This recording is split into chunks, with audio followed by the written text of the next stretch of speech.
ugly.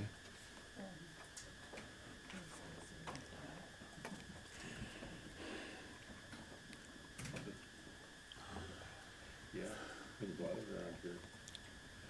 What's that? Plaid. Maybe in the low Yeah. There's a lot of plaid. You get to the weirdos over there. Good morning, everyone. Welcome to our operating and capital budget meeting for December the 10th, 2025. First order of business is adoption of the agenda. Does anyone have any additions or deletions from the agenda, please? Seeing none, could I get a motion to accept the, Councillor Shipple? Thank you, Mayor Boniface. I also move the agenda as presented. Thank you. Any discussion? Seeing none, all in favor? And that is carried. Thank you. Next is the introduction to the budget. Mr. Carroll, so pass it over to Debbie. So we'll pass it over. Thank you very much. Good morning, Mayor and Council. So this is your first budget presentation. I'm really looking forward to working through it with you all. We'll have directors and some managers coming up as required to answer questions. Just a comment, because we have new councillors. We have booked 3 days. In the past, just roughly what we found is we can usually get through to administration by noon if things go well. Then we do the rest of the operating budget in the afternoon, and then Thursday morning we can do capital and then sort of a wrap-up. We have allowed for extra time just because you may have additional questions, but typically that's what we have found works in terms of timing and presentation. I'm going to walk you through the first part of the budget and up to the administration section, and during administration, if the CAO needs to comment, I would more than welcome that. So in the introduction, just some comments about the budgeting process. It's one of the most important documents that you as a council participate in the development of and approval. It gives administration the authority to carry out the work that we do. So it's sort of, I was going to say the backbone, but I won't start referencing skeletal parts. But so it's a really important document, and it enables us to move forward and have the authority to spend money. It covers all areas of operation. We start the process, actually, finance usually starts in August. We start working on it, just preparing things and getting ready. We usually do bring budget assumptions to council. This year we didn't because of the election, just because it was the old council going into new council. So we just kind of went with, some of them are pretty standard assumptions. Service level further refines this. I actually had to make some last minute changes after the service level, which was, I mean, great, because we were able to really tailor this to meet some of the needs and things that you identified as wanting to happen. So with that, we'll start going through. We also do a 5-year operating. We don't spend a lot of time on that, but we basically project out for 5 years. We're only required to do 3 years, but we do 5. And they're really trying to get us to focus on long-range financial planning. And we do a 10-year capital. And that's just to make sure that you've sort of anticipated what's going to happen in the next 5 to 10 years, and if there's anything that you need to sort of queue up in terms of finances, you've got that in place. Our ultimate goal is to avoid having big peaks and valleys, say in tax increases, because all of a sudden you find you're short financing and you need to fund something. So that's really our goal. So with that, the total budget for this year, we have a typo. It should be 29.8 million for operating and 5.5 million in capital projects. In the operating budget, and I just summarize it here briefly, the three main areas that we saw increases in revenue were a property tax increase, which has translated into 3.56%. We did do a scan of surrounding communities and municipalities that had already set their mill rates. They range anywhere from like 2.6 to 7.36.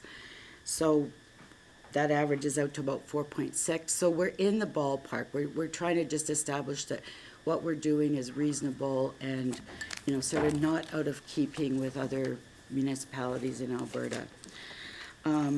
What that translates into, and there is a schedule that shows it, but the average single-family home is valued, when I take the assessment divided by the number of single-family homes, it's 324,000. So the increase translates into $99 a year or $825 a month. Utility revenues increased, and that's due to the wastewater treatment plant, and we have increased grant revenue. Part of that's the increase that we get through the county with the funding that they give for the airport and recreation. But the other major component of that is the EPR grant, increased from being sort of a part year to a full year, that covers the recycling portion of our solid waste. Interest revenue has declined just due to the drop in interest rates. And as we talked in service level, there will be an increase in utility rates to cover the wastewater treatment plant. Staff salaries, we are, and it's in the budgeting document, it is increasing by the rolling average of the 5-year rolling average for CPI. Benefits have increased by 40,000. That's just, you know, small increases in certain areas. WCB went up quite a bit. It's based on our rating, and we've had sort of more claims in the last couple of years, so it did increase quite a bit. And LAP went down this year, which is, I mean, lovely. So the percent rates decreased, and that basically offset the WCB increase. There is one new position in the budget that's budgeted for 8 months, and that was based on a request from council for a municipal intern. It's only based on us being successful in our submission. So if it doesn't happen, we won't hire to that position, and it is somewhat offset by a grant. The capital budget is almost 5.5 million, and we'll go through that at the end. Not included in that is the completion of the wastewater treatment plant. Those funds will be carried forward, and we're hoping to be operational in early 2026. We will talk about replacement for the ERP financial system, website redesign, and an engineering plan. There's 3.6 million for transportation, and $1 million for recreation parks and playgrounds. So that's sort of the introduction. When we start, I kind of like to start really up high and just do a scan of Alberta and where council's strategies are coming from. So we've included the strategic plan. I'm not going to go through it, but it's just to kind of refresh you. These are the things that you're trying to achieve through the work of the town. So we've got that. And then I also have included 2 scorecards or graphing. 1 second, please. Councillor Shipple. Oh, Thank you. I just have a question on your first page when you're talking about property tax revenue will increase by 3.56%. right. How do we know that? How do we know it may not be more than that or less than that once we get through the budget? Like, how do you know? Is that I just don't, I want to understand how you came up with that number. I have a property tax section, so I take the existing assessment that drives, So that's gonna be additional revenues from assessment gained through the year. that's separate. I calculate that separately. If there's new assessment, that is over and above what a tax increase would generate. I guess my question is it a presumption that this is what we're gonna be prior to going through the budget? Yes, that's the amount of funds that you'd need to generate from taxes to balance the budget. So if we make changes during the budget process, then that number could be different. Yes, depending on where you decide to fund it from. Okay. I just read it and I was going like, this is being, it's like it's assumption, basically, that number. Yes. So, okay. And, I mean, typically, that's how we always do the budget is go through and, I mean, initially, we do an assumption on what we think the taxes should be, and then as things roll through, if we have to adjust, we do.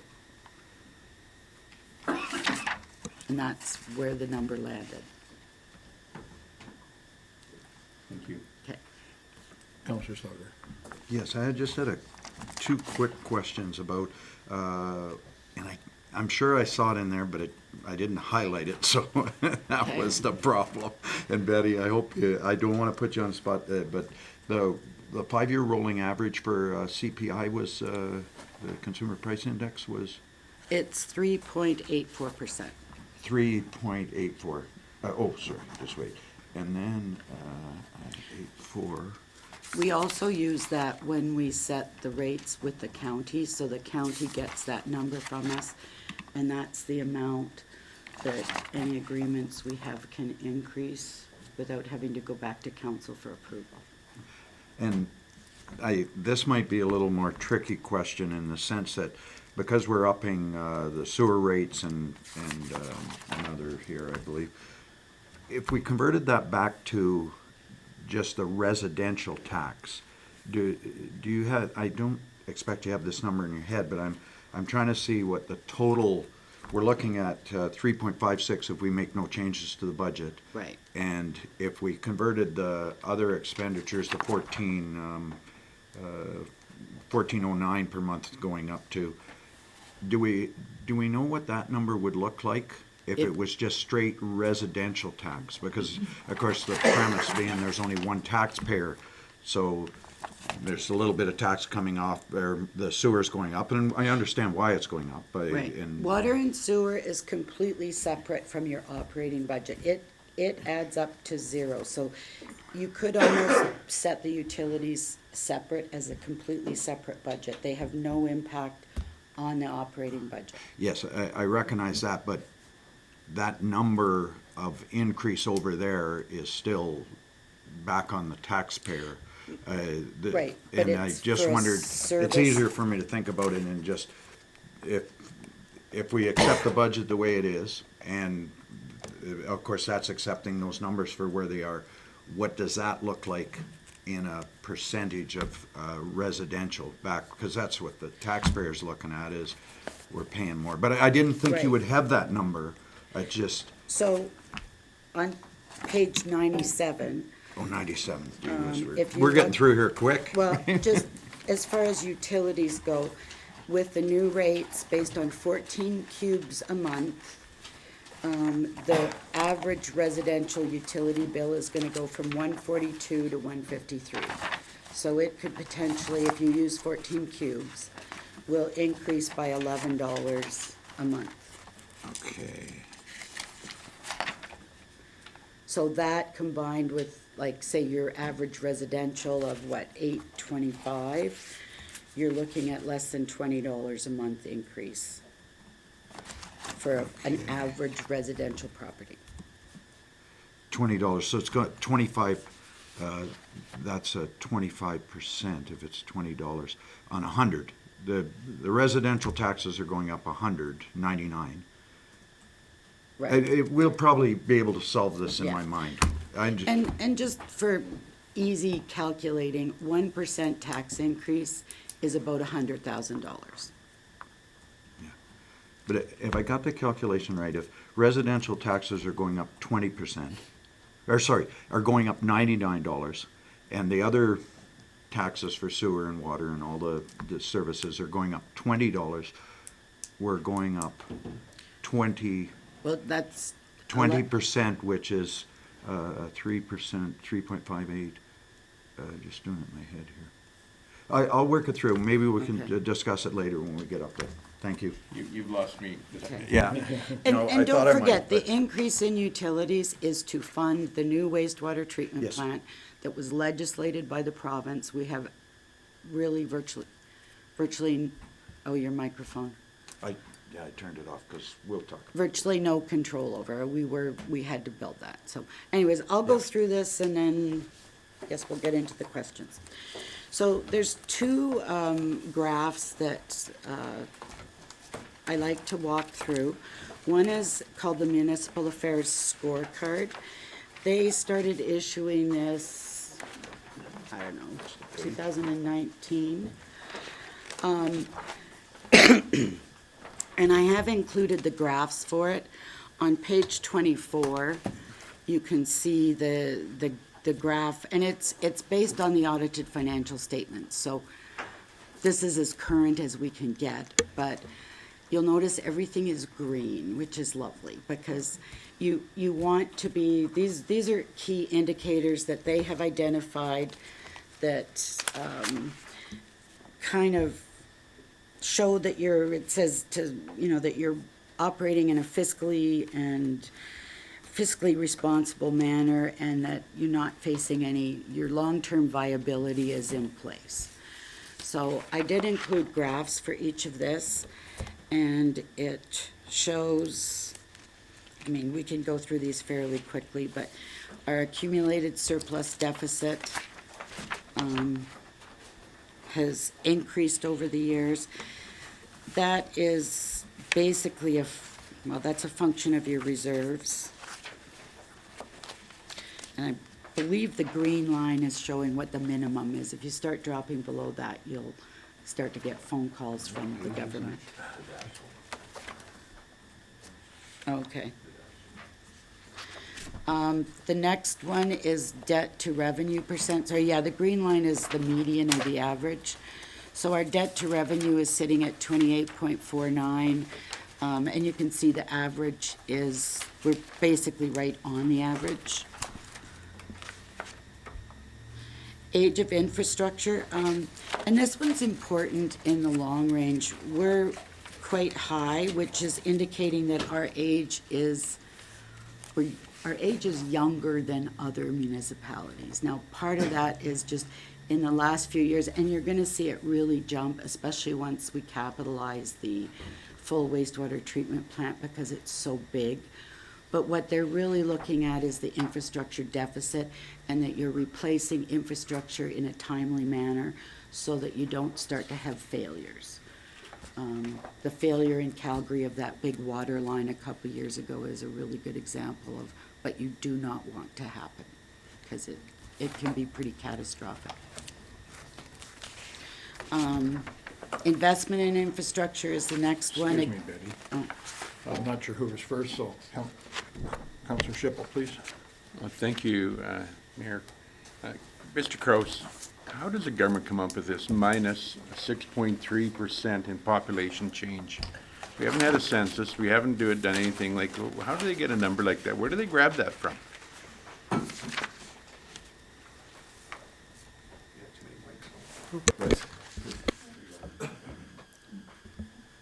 I don't know. That's the answer. Because it depends which department of the provincial government you look at. If you look at the Department of Finance, our population has increased by, I think they have it at 7,400. Municipal Affairs has us at 6,670 some. So I can't answer the question. It varies within the ministries of the province. So for this, they might have just used the figure from between the last two federal census and carried that forward. But Well, and they flag it green. you'd think if it was a negative number in population growth, it'd be red. To say, hey, buddies, wake up, you're losing population, you'd think like, I don't know. They have a percentage they use, so it'd be red if the population declined more than 20% over a 10-year period. Is their criteria for that chart to make it red? Thank you.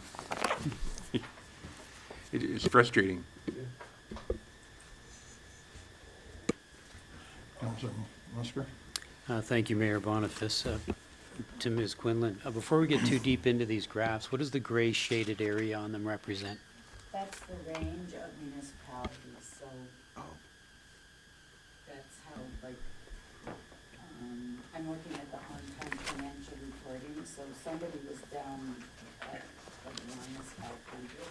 So that's the range of all the municipalities. The blue line is the average or the median, and then the blue line is us. Okay, so is the gray shaded area take all the municipalities in Alberta into account or just within our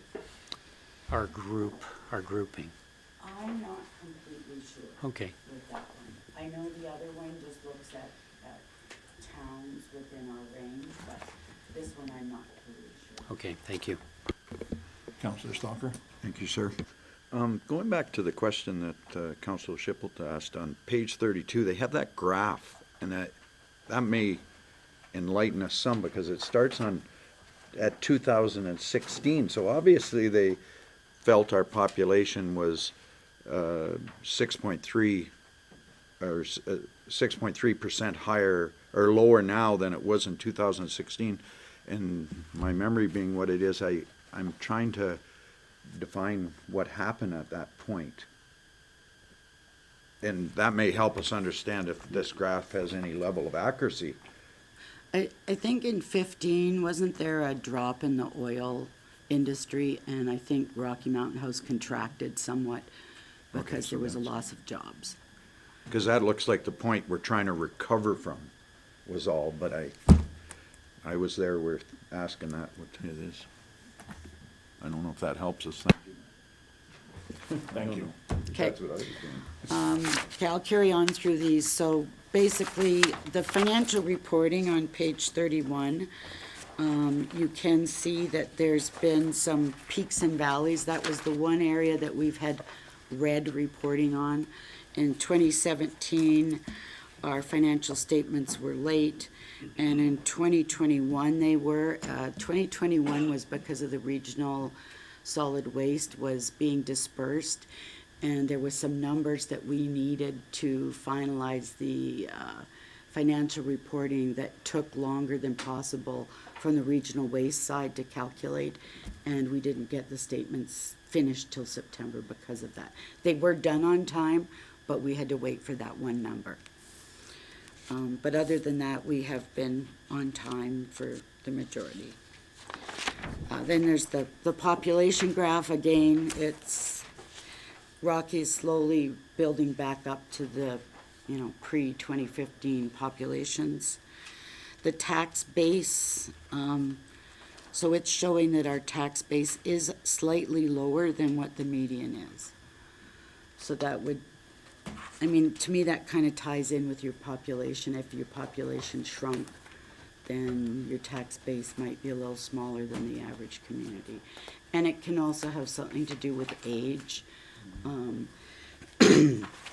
If I look at this community, if it's a slightly older population, there might be more, say, empty nester households where there's 2 as opposed to 4 family members. And then the tax collection rate, we're sitting at 99.32, so we're significantly higher. And what that's showing is that we're very successful at collecting our property taxes and working with people if they have any difficulties to get them on a tax payment plan. So it's really just trying to show you a snapshot of how you're stacking up against other communities, and the same thing with the next group of graphs. It's not meant to be, that you absolutely have to be at the average. It's just showing you that you're within the range, that you're operating sort of in a financially responsible manner that's comparable. There are differences in financial statement presentation that cause some anomalies to show up in the graphs depending on how you report some of your operations. So the municipal indicators, we usually bring these in every year. I've included the sort of description of what each one is, what the expected result is supposed to be. And I did do a little summary of the financial indicator graphs just because I thought that way when you're looking. I would like to reference your attention to page 40. I was looking at, for different pictures, and there's archives in Calgary, and this is a picture of Main Street in 1912. So just over 100 years ago, we have come a very long way. It's just really interesting. There was a population chart, I didn't bring it with me, but like, I think the population was 371 people. So 100 years, we're doing pretty good. Okay, so I'm gonna go through each of these graphs. So the residential tax rate is the first one. You can see that in the past, in 2021, we were a little bit higher than what the median was. But since that time, and I know previous councils have worked, oh, you gotta go down, page 44, it's way down, have worked really hard to get that to where there's a median of 8.7. The next one is the equalized tax rate. And I didn't look it up. Somebody always asks me, well, what does the equalized tax rate mean? And the province, when they do assessments, they're supposed to be within plus or minus 5% of, I guess, the actual market value of the properties. All the assessors send their assessments into the government, and they run tests on them to make sure that they're falling within that range. When they equalize the tax rate, they're basically trying to take out any geographic anomalies out of the tax rates so that your assessed value is kind of equal.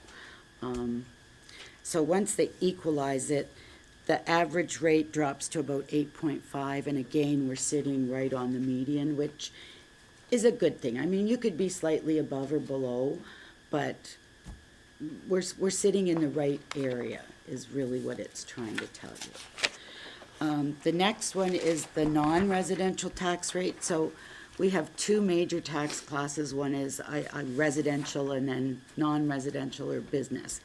So we're sitting at 14.1. I have dealt with the province on these.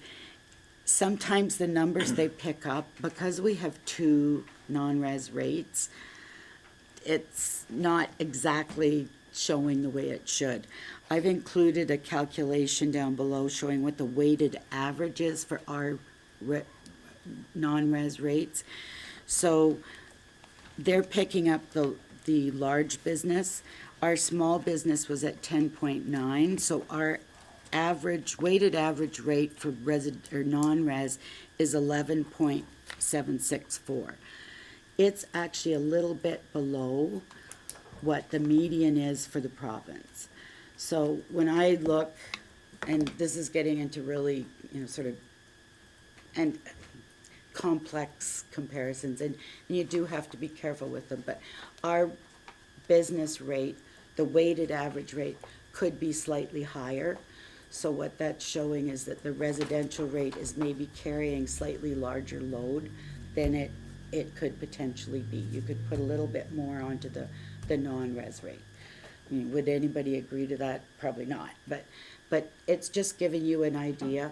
The other thing that also changes this rate is the ratio of assessment of residential to non-residential. So is it 70-30 is kind of the standard. So if you had more residential than you had non-res, that would also shift how these rates are gonna impact. But again, you really wanna look at it, I would say, just to make sure that you're within the right range. Once they equalize it, you can see that it drops us down below, and that's, I think, just using the 14.1, so if we did a weighted average equalized, it would drop it even slightly lower. The long-term debt limit ratio, again, it's showing that we're sitting at the median, 19%, so they don't like us to get into too much debt, because it can create difficulties, especially with your tax rates. Debt per capita, we're slightly above the median. Again, I would say that's partly due to just having a slightly older population. We had some population retraction in the last 10 years, and as the town grows, that ratio would come down. Net municipal property taxes per capita, again, it's slightly higher than the median. Again, I would say, like, if you look at where it started to increase, that was back when 2015, so we lost some population, and that's impacted the per capita. So seeing housing and development in town would help get that rate back down. And then it kind of gets into some of the operational ones. And again, it's just to kind of try to show you that you're in the right ballpark. So sales and user charges per capita, we're actually slightly below. I'm not able to dig down any deeper. I've tried to see what's driving that. Your major sales and user fees are going to be recreational fees and utility fees. So those are your biggest ones.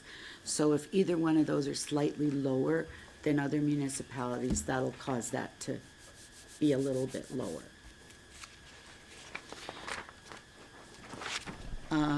Government transfers per capita, we're shooting off the charts here, and that's because of the grant money that we're getting both federally and provincially from the government for the wastewater treatment plant.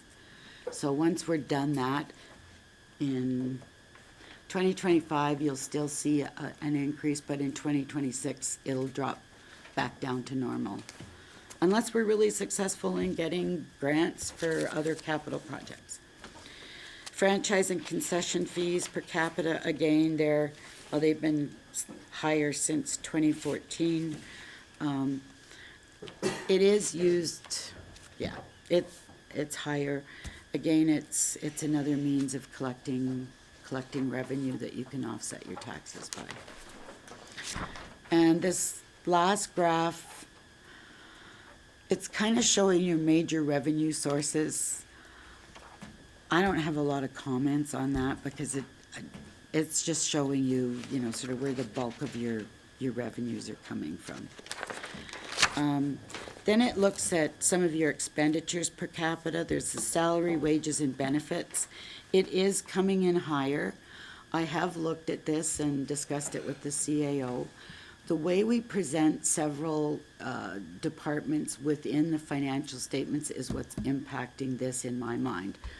The library, we process their salaries and then they repay us. So the repayment is showing up as a revenue and the expense is showing up as a expense. It might be something that we want to look at netting. We don't usually like to net revenue and expenses together, but I mean, maybe would be better portrayal of our operation. The others are some of the shared salary costs. We have 5 municipal clerks at the RCMP. 2.5 of those are paid for by the county. So again, the full salary is coming in, and the grant that we receive to pay for their salary is showing up in the grants, which you're seeing as higher. So that could be part of why it's the same with the, especially with the recreation. We're paid 50% basically of our recreational activity by the county, which is quite high compared to other municipalities. They only have sort of one major center within their boundaries. So half of the rec salaries are included in here, and there's grant funding that's actually paying their salaries. I've kind of just done a, sort of a quick calculation, and if I pull some of those numbers out, it actually drops us below the median. So, again, sometimes you have to be careful when you look. There can be explanations. The other thing is also that we have a sort of a regional recreation center that's more than just an arena. So we have additional staffing that's, managing a fitness center and rec programming, things like that. General and contracted services. Oh, I just had a quick question, Betty. The salary on, that's page 55. The mean on that, and I didn't write it down, I think it's 997 or something, right? Was that the mean? And I guess, going back to the grant aspect, this is the total salaries of what we're paying within right. the municipality. Okay, that's, I think the median was 1017. 101. I thought Yeah. I didn't write it down, I apologize. I didn't have 101. Yeah. Okay, And- I just needed to yeah. know if it was all the salaries, and that includes CAO as well as, Yeah. Yep, got it. And Thank you. again, if you look at the government transfers per capita, it's sitting way above the median. And that's because we get, 50% funding from the county for several different functions. And so that's impacting both of those ratios. Thank you. The next categories are contracted and general services, so you'll see that basically we're sitting right on the median, so our contracted services are coming in fairly typical for what another muni has.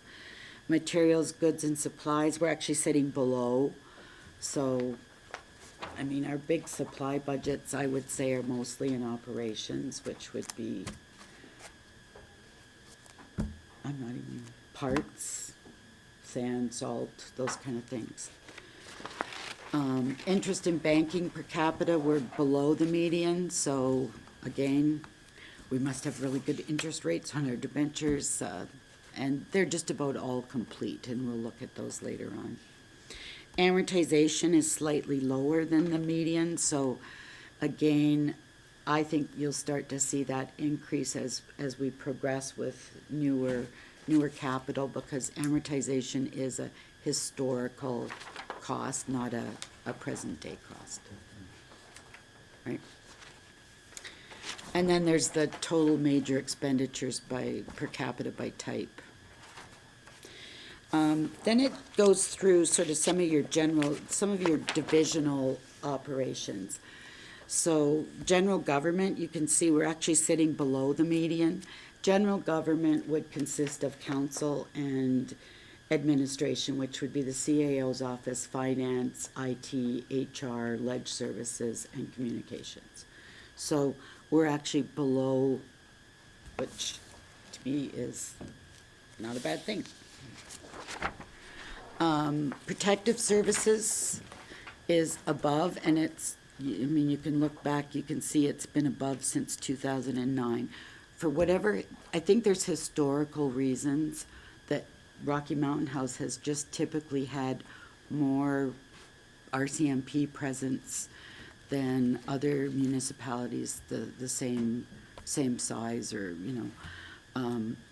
so when you look at tax rates, I always look at, okay, if we're at the average tax rate, but there's one service that's significantly higher, what that's saying is that we're at the average, but we're higher here, so we're not providing a service someplace else to offset that increase in that area. Does that make sense? Yep. Transportation is slightly below, so, there's something that's offsetting your protective services.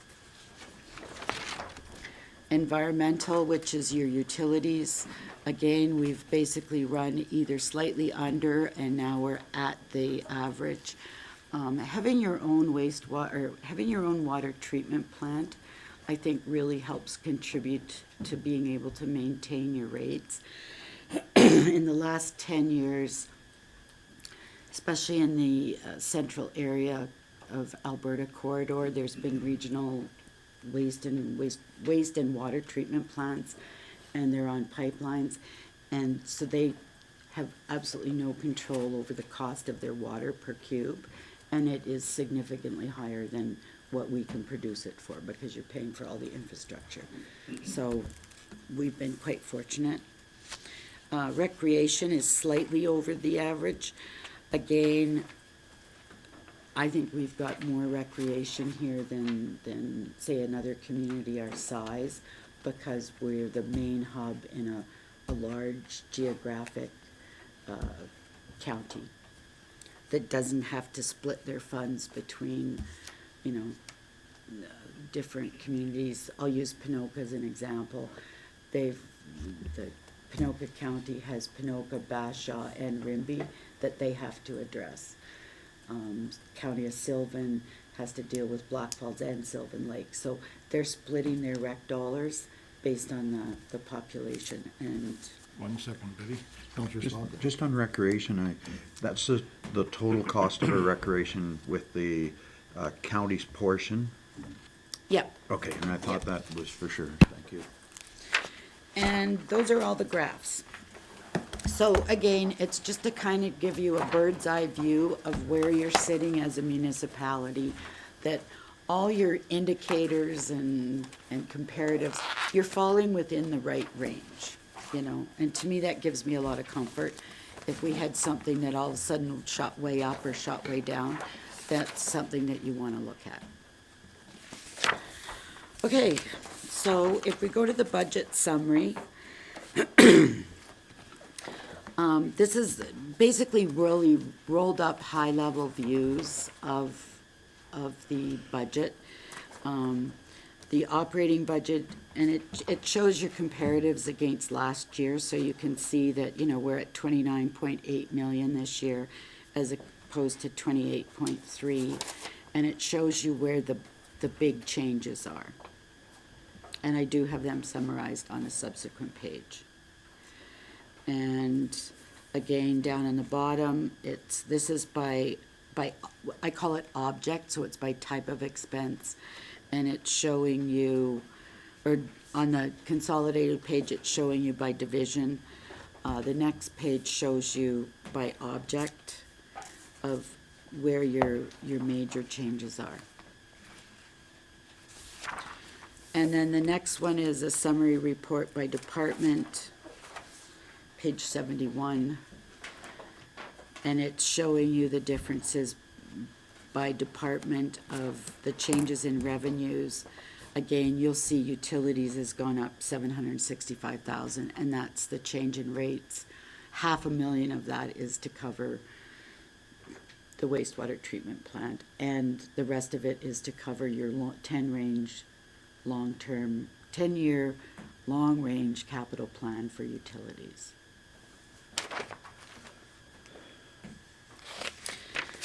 And then the next 4 pages, this is what I suggested, that if you read this will give you a really good idea of where the major changes are.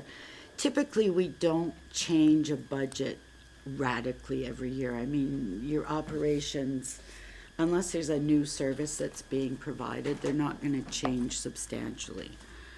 So what I've done is I've broken down the major changes and tried to sort of capture the big items. You'll see that taxes have increased by 478,000. 359 of that is the recommended tax increase. There's adjustments. When we do the budget every year, we're basing it on the prior year's assessment. So there's a kind of a stagger, like it's based on 2025 assessments. Once the taxes come out, that assessment changes a little bit because the assessor's finalized all of his adjustments and put them in the budget. So we always have to do a little catch-up every year to bring it to what the actual 2025 was. New assessment, we're looking at about 74,000 is my estimate of what I think it's gonna be.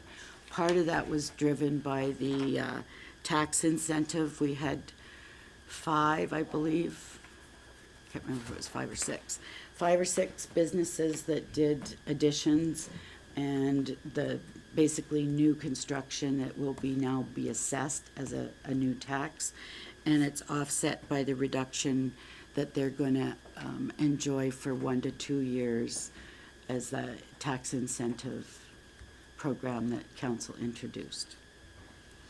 Requisitions, we have not received the requisitions from the schools or the seniors housing yet.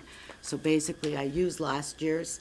I estimated a 3% increase, but it's a wash because we show an increase in revenue and an increase in the expense. So 0 impact in the budget, and once we get the actual amounts, then, I mean, it's 0 cost, right? Sales and user fees, so we did introduce criminal record checks in the last couple of years. We did an estimate of revenue based on what the RCMP had indicated. We reduced it by $12,000. We're just not seeing the revenue coming in. Pool revenue, we increased it by $25,000. Fitness, recreational activity has really jumped in the last couple of years. We're seeing much higher usage at the pool, the arena, and the fitness center, which is, I think, wonderful. And fitness passes, they've skyrocketed. Since the end of COVID, they really have taken off. And then just a catch-all of minor adjustments. So the utility sales, water increases were 90,000, wastewater went up by 528. Permits and licenses, we are experiencing an increase in building permits, and it isn't really slowing down, so that's a good thing. I mean, hopefully we'll see some new development. Franchise fees, they're basically static. Fortis fees actually went down and ATCO went up. And again, they do forecasts, they send us their forecast. These can fluctuate based on the weather and based on human consumption. So if people decide they're going to be really energy efficient, we would see a decrease in these rates. Return on investments, again, we just do an estimate on the interest rates, and we drop them by about $250,000.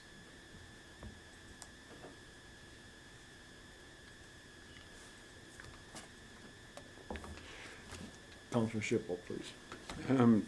Thank you, Mayor Boniface. So franchise fees, we get franchise fees which replace linear taxes, basically. Is that correct? Like, No. do we get linear taxes for Yeah. power and gas? Yes, we do. Yeah. Do we get- It's not significant though in town. And do we get anything for cable TV? No, Can we get anything for cable TV? no. I pay a significant cable TV bill. No, maybe, no, just let me step back here. Yes, actually, telecommunications is part of the linear, but it's assessed by the province. Because we brought that question to municipal affairs, actually, because TELUS and Rogers do pay a linear tax on their telecommunications, but the county fiber does not. So we asked for that distinction. So yes, we do get linear on telecommunications. But we don't, but no franchise fee. Is it a comparable amount of revenue No, compared to power and gas? No. no. For the franchise fee or the? For anything, all of the above, for whatever's combined that we get for our power and our gas. We got revenue lines for power from Fortis and from ATCO, but we don't have a revenue line for another service which takes significant money out of our community, which is our telecommunications. Yeah, so the revenue from ATCO and Fortis that is shown in here, that's the franchise fees. But it'd be the linear assessment that you'd see Rogers, TELUS, and ATCO Fortis for the lineal assessment of their infrastructure. On the tax rate calculation, there's non-residential, large industrial and linear, and it's collecting $200,000. Now, that would include, so it's not a lot of money, It's minimal. yeah. How do we get it more in our favor? I mean, I look at my bills and what I pay in my own house. I pay more for my phone and my cable than I do for my gas. And I don't know. Is there any way of knocking on their door to get anything out of them, or that's just a no-go? I think that would be a no-go. Okay, fair enough. But they won't be willing to pay more for sure, and they wouldn't want to send a precedence across the country, basically. Thank you.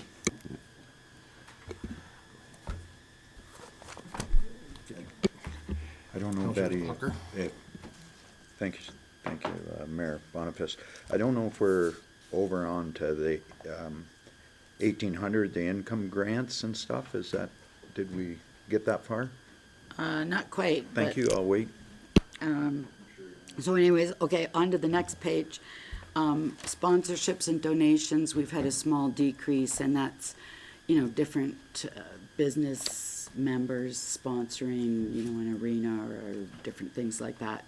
Under grant income, it's increased by 261,000. The bulk of that, 145, is the ERP, so we annualized it for a full year of grants. And then the other, just looking, so the municipal intern grant is now included in that. If that doesn't happen, we won't get the money. And then the others are just kind of changes with the county grants. You had a question. I had a couple questions on page 73. The first one was around the medical building cost, and it says the county under the 1,800 grant income, county contribution for medical building. Is that because that discussion hasn't happened, that there's no contribution there? Well, or- basically, we split the cost of that building, and we're planning, I think, on a February where they'll move out of the building. And so there's no longer, it's just a change, because before we had it budgeted for a full year, and now it's just for a partial year, and the operation is done, because we won't be renting that building out. But my understanding is between the county and town, we own that building. Yes. Yeah, so maybe the best way to explain it, so currently we lease it to the doctor group. It's a triple net lease where they pay the taxes, the utilities, and the upgrades. So it's cost neutral for us. In fact, we gain revenue through the rent. Now, when the doctors move out, now we are going to be responsible for the utilities and the maintenance of that building, because we don't have a new leasee in the building. So that's the change here. The building's now going to incur us a cost, where up to now it's been neutral. Yes, and that's why I was kind of asking the question, is that both us and the town and the county will, is coming with the other half of the cost of, Yeah, the we're maintenance, the taxes, or not taxes, sorry, but the cost of utilities. Yeah, and that. we'd be splitting the costs. And is that why why there's nothing in this space, is because we don't know what the cost is? Oh, it's two lines, it's It's 2 lines, it's 5,900. 5,900 is what we're. Oh, anticipating. 5,900, thank you. Yeah. That's what I missed, because I had a question mark in there.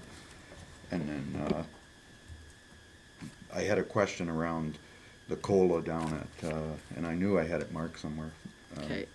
I don't know if we're there yet, Betty. Okay, so that's the changes in grant income. Under miscellaneous, we've got an increase in market on main revenue. And reserve transfers, so these are funds that if there's an operating activity that's kind of a one-time activity, quite often we will transfer funds from reserves to cover that. Because if you tried to cover it with taxes, then you're gonna get these spikes and valleys. So we have budgeted for the summer games. If it's approved, we've funded it. We transfer fire capital expenditures. Because the way the fire department is structured, we pay for a portion of the capital expenditures, but it's considered a grant to the regional fire, so it has to flow through the operating statement. We had one-time funding in 2025. We set up funding for the election, as well as the policing grant study that we undertook. And the NSRP, there's some one-time projects that are being expensed as operating. Okay, now under personnel, there's several things. So yes, there's 281,000 that is based on the 5-year rolling average COLA for staff. There's an increase in council honorariums, and I mean, when we hit the council section, there can potentially be discussion about that. There was a policy review or a review done earlier in the year, and the recommendation resulted in, they looked at the honorariums, and the Rocky was coming in probably about the 48th percentile, so they put them up to the 65th percentile, which is a reasonable place to be. That created an increase of $72,000. And we also, they pulled, in the past, council meetings were covered through per diems. There's only 2 municipalities, I don't remember who the other one is, but us and one other, most councils, the council meetings are covered in the honorarium. So they shifted the per diems to the honorarium. And now just your per diems would just cover committee meetings, conferences, and any training and education. So we actually went through and counted how many committees we've got. We estimated how many meetings a month and divided it by 7 people and came up with the requirement of needing about 20 days of per diems a year. And that created an increase of about 38,000. So you can discuss that further when you get into the budget document. We did have a vacant position in 2025 that was not budgeted for, that cost, we had to increase by $20,000. And the benefit changes, the net increase in benefits was $40,000. And the municipal intern position is basically $72,000, and that's for 8 months of the year.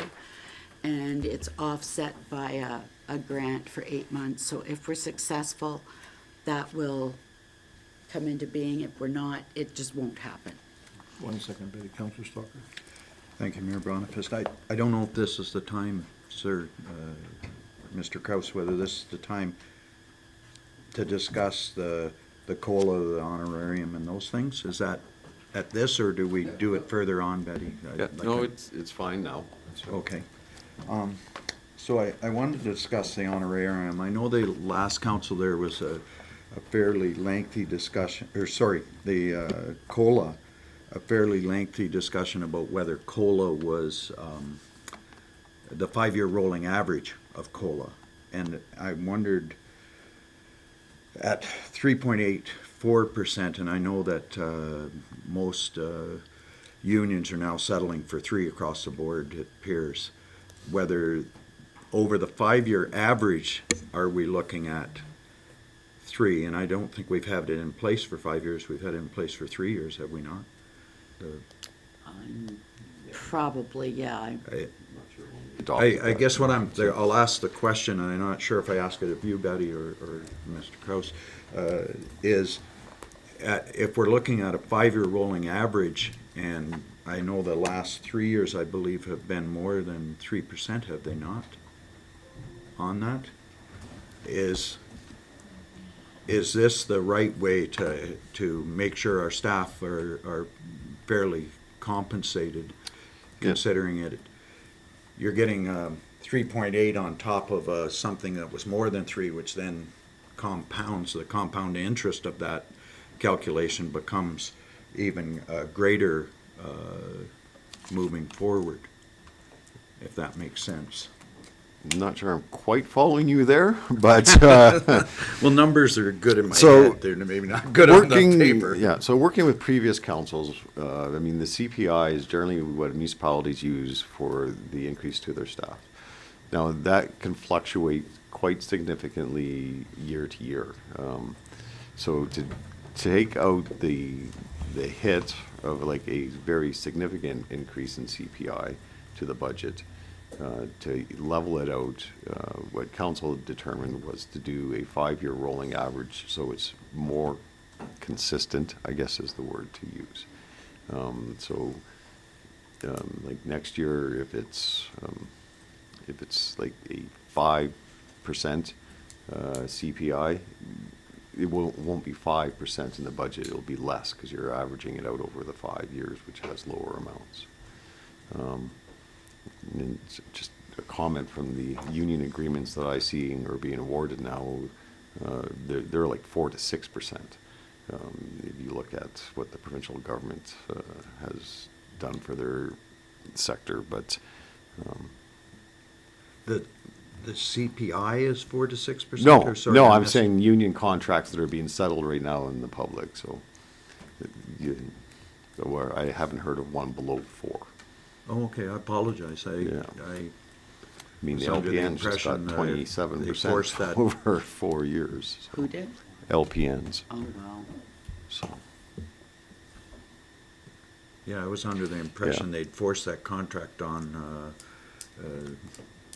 here just, was 3% they were forcing on to the nurses, I think it was, or doctors. No, no, my wife being a nurse, it Well, was like, there I you think it was 4%.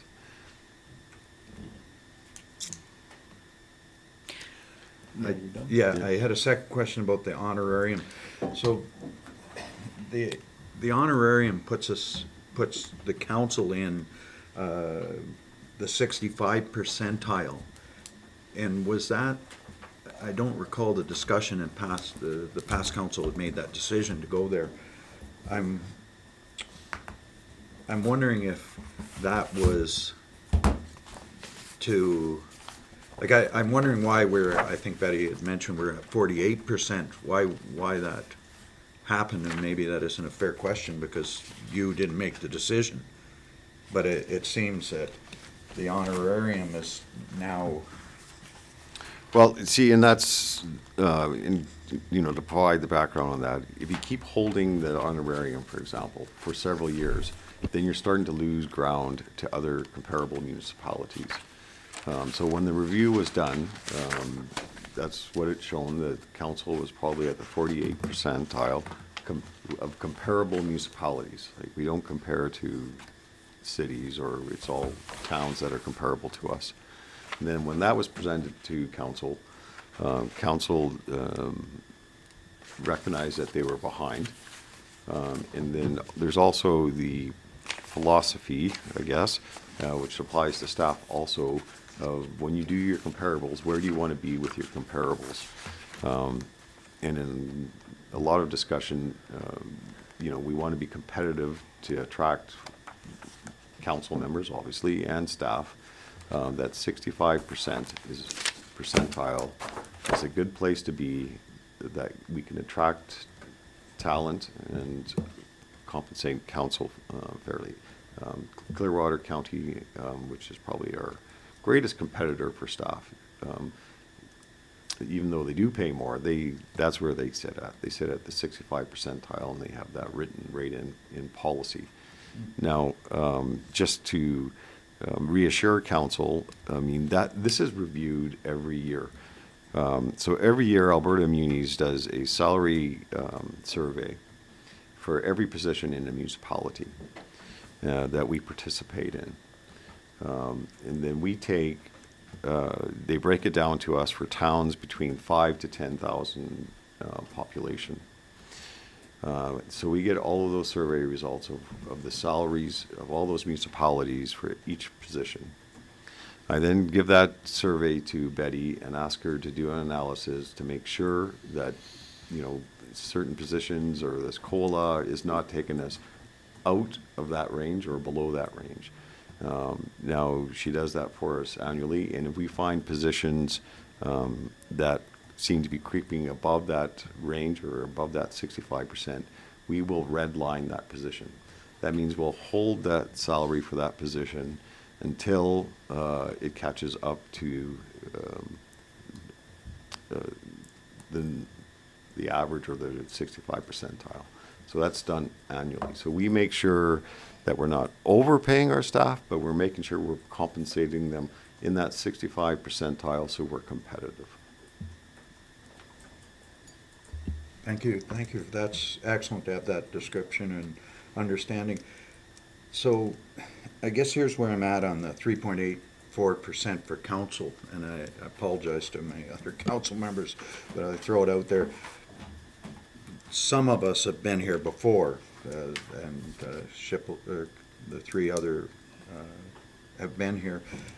I'm having a difficult time in my mind with 3.84% for council, or at least myself. I'll speak for myself in the sense that I'm new on council and I haven't done anything to earn a raise, frankly, that would be there. And certainly our town at this point I see is we certainly have lots of room to grow, and I think this council is going to do a great job in heading that way. Do we have, as individual councilors, are we able to not accept that 3.8% and say, look, I'd just like to be where I am at this point as individual councilors? I'll let council debate this. I mean, this is not in the realm of administration. So. I'm just asking the question. Okay, well, while we're all thinking on that, can I go to Councillor Schipel? Councillor Schipel, please. You're right. There's previous councils with a lot of discussion about where that should be at. And it is a council decision, not an administrative decision as to what we pay ourselves, for sure. I want to go back to the COLA and CPI and all that. And so I think we've been fairly aggressive with this 5-year rolling amount over the years and have never hesitated in giving it to the staff. And this year, we as council are tied to that number as well. So yes. I hear where you're at. Talking with some of the community, some of the more significant businesses in town have seen 2.2% increases, 2.6% increases. And earlier in the spring, there was a union that settled at 3%. What I would like to throw out there is, I don't want to mean this in a negative or derogatory way, but I would like to cap it this year at 3% rather than 3.84%.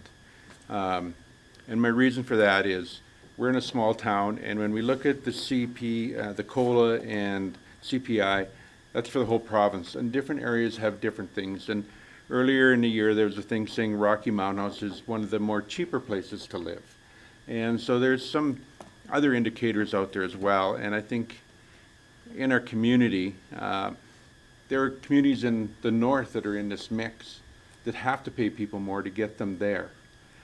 So I would like to recommend to council that for this year only, that we cap it at 3%, continue the equation that we've came up with for years after, but just try to get a bit of a handle on what's going on.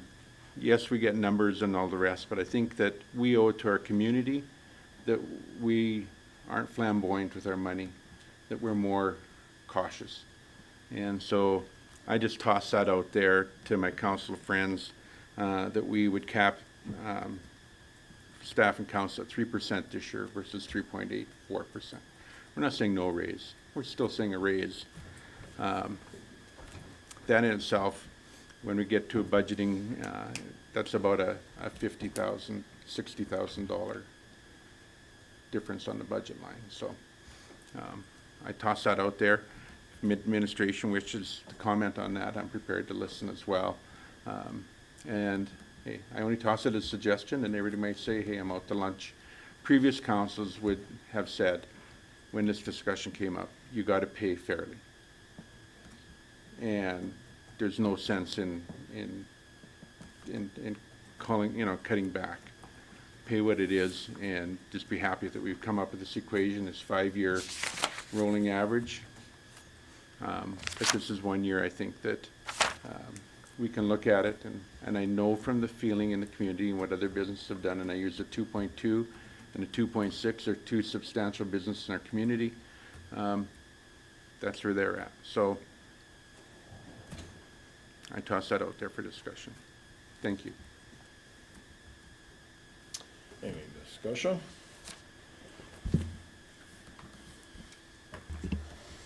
Councillor Stalker?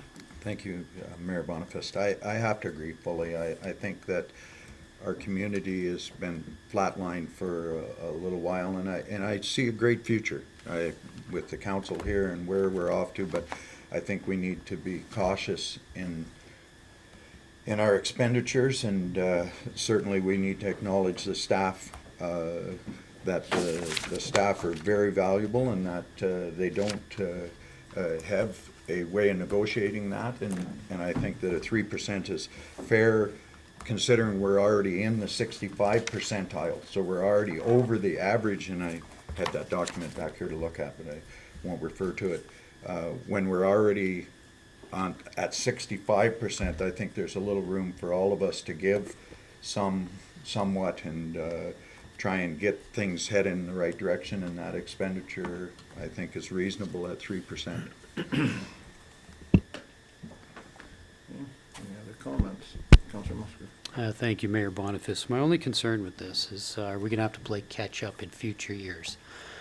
So, if we're following this formula, the formula's in place, and it kind of levels things out, and that's the way I like things. I like things nice and steady and level, and changes to happen gradually.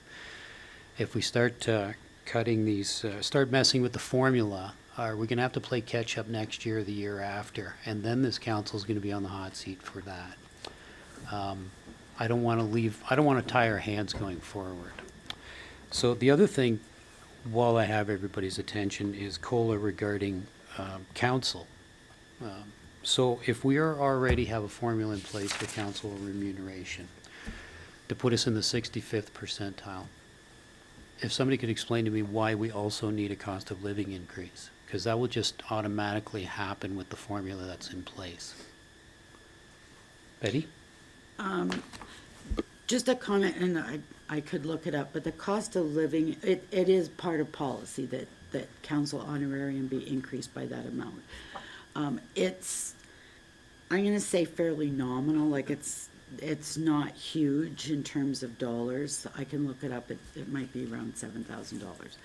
The big adjustments that, maybe this council wants to discuss is the changes based on the prior council's policy change of, bringing you to the 65th percentile. That's where the 72 and the 38 come from. The 72 is to get you to the 65th percentile. And the 38, I call that more of a more increased accuracy of identifying how many per diems you as a council are going to use. In the past, it was really difficult because we had meetings in there. I also find that historically, when you have a new council, you're learning, so you tend to attend, look at the last 2 months of this year.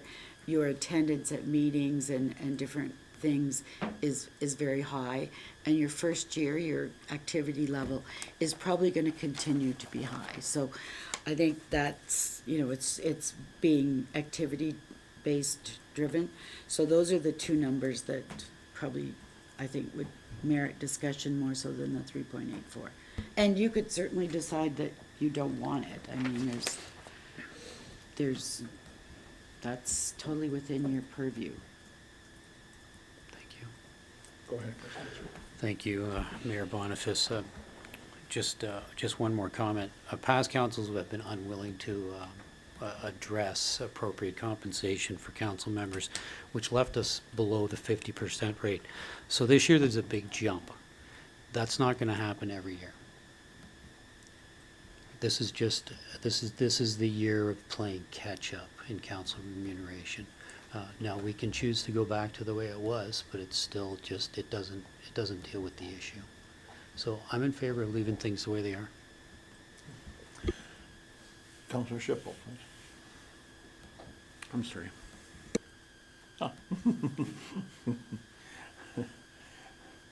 Well, we've heard two arguments, and I think we need to make a decision. So, I'd be fine at capping my own at 3.00%, but I don't feel that's right for our staff. For myself, I don't. I feel our staff work very hard for us, and if this is putting us in line with other things, then I think we stay status quo. But for myself, I would be willing to accept but 3, but I'm not sure how the paperwork would work on that. Yeah. Sorry, I just looked up. So the 3.84 honorarium or COLA for council is about $12,000. So that's what, so of the increase that's showing at the very top of the page, 12 of that would be for council. Councillor Muscat. And that 12,000 is over 7 individuals. Yes. Yes. The 12,000 is over all of us? Yes. Okay. Councillor Boniface. So further what you were saying, Betty, about we'd be better off to maybe play with the honorariums, or for what, that would be an easier way. So if we didn't charge to go to some of our committees, or would that be something easier, better? No? I mean, I would Yeah. never recommend that. I just, Yeah. you know, I think then potentially you could create inequities amongst yourselves because, you know, if you don't charge and somebody else does.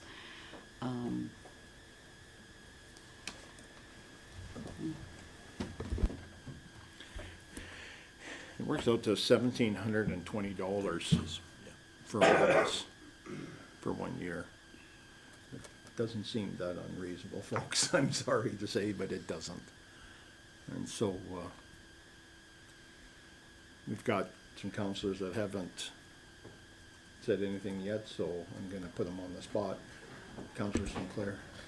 Thank you, Mayor Boniface. I'm in favor of letting the process happen. I think we've seen a lot of things in the past that we need to catch up on, and I think if this is catching us up, I don't see a problem with it getting us back on track. So that's where I'm in favor of leaving it as it is. Thank you. Counselor Caden. I would have followed you, Shane, on a 3% cap for us and leaving wages for staff at the 3.8. I gotta tell you guys the truth though, when I started this job, I kinda had this like idea that I'm gonna just go and help and save Rocky Mountain House. I put more hours into council this month than I did my own business. Yeah. So, there's two sides of it. When you say $1,700 for the year, it's really, over the course of the year, probably not that bad just to leave it. Counselor Boniface. No, I'm asking you the question. I already did comment. I guess that question. Okay, I already did comment, but I guess that was more of a question than a comment. That's a tough one, because I agree, like, it has been really busy. And so that's neglecting our other income streams and things like that, so it could become tough on a personal basis that way. But I'd also like to see that we could put $17,000 into something more exciting than just our bank accounts with all the things that we've talked about in the last month that we can do with this town. And so I don't know. I'm still undecided. Counselor Shipple. Well, thank you, Mayor Boniface. I'm looking at this conversation with, there's two questions on the table as far as I'm concerned. One is about the COLA and the CPI, and whether we're going to institute the 8.4%, and then the other discussions about honorariums for counselors. And so I think we're getting ourselves confused. I think the honorariums for counselors, having heard around the table, I'm hearing a consensus that they stay as they are. But I haven't heard any discussion about, do we cap the COLA at 3% versus 3.84%? That's really, I think, the question that I came up or have to ask. So I'm just looking for feedback on that. I'm hearing some comments saying, like, let's just leave it as is. And I'm hearing comments that, no, let's cap it at 3. So we just need to sort that mess out in terms of where we're going to go there. Hopefully I made that clear. You did, thank you. Counselor Boniface. To that changing the formula, like Councillor Musker was saying, that like they worked through the plan and to keep us from the catch-up, and I know how upset everybody was, including myself, that all of a sudden we have a jump in a raise for everybody. It's for catch-up. And so that's more painful than a nice, smooth, gradual, and probably less disturbing to everybody. Okay. You want us to go around, or? I guess. Eventually we'll ask for a motion if council wants to change. Okay. Yeah. So this is the draft budget, this is being presented, so if council wants changes to this budget as we go, it'd be good to have a motion and a resolution, so then we can take the minutes and apply it to it. Right. So, Okay, then. Well, I think the only way we're gonna solve this impasse is for someone to make the motion, and I will ask Counselor Shipple to do that, please. Thank you, Mayor Boniface. I'll make the motion that we cap COLA just this one time at 3%. And then moving forward, that we use the same formula in years coming up, so we're just making a difference this year. That's about the COLA. A second motion could happen about whether we choose to leave our honorariums the way they are, or we're going to discuss it. There's a whole section about our honorariums further down. We can discuss it at that point as well. So my motion would be that we cap COLA at 3% this year. Okay. And I can go either way on that. So the motion is on the table. Is there any further discussion on the motion? Okay. Seeing none, then I will call that to a vote. All in favor of Counselor Shipple's to stay at the cap it at 3% COLA for this year? All in favor? All opposed? Thank you. That is carried. Thank you. All right, I will carry on with this. So salaries, and we'll implement that. Contractual services increased by $364,000. If you look, you can see the wastewater treatment plant increased by $333,000. And that was basically annualizing the amount that we had in for this year. We had thought we'd open later in the year. And there was annualization of the recycling costs for the PPR. So those are the two main drivers. You'll also see some reductions. So there was things taken out. The RCMP contract actually went down slightly. So the rent dropped by $17,000. We usually budget $70,000. They base their share of the rent on a percent allocation between provincial and between provincial and local members. So it went from 70 down to about 58. And the RCMP contract, the extra duty pay dropped by 51,000, so that's good. And the one-time policing study, we pulled that out. So that was, last year we had budgeted 60,000, this year there's 0. And election costs, again, we budget them once every 4 years, so that was taken out. And, yeah, we added some extra contracting on the airport and the NSRP. There's a one-time, they want to do some more dirt screening. And that's contracted services. Materials and supplies increased by 87,000. We do a projection on all of our utility costs, and we kind of, we're down into October, so we can kind of look and see how our costs are going and do a projection and adjust them based on current year actuals. And the water at the pool in the arena went up. Sand, salt, and gravel. We are seeing increased costs. Like, it kind of started at the end of COVID because of supply chain issues, but we're continually seeing costs just getting more expensive. And water, there was an increase in cost for replacement parts. Grants and transfers increased by 370,000. Again, 250, that's the summer games, so if it doesn't happen, well, and it's matched with a offsetting revenue. The medical building, the profit's no longer being transferred, so that's dropped down. And when we go through that department, you'll see, like, it's basically winding it up because we used to have a full year of operations and we just don't anymore. And the library, there's an increase in grant requests, and that's been discussed at council before, so we've just taken those discussions and incorporated them into the budget. Bank charges and interest, every year you'll see a little flip, because as you pay down your loan, your interest goes down and your principal payments go up, so there's just an adjustment in that. And there's an estimated increase in school requisition. So those are just the requisitions that are offset by it's a wash. And then transfers to capital, so we always transfer the interest into reserves. And last year we did retain 200,000 to offset the taxes, but it's something I would strongly recommend.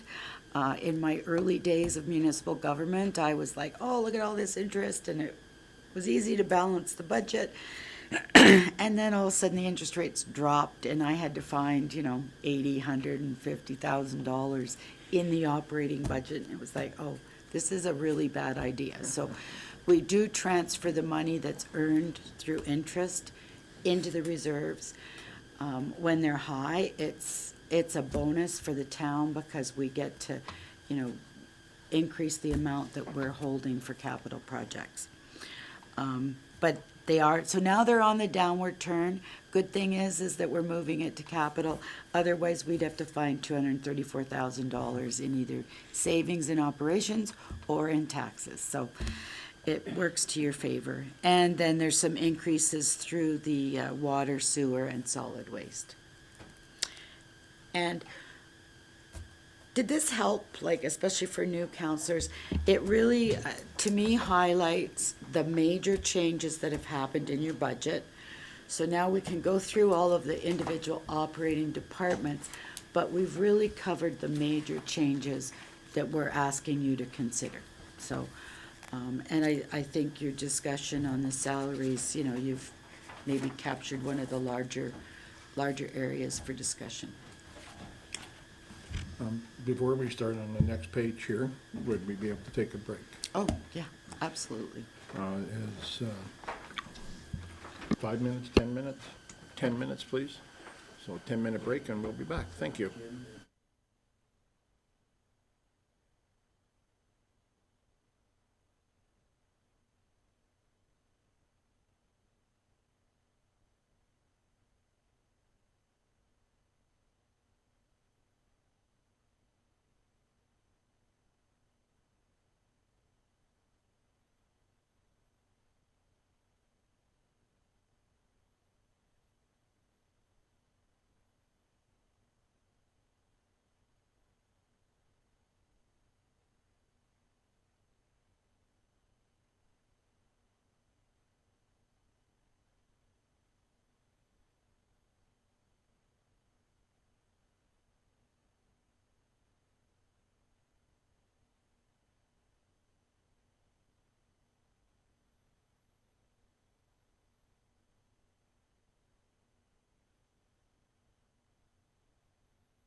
Alrighty.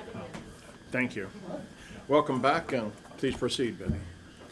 All right, before we leave the summary, I just want to refer you back to page 68. I have a couple comments I would like to make on that page.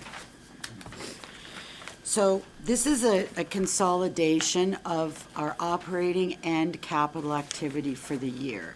And there's just a few key things that, you know, when we looked at all the indicator graphs and things that as a municipality you kind of want to try to achieve. So it shows our total source of funding is 29.825. One of the items, if you look the second from the bottom on the sources of funding, is we're pulling $569,000 of funds out of reserves into operating that's covering basically one-time activities. And one of the big ones was that $250,000 for the summer games, if we get it, et cetera, et cetera. Then I show your expenditures, so your cash outlays are gonna be 25 million. And then, as accountants, we always call it the below-the-line transfers. So transfers to and from reserves. In 2026, we're planning on transferring $3.8 million into reserves. And that's coming from, I call it the general transfer, which is your interest and some operating dollars, and we'll address that in the general section, and then the utility transfers. Debt repayment is going to be $565,000. And then the other item is a non-cash item, is your amortization. One rule of thumb that they've preached as long as I've been in municipal government is your transfers to reserves.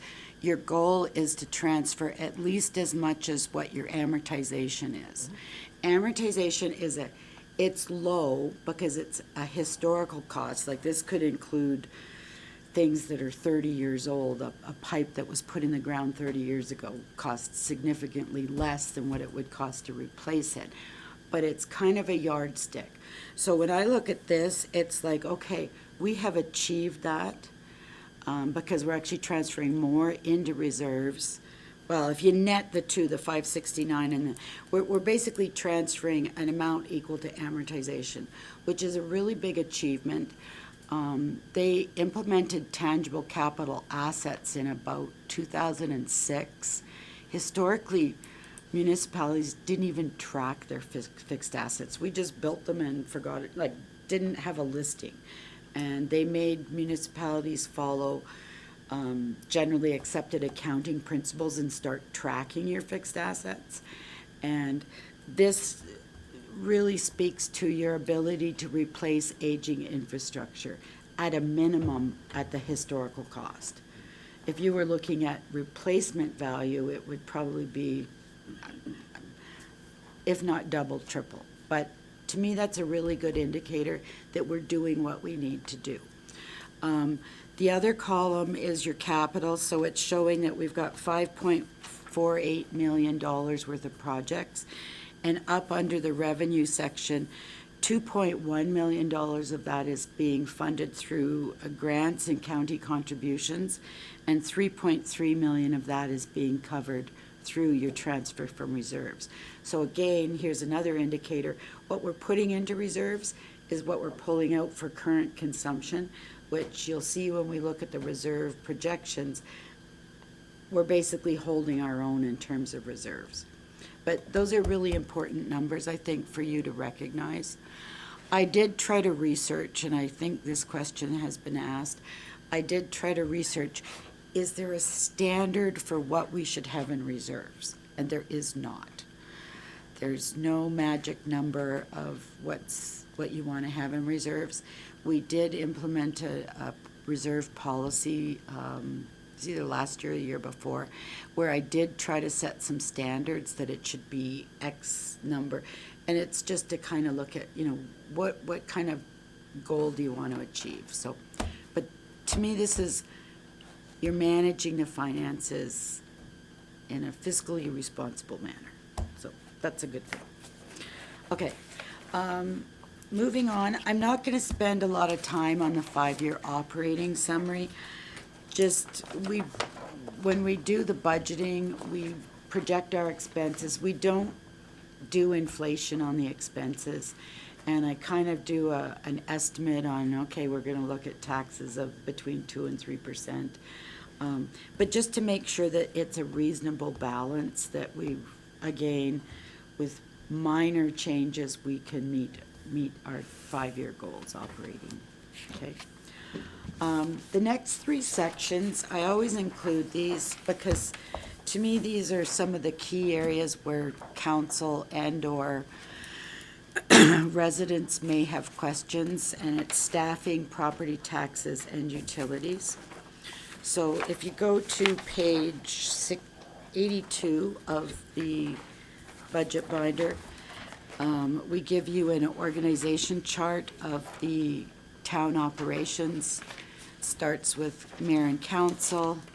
The RCMP sits off to the side. They report to a committee of council. And then the operations. I'm not going to go through them, but just basically these are where the various responsibilities of each division within the organization.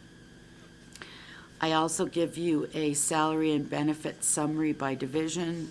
So it's just showing you what the salaries and benefits are and the FTEs that constitute each one of those areas. I'd say we run around about 100 bodies, but that translates into about 85 full-time equivalent people. So, a full year's worth, somebody, there might be a half-time person, but it's 85 full-time equivalents. And then the next page, and I'm not going to go through it in detail, but basically I list every department that we've got and show the FTEs for the last 3 years and show what changes there have been. We do meet with all of the directors and sometimes the managers to reallocate, like we have the ability to say, okay, this person's going to work 0.2. If it's a custodian, they're going to spend this many hours in this building. So we can allocate positions throughout the organization. So sometimes there's minor changes in that, but it's never changing the full FTE complement. The biggest change that we're seeing is the addition of the municipal intern in the administration. And we did move 0.3 of the ledge manager from administration to the CPO department. So that's really the only change, 2 changes that we made that were significant in the staffing budget. Oh, question? Councillor Stocker. Thank you, Mayor Boniface. I had a question, and this one I think, sir, is for Mr. Kraus. When we're our seasonal staff, is there still STEP and PEP and all those programs that give grants for seasonal? I don't Yes, know. there is, and we apply for them every year. They used to be guaranteed. They are not anymore. So it's a hit and miss whether we get those grants. And is the budget based on obtaining those grants, or? We actually removed that grant this year from the budget. We Okay. had it in the budget, and in the last 2 or 3 years, 2 years ago, we didn't get anything. We've always gotten it, and we got nothing. And then last year, we didn't get the full complement of what we requested. So conservative accounting policy is that you go low on revenue. So we removed it because there's virtually no guarantee that we'll get it.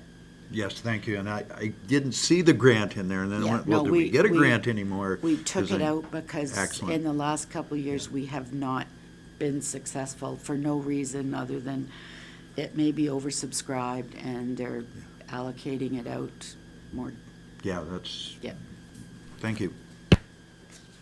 We did ask for 1 additional summer student, and you can see that under parks. There's a .43 on page 85. Typically, we've hired 11. They work full tilt all summer and grass cutting and pothole filling and doing various things. Most of them work in parks, but, so we have budgeted for one additional summer student. Okay, next section, property taxes.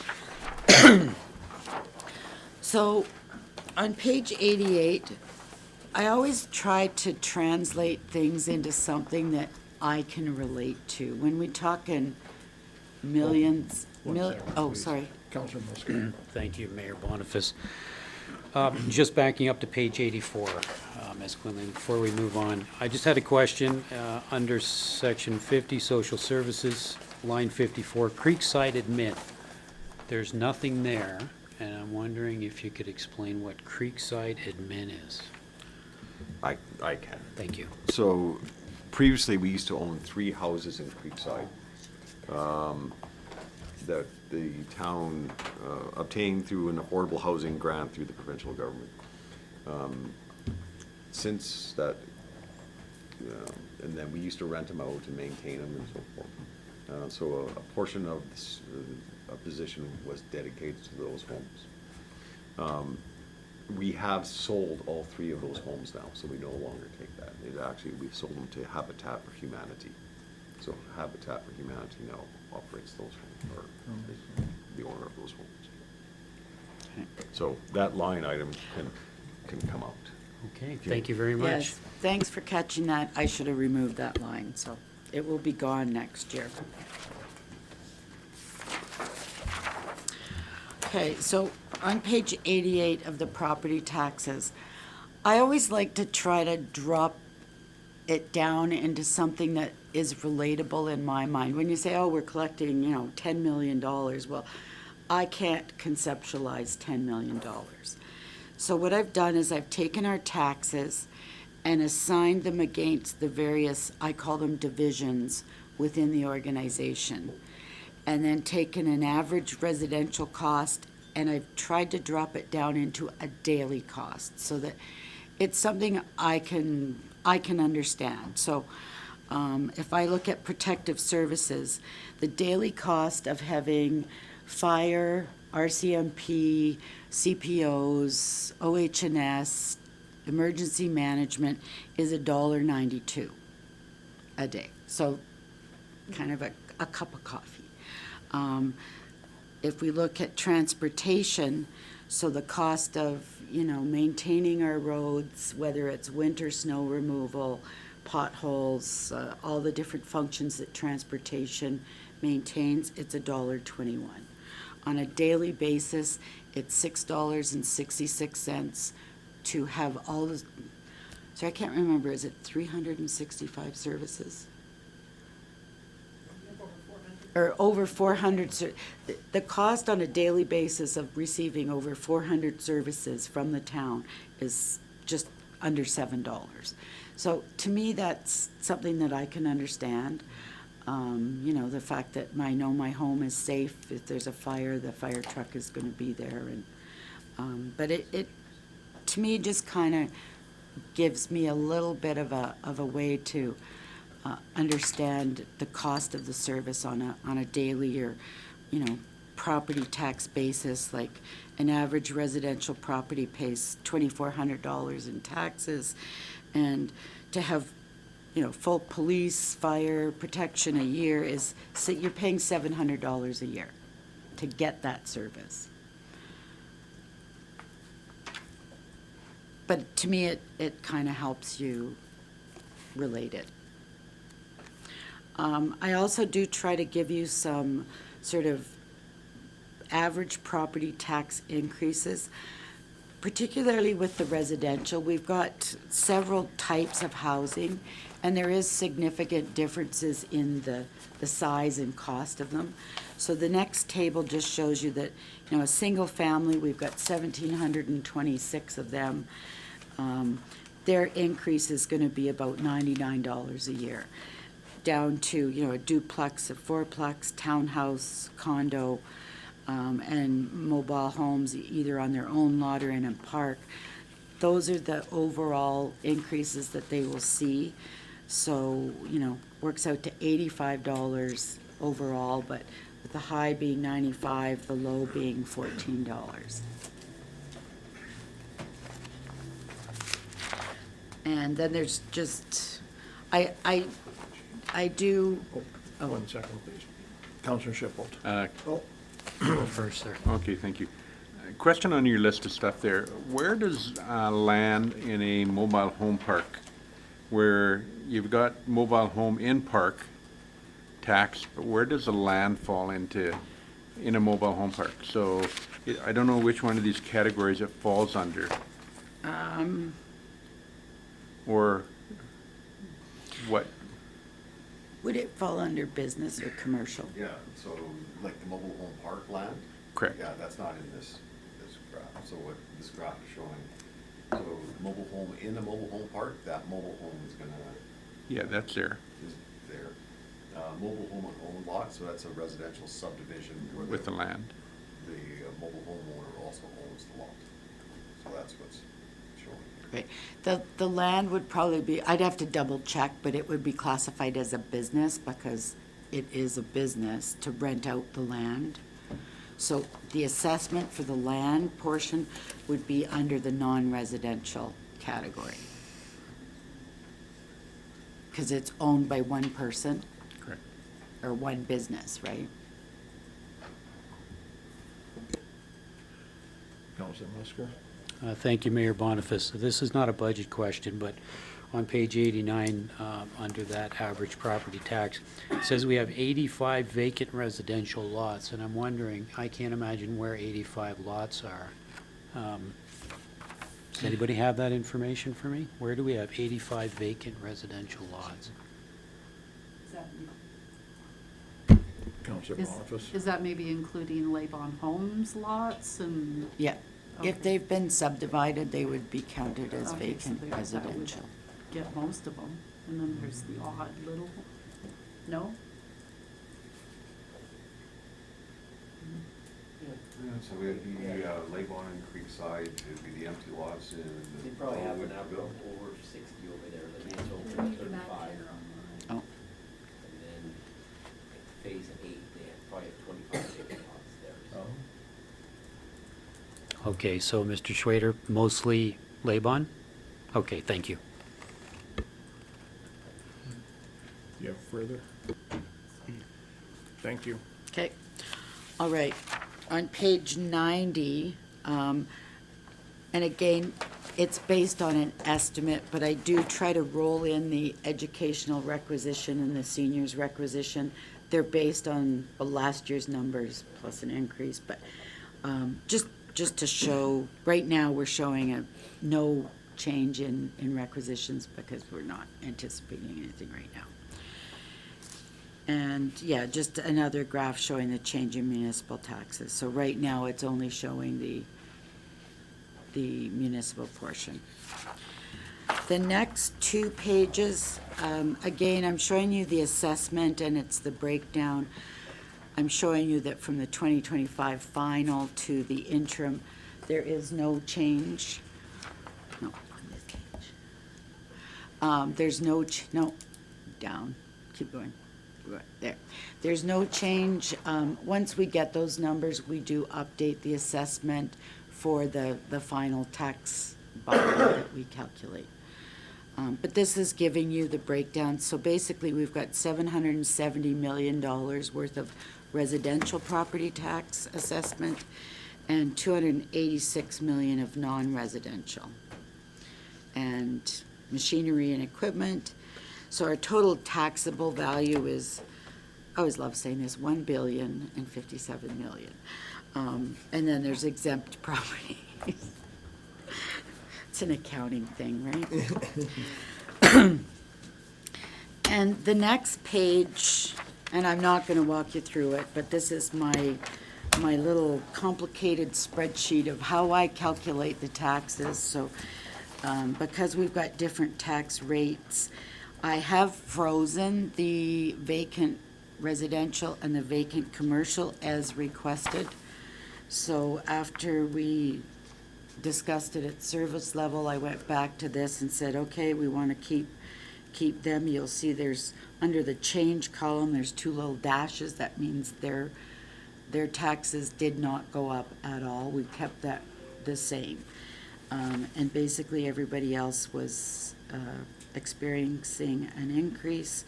But that's how I come up with the tax rates, is we say, okay, we need this many new tax dollars. I put it into the formula and then calculate what we need to collect from each group to get the right amounts. And I do also show the weighted average calculation, because that shows you, this is, if we had one rate, we would be charging a 12.5. We have had discussions in the past about this, and to move to one tax rate, you would have to look at increasing small business by about 20%. So you could do it on a very gradual basis if you so choose to do that, but to do it in one fell swoop would, I think, create a lot of difficulty for a small business owner to come up with that. Councillor Schiffel. Thank you, Mayor Boniface. 44 large businesses, that's 44 businesses we have in our community that have more than 50 employees. They get penalized through our tax system. So we try to create prosperity in our community and want large businesses to become larger. And yet through our taxation, and what you're saying is that, thank God they do, because the others would have a significant tax increase. How do we determine that there's 44 in our community that employ more than 50 people?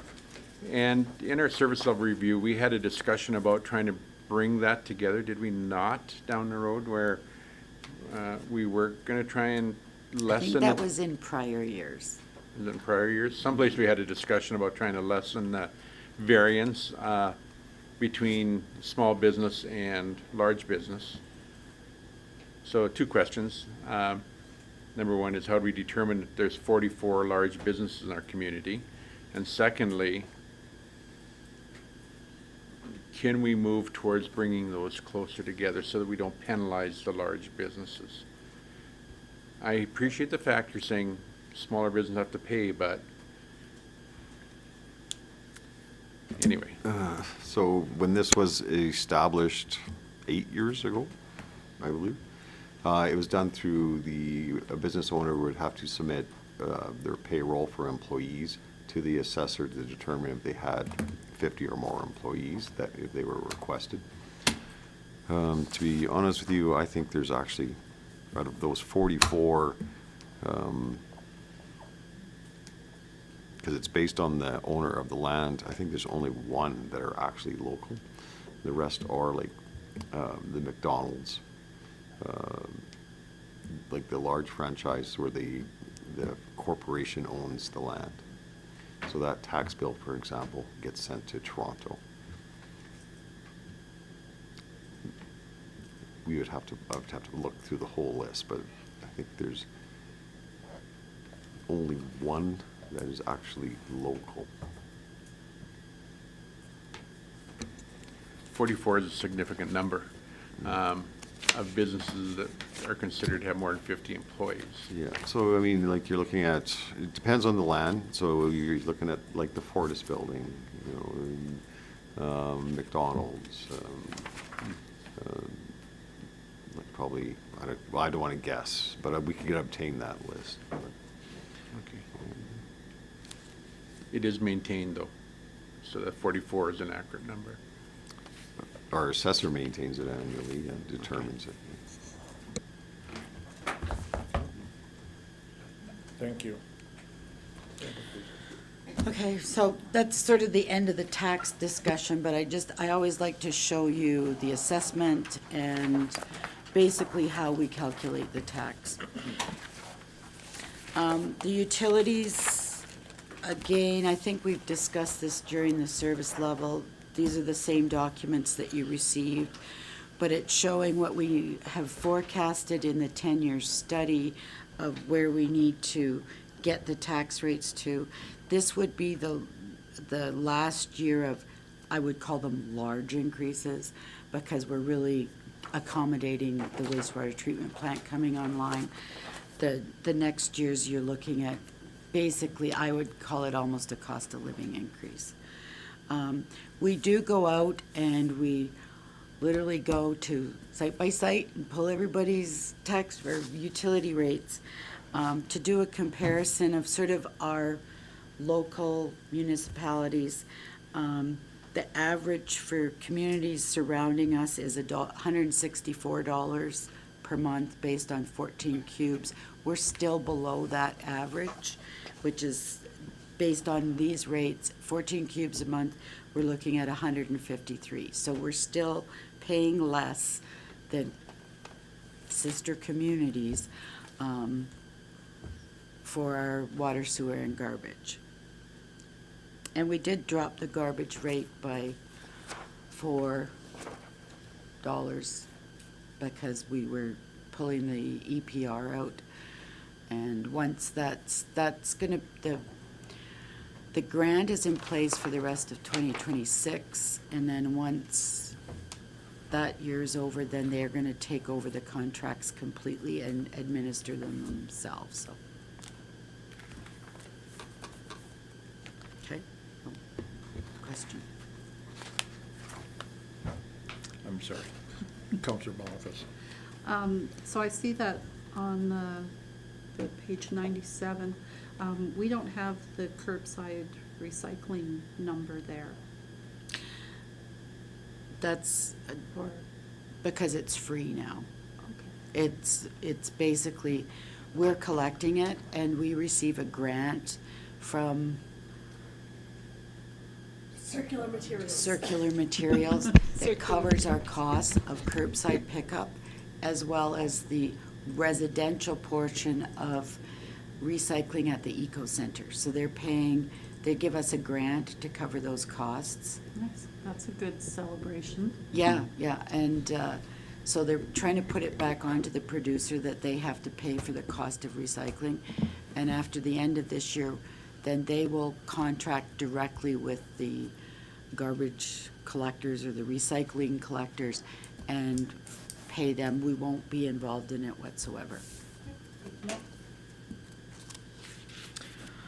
Okay, so now we're into the body of the budget book. I want to just do a little explanation of how this is laid out. If you go to page 101, we have what I call divisions, departments, and cost centers. So a division is a major grouping, the first one being general. There's only one department in it, so it's kind of a bad example. But a division is a collection of departments and cost centers that constitute one major area. So our divisions are general, which is sort of your taxation. Then we have, and I split legislation out, but legislation and admin form another division.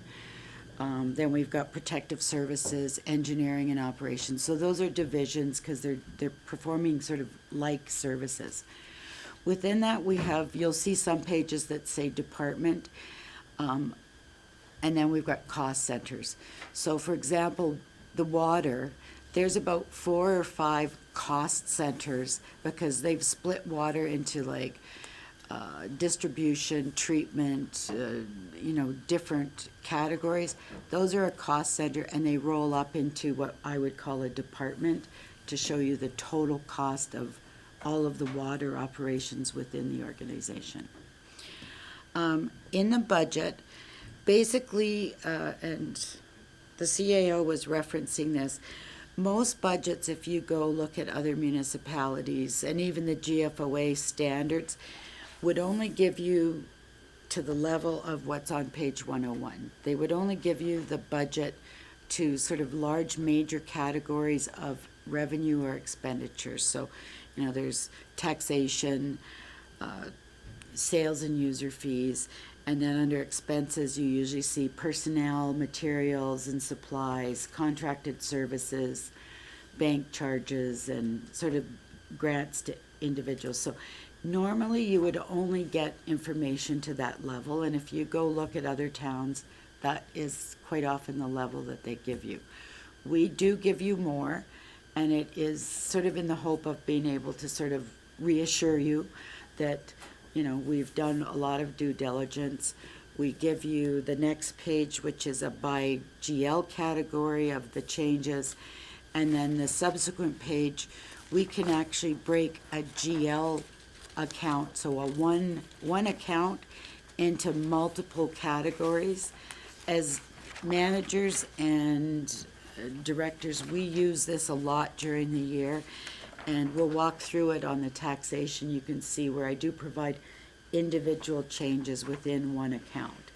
But typically, it's if council's at a governance role, this isn't sort of what you would be looking at or making decisions based on, but we do provide it because I think well, you're used to getting it, but it does give you a bit of a understanding for what we've done.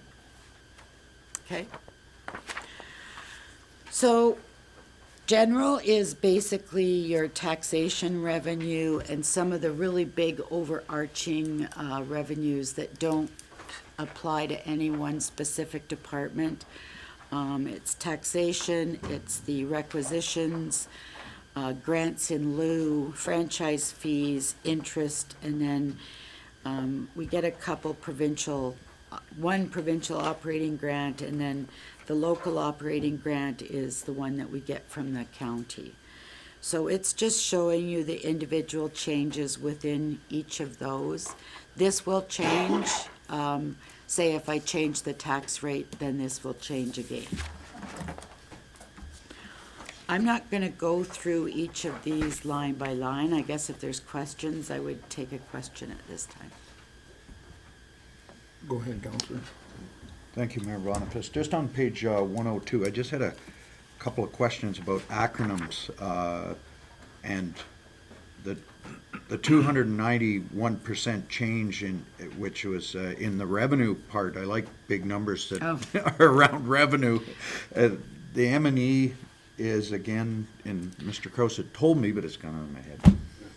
Oh, that's machinery and equipment. And And then, the big change isn't because of something they did, it's probably because of something that I did. I played around with some of the, I was double checking my categories, and if you look down under federal GIL, or provincial, so I moved, I was fixing some of the categories within the taxation assessment grouping, so that's all Okay. that is. and then the second one, GIL, I didn't recognize That's the term. grant in lieu. Thank So you. the federal and provincial government, they don't pay taxes per se, they give us what they call grants. Thank you. Actually, one good news thing is, if you look at the provincial grant in lieu, they arbitrarily decided about 5 or 6 years ago that they were only gonna give us 50% of what we were giving them as a tax notice to them. They just decided they were not gonna pay it, and they were gonna pay us 50%. Last year, they increased it to 75, and this year they're back to 100%. So, And that would be the 116% increase? yes, Excellent. yeah. So they just, and there was virtually nothing that municipalities could do to argue with it. So that's nice, because, I mean, that removes a burden that was put onto taxpayers, right? Do you have any further questions? Oh, sorry. Thank you. Okay, that's it? Okay, so now we're into legislation. Just so each of you are aware, you each have your own little cost center. Your budgets are all the same, except for the mayor, he does get a little extra, just because he's extra busy. And we have an additional department called council admin, and that's where we capture some of the sort of overall things that council does during the year. We include the service level review in there. There's some general training sessions for council. The town Christmas party is funded out of there. Staff annual banquets, chamber business awards gala, you have some general promotions and public relations money, and insurance premium coverage for council. So the council admin on page 110, it's about, well, it's 58,000, so it went down by the amount of the election. Any questions on that one? No? No, go ahead. Okay. And then the mayor's department is showing, basically the increase that is showing is us adjusting the honorariums to what was decided in the previous policy change and benefit calculations. And he's, I mean, just, again, this is more explanatory than anything. So you have a training budget of $7,900. That would cover, you know, if you went to a course or anything like that. And then staff meals and accommodation, that's if you go out of town for a meeting or if you're attending a conference. That covers those expenditures, and everybody's got a similar budget expense. Councillor Stalker. Thank you, Mayor Boniface. I feel like I'm asking lots of questions first timer, so. I had a question around the training budget, and if we're, as council, if we're overrunning as administration, first off, does that happen, and is administration come and say, look, you're over your budget here, what are you doing? And make sure we're coming in at least under budget on that number. So we provide council, generally it's quarterly, emails showing where you guys are at with each in your budget. The per diem section of it for all of that, basically what we tell council is as long as council's overall budget is below, then everyone's happy. Because you'll find like the per diem amount is equalized among all of council. But some councilors take on more committees than other councilors. So that's why we kind of look at it in that sense. So just so I understand, the lump sum money that's attached to training, it doesn't overrun because, Specifically the training?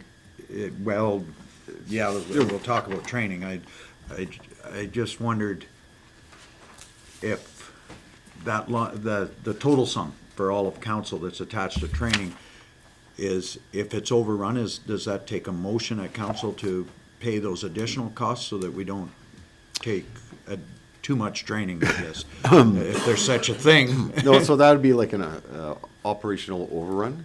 That would be, what's the best way? At the end of the year, like we wouldn't come back and ask you for more money during the year to match your budget.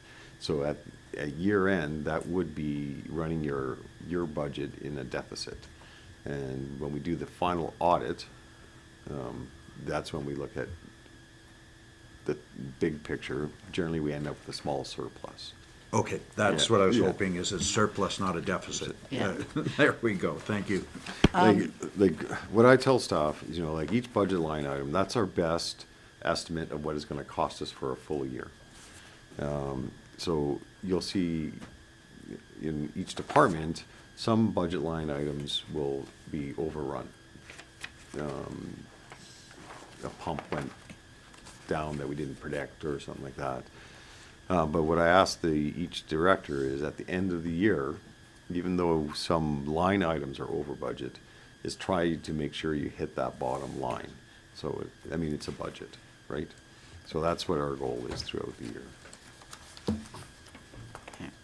And, sorry, it's maybe a bit of a misnomer. The training budget also would cover, say, if you went on a conference, it would cover your conference fees. Okay. So I won't go through each individual counselor, but, if you look at the next page 118, Counselor Boniface, they're all the same except for I have individually gone in and assigned your deputy mayor honorarium. So if there's a slight difference, it's because I actually reviewed the schedule over the next 4 years to determine who was going to be deputy mayor when. So there's some slight, but basically there's 46,000 in honorariums, which is your benefits, and then the council honorarium. There's training of 4,700 and staff meals and accommodation for 7. And then communications is the cost of a cell phone. And that's basically consistent throughout all of your departments. Is there any questions on these? Oh, We were tied. Well, I'm sorry. I'm just reading. Counselor Shippold. We were tied. Go ahead. Thank you. So to your line, Betty, where they're all the same and that you've taken and changed some for deputy mayor. So I'm deputy mayor presently. right. And so when I look at my budget, my budget line at the very last on page 132 is less than, say, Councillor Sinclair's budget. That's because you don't have any, your benefits are only $300 because you don't get CPP. Okay, my question's kind of the same, because I'm looking at mine, and I'm lower than everybody else. I'm kind of going, what did I do? Okay, let me research that and I will get back to you, okay? I will check. God forbid if I made a mistake.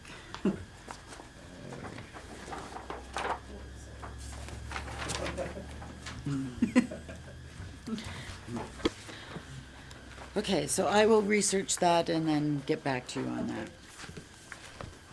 that. The next section, if you flip to administration, and I have to refer you to the lovely picture that we have. I just love this. It's Rocco the snake.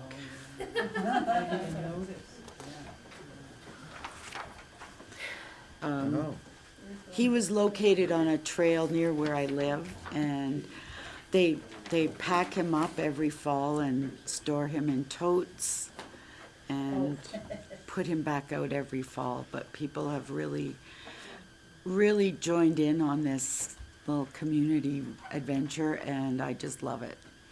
It's great.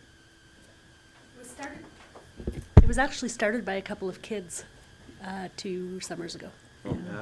It's huge, like, I don't know how many rocks there are, but Over 1,000, but it runs 150 meters long now. so there's a perfect example of community spirit. Okay, so the administration department, if you go to page 144, so this is the roll-up of all the departments within administration, is $2.4 million. We do collect some fees. You'll see under the revenue, the grant income, that's the municipal intern that we've budgeted for. And the other one that I just want to highlight is internal transfers. There's $320,000. So this is a standard practice throughout many municipalities. We take a portion of administration, finance, and IT and move them to the utilities because it has to be self-funded. So we basically charge them an internal charge for the structure that they operate within administratively. So that's to our benefit. And we also have moved, I believe there's a portion of it that's been moved to transportation. When we were doing the utility rate study, the fellow that did it said that's another place where they tend to like to transfer funds. But it's making sure that utilities are sort of paying their share of the administrative costs, which works out to the taxpayer's advantage. So this is the division. Within the division, if you go to the next page, there's general corporate. And again, that's sort of an overarching department. If you go to page 148 and 149, you'll see that the largest expenditure there is grants to individuals and organizations. This was discussed at the service level review, so these are the different organizations that you fund during the year. Okay. Counselor Stalker. Thank you, Mayor Bonifest. I just, you and I discussed it, Betty, on a side about the bank charges and interest, and just for the public's reference around bank charges, we aren't getting charged any bank charges? No, we don't Yeah, pay and- banking fees. Yeah, I just wanted to clarify that in case somebody's perusing in the public and they're going, the question I asked is, why are we getting bank charges? We're a big client. Yeah. So, thank you. Yeah, no, it's for basically debit machines, debit cards, and credit card charges that are charged through. Excellent. Thank you. Yeah, thank you, Mary, if I can just comment. So if, on page 149, so you'll see those are the organizations that council is supporting. So that was discussed at service level through our supplementary service program, just to make you aware. So that's where those discussions from service level is now showing up. And, you know, because confirming, for example, I think the only request that was altered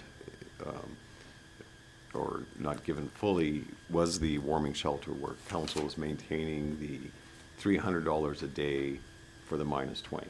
So that's what's reflected in here. I just wanted to make sure council's aware this is where, from service level, where this came, or where it goes. One thing I do want to comment on, though, because what council will hear or see or sometimes be requested is small-time grants for events. So 2 years ago, this is just to bring new councilors up to speed.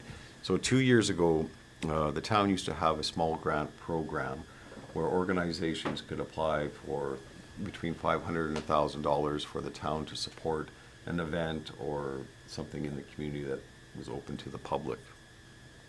Council decided to end that grant program and create the Community Events Committee and use the funds from that grant program for the Community Events Committee.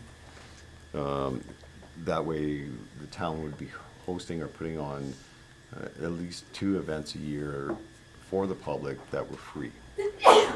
Is basically the premises there. So since that program ended, so what administration does now, when we receive a request from an organization or for funding for an event in town, administration advises them that the town no longer has that grant program. So those requests don't come to council, just to make you aware, so. Thank you. Counselor Musker. Thank you, Mayor Boniface. Under grants and transfers, Canada Day celebrations, $2,000 set aside for that. My question was going to be, is that part of the Community Events Committee? But that is a separate line item. Does this have to do with our partnership with the historical site? Yes, yeah, Okay, so fireworks and that whole day. yes. All right, thank you. Counselor Stalker. Thank you, Mayor Bonifest. Looking through that, and maybe I discovered it later in the document, I was wondering where the library fits in the grants and transfers. It's in the library. It's in the library. I must have found it later, because all I had as a note is, where's library? Thank you. Counselor Schippel, please. Thank you, Mayor Boniface. So we have the Chuck Wagon folks coming to our next council meeting as a delegation. And one of the things they're going to be looking for is some upgrades to the North Saskatchewan River Park in the tune of $50,000. At what point does that get discussed? Because we're in budget today, tomorrow, and the next day. They're coming next week looking for funding. At what point would we add that, or where would we put that into to look at if we should choose to fund their request?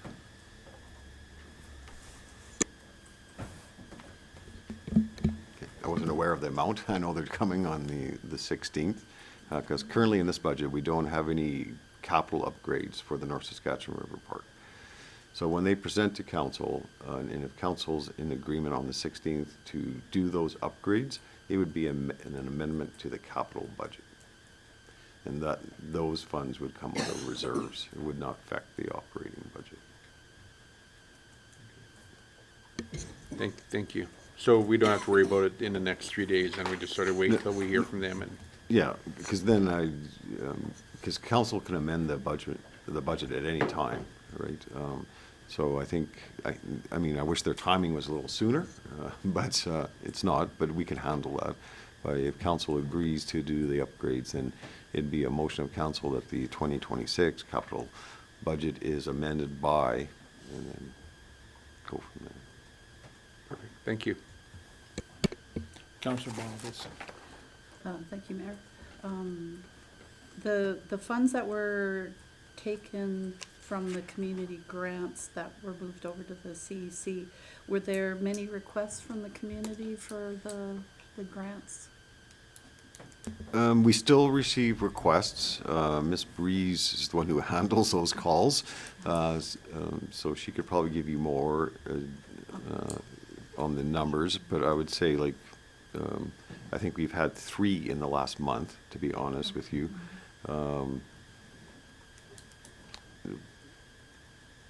But I would be guessing at how the requests are dwindling down, though, because we haven't offered the program for 2 years.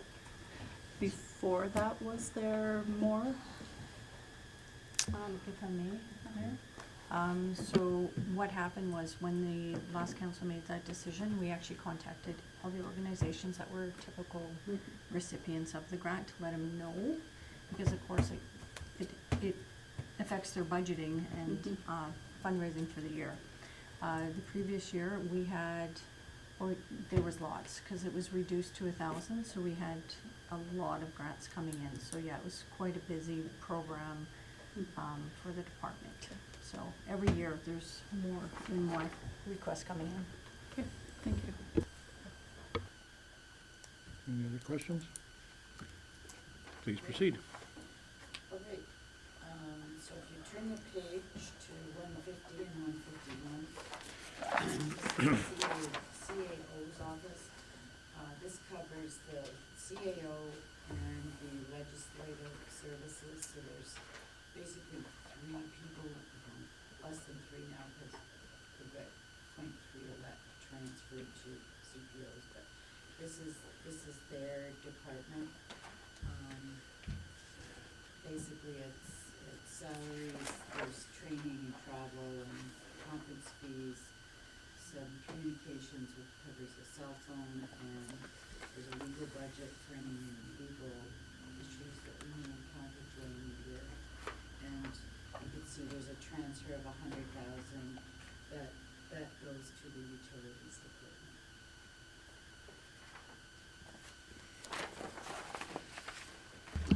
Councillor Stocker. Thank you, Mayor Boniface. I apologize first. I don't know if this is a question that's appropriate to even ask. In relation to the, just wait, I gotta get the right wording here. In relation to salary and wages in the CAO office, and again, I apologize, Mr. Kraus. Do you know where you fall on the 65 percentile in relation to your specific wages? Right on the 65 percentile. Oh, okay, thank you. That was, I didn't see it here. There we go. Do you have any further questions? Sorry. Go ahead, please. Okay, and if you turn the page, there's the finance department, so this consists of basically finance, which is all the accounting, taxes, et cetera.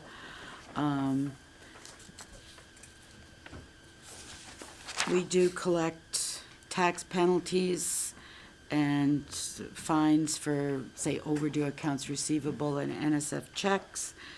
And we've got, well, the audit is included in there, the cost of the assessor is in there, and, you know, sort of our big fees are, we've got 15,000 for postage, and yeah, and then office supplies, which is basically your paper and printing costs for what we do. Any questions on that? Oh, Counselor Shipple.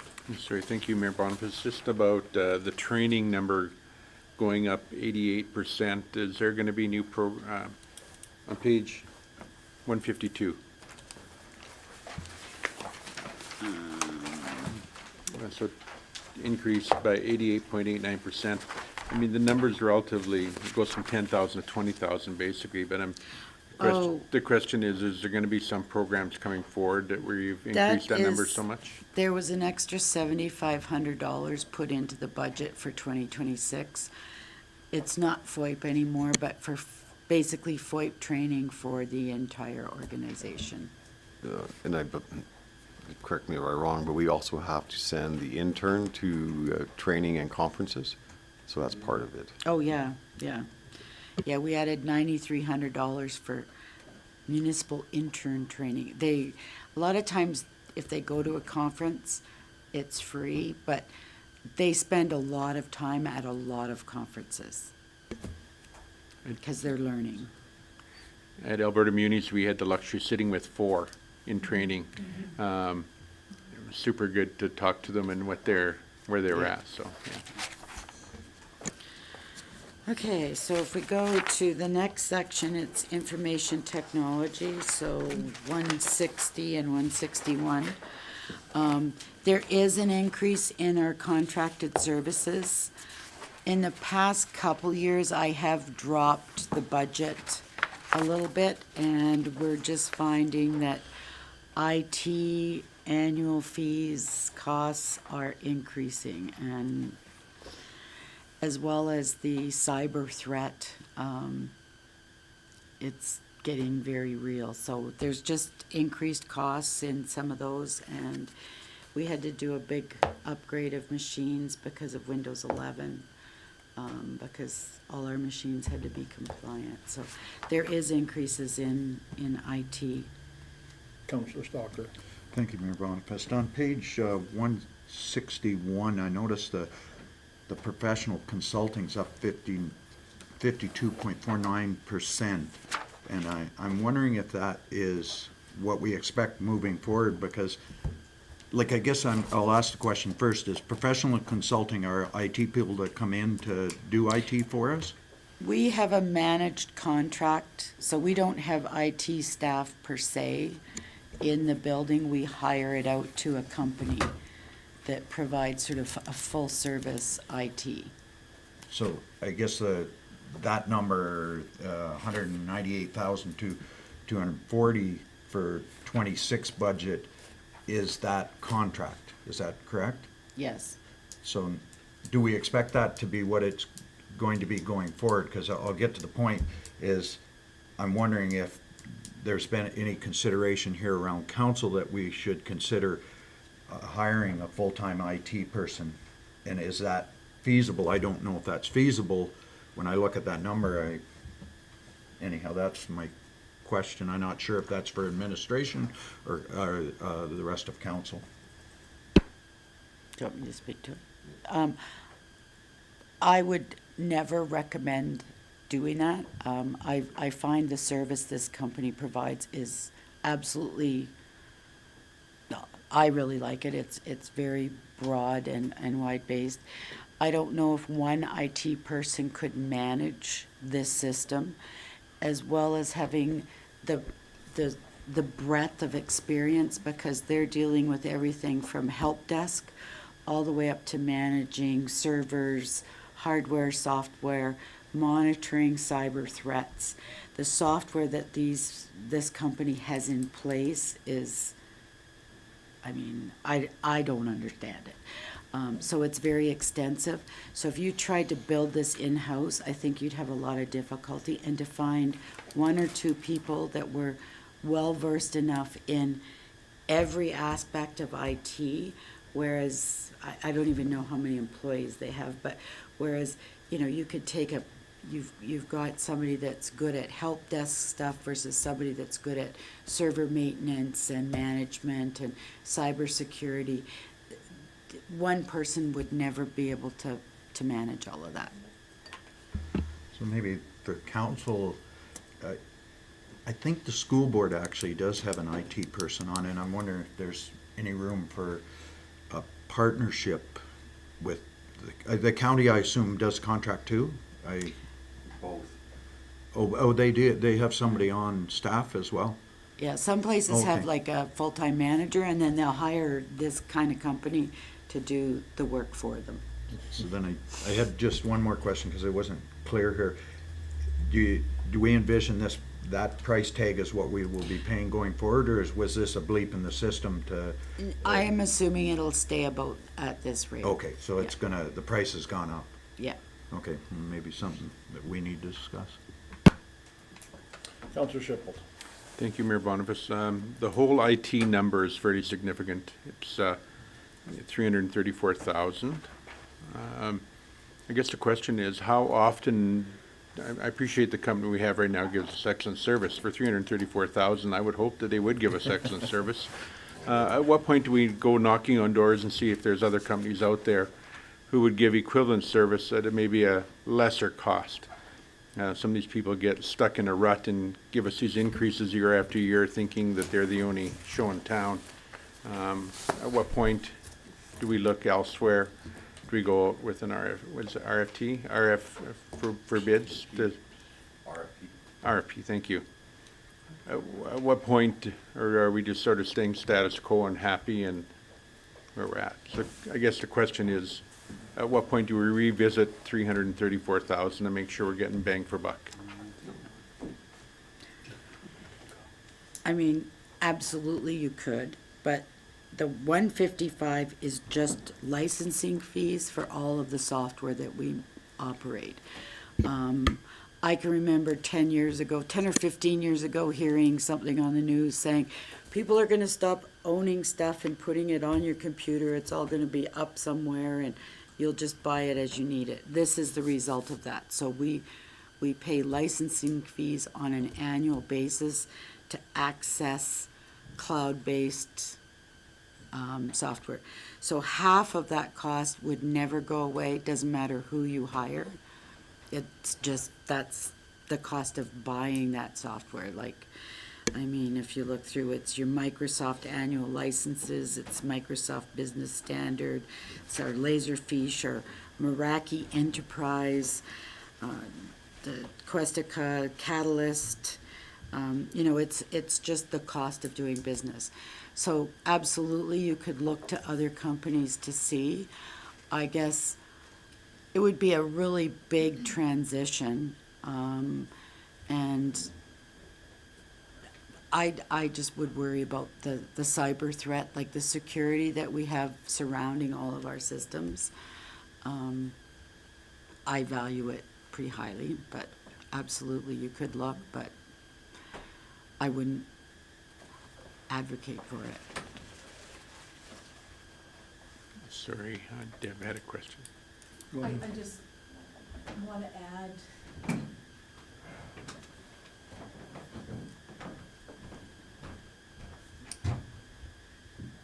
I'd like to add to Betty's comments. Rocky, those numbers also reflect the number of users, and we've seen, you know, some continual increase in number of users through the town, right? Through staffing increases, council, that sort of thing, as well as our auditors also, part of their auditing standards requires us to have controls in place to ensure data integrity. And we really need that support behind our system, behind our network, in order to say, yes, we're confident these numbers support what's happening. So I just wanted to add that. Thank you. Okay, I'm not disagreeing with anything you've said. I'm going to go back to my original question. Is there a point in time when we physically say, this year's coming up and this is the year we're going to go out and farm this task out, or do we just stay status quo? No, we don't stay quiet, status quo. But typically, every 5 years, I would have to review the contract we have with this company to see when it's due. But typically, we don't go every 5 years. It's no different than like our assessor. We sign a 3-year contract with a 2 years extension, and we bring that to council. You know, do you want to extend? Do you want to go out? You know, so typically, no more than 5 years. Thank you. To that point, the Councillor Schippel's asking, I mean, did they give you any rationale why they were upping the price of 52.49%? It was because in the prior years I had under budgeted, so it wasn't that they increased their fees. I had under budgeted, I had dropped it, and then we did a more detailed review, and we did bump up to a larger package that had more cybersecurity, but it wasn't the full 50,000. It was me. I had budgeted 130 last year, and I didn't include all of the programs. So that was me. Oh, okay, no, thank you. And I guess, do we need a motion or something to look into that, or you'll bring that back to us?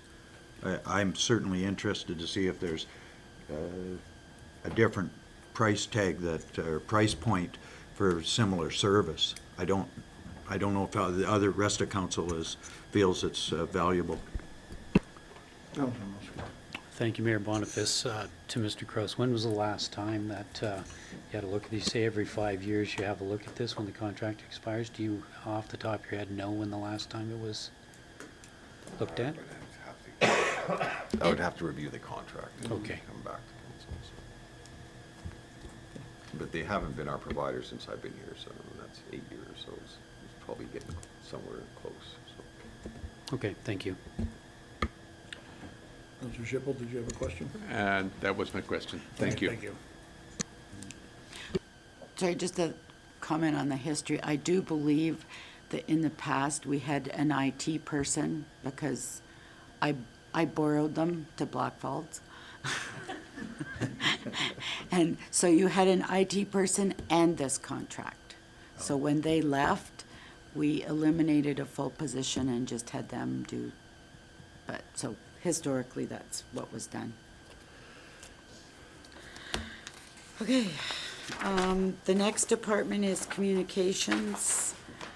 And if you look on page 165, basically you've got 2 communication staff. I can let Laura speak to it if she'd like. But they have shown reductions in some of their costs. And just a comment, I did work with the directors and say, if you can find savings, let's find them. And they were very willing to do that. Sometimes you do budget because it's like, well, there might be something break down, but budgeting is very tight these days. So they were very willing to drop their budgets. Are you saying I did the best job of that, Betty? Absolutely. Thanks. I mean, we went through at service level just 2 weeks ago the tasks that we're responsible for. We do a lot. Our largest saving was in advertising because we took a really close accounting of what we're doing and how we're advertising it. We still have a significant amount of legislated advertising that we must do and notices to the public, depending on the business of council of the day. But there are other avenues that we've been able to find savings there, advertising in different ways, really using our newsletter, our direct mailing, and things like that. And so that is how that happened. Otherwise, just modest or no increases. Oh. That's right. The big expense for my department would be in capital, and that's website. And depending on what comes back for costing on that, then our operating website costs will change up or down, but probably down because we have quite a bit contracted for that, and that's the cost of our website over 5 years. So if It depends if they want a lump sum up front or if we have like a subscription service like we have now. We just won't know that until that RFP comes back, if the budget is approved with the new website in the capital side of things. Thank you. Councillor Schiffel. Thank you, Mayor Boniface. Something that we've taken out of our budget over the years is advertising in our local newspaper. And as we try to change the narrative within our community and let people know that we have things happening, when I come in and I look at the bulletin board at the front doors, it's full of development and different permits that have been issued. I've always advocated that we should put an ad in the Mountaineer to display what we're doing as well, to get out there and have people know that we have things happening in our community. I know the argument is, well, they can go to our website, but people my age have difficulty in that kind of stuff. So I read the Mountaineer on a regular basis, and the Western Star, and I always read what the Clearwater County puts in there and who's got permits and what's getting built out there. And I find it intriguing, and I actually find it positive growth within the county. And I would like to know if we could look at doing the same thing for the town. I know it keeps coming back to money, but I think the flip side of it is, if we want to be out there and be more transparent to the people, to know what's going on in our community, we need to look at the venues that are available to us. And I would like to know if we can add to our budget line in there something to that effect, to change the narrative in our community. Our narrative has changed already, but maybe more so to have transparency in saying the 10 or 12 pieces of permitting that's hanging on the bulletin board could be a one line in a Mountaineer ad that used to be there once upon a time. Just tossing that out there. Councillor Boniface. With the Mountaineer now, I don't know if this is something that could happen with them, but what if the town became, I don't know, like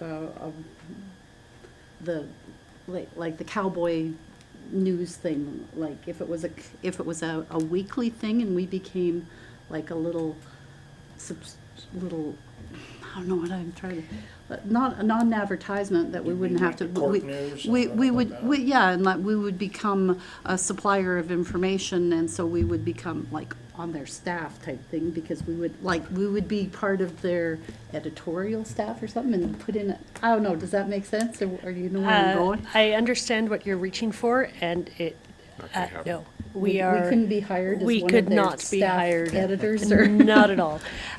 We do provide quite a bit of content for the Mountaineer. Either they come out, I mean, they cover these meetings. Yeah. I know they're watching right now. Yeah. And they cover a lot of goings-ons in the town that are us. But no, if we want content in the paper as we want it, we pay for it. And we do get the best rate because government and nonprofits get, I think it's a C rate, so it is a little bit better than a for-profit business. But no, And so we're advertising the Mountaineer right now, so if they're listening right now, maybe they will. I don't know. I do know we've had this discussion in the last, I want to say 18 to 24 months, and so I know I brought up pricing about what that would cost. It would be a little dated right now, but I'm just trying to find it. If council will give me that latitude to look for that, I may have more to offer. Thank you. Councillor Schiffel. Thank you, Mayor Boniface. I'm not looking for anything elaborate. I'm not looking for stories. I'm just looking for the happenings that are happening within the build of our community. Because I do realize there's going to be a cost to it at the Mountaineer, so that at the end of the day, it'll be to keep it as basic as possible, but yet positive feedback to the community. I just throw that out there. Councillor Stocker. Thank you, Mayor Boniface. I support the concept for sure. I'd like to, I don't know how we would flesh out a dollar figure. I don't know if that's $1,000 a month or $500 a month or whatever. And, we're getting that. Thank you. Yeah. Councillor Musker. Thank you, Mayor Boniface. I agree with the sentiment as well. I think the more information we can get out to the town, the better. But we already have a venue for doing that. It's the newsletter in our utility bills.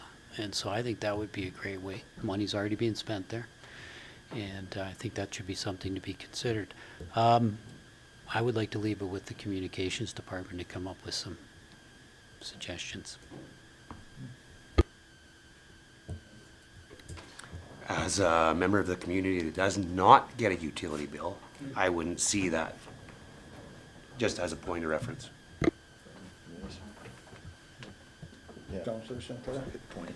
I just have a question that's related to the website, but I'll wait for this part of the conversation to pass before I get to that one. Okay, Councillor Musker? One last question for councillors. Kaylin, do you read the Mountaineer?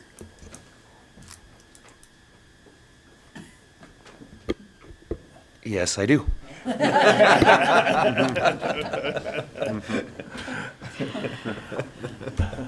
Councillor Boniface? Just a quick comment on the paper in the utility bills. I hate to say that quite often I'll just go through the file and, okay, I do love you, but I will watch it more carefully. Councillor Shipple? Thank you, Mayor Boniface. A lot of people don't get utility bills, senior citizen lodges, apartment buildings, mobile home parks. There's a lot of people who do not get a utility bill. So I understand what you're saying is we got that out there now. But I would hate to think what percentage of the people don't get a utility bill. I'm thinking it's fairly significant. So I think the Mountaineer or something such as that gives us that vehicle to get it out there. Yes, I read the Mountaineer.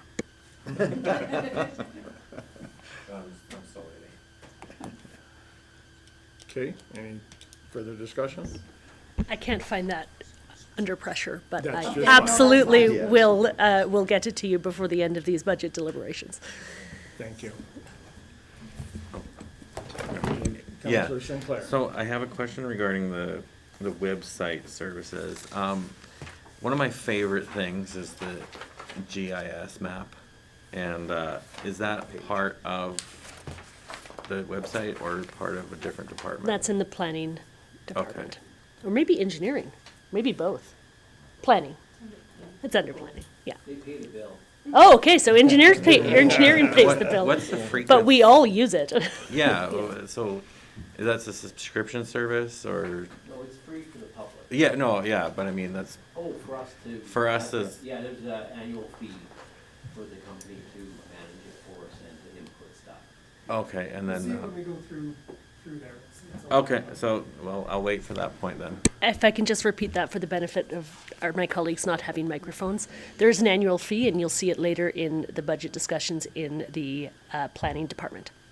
Thank you. Or engineering and operations department. Thank you. Please proceed, Betty. All right, so if we're done with communications, town office is basically the operations and maintenance of this building. So we spend $65,000 a year, and that covers some custodial and maintenance for this building. We assign a portion of the custodial staff and our maintenance people to come and fix things.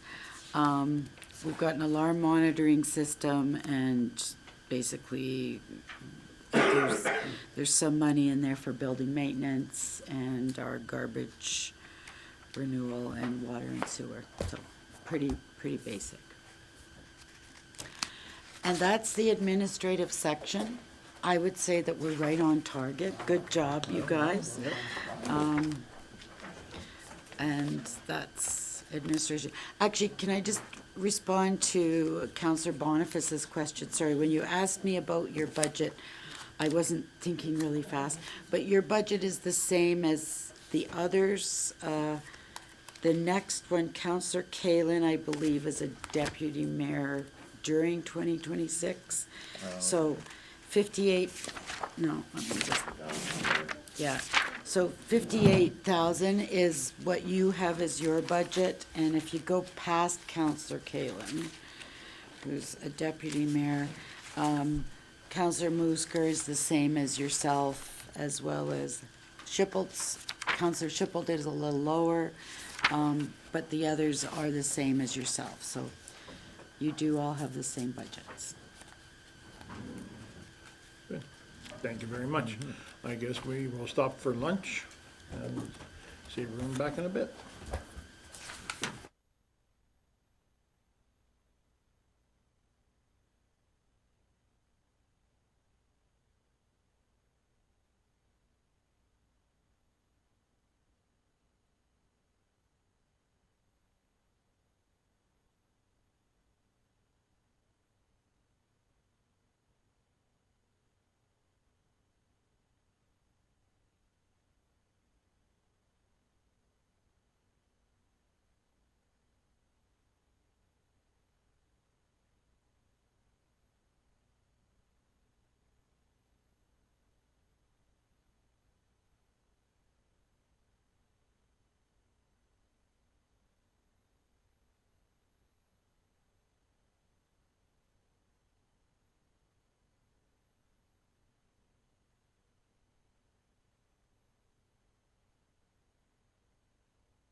Thank you.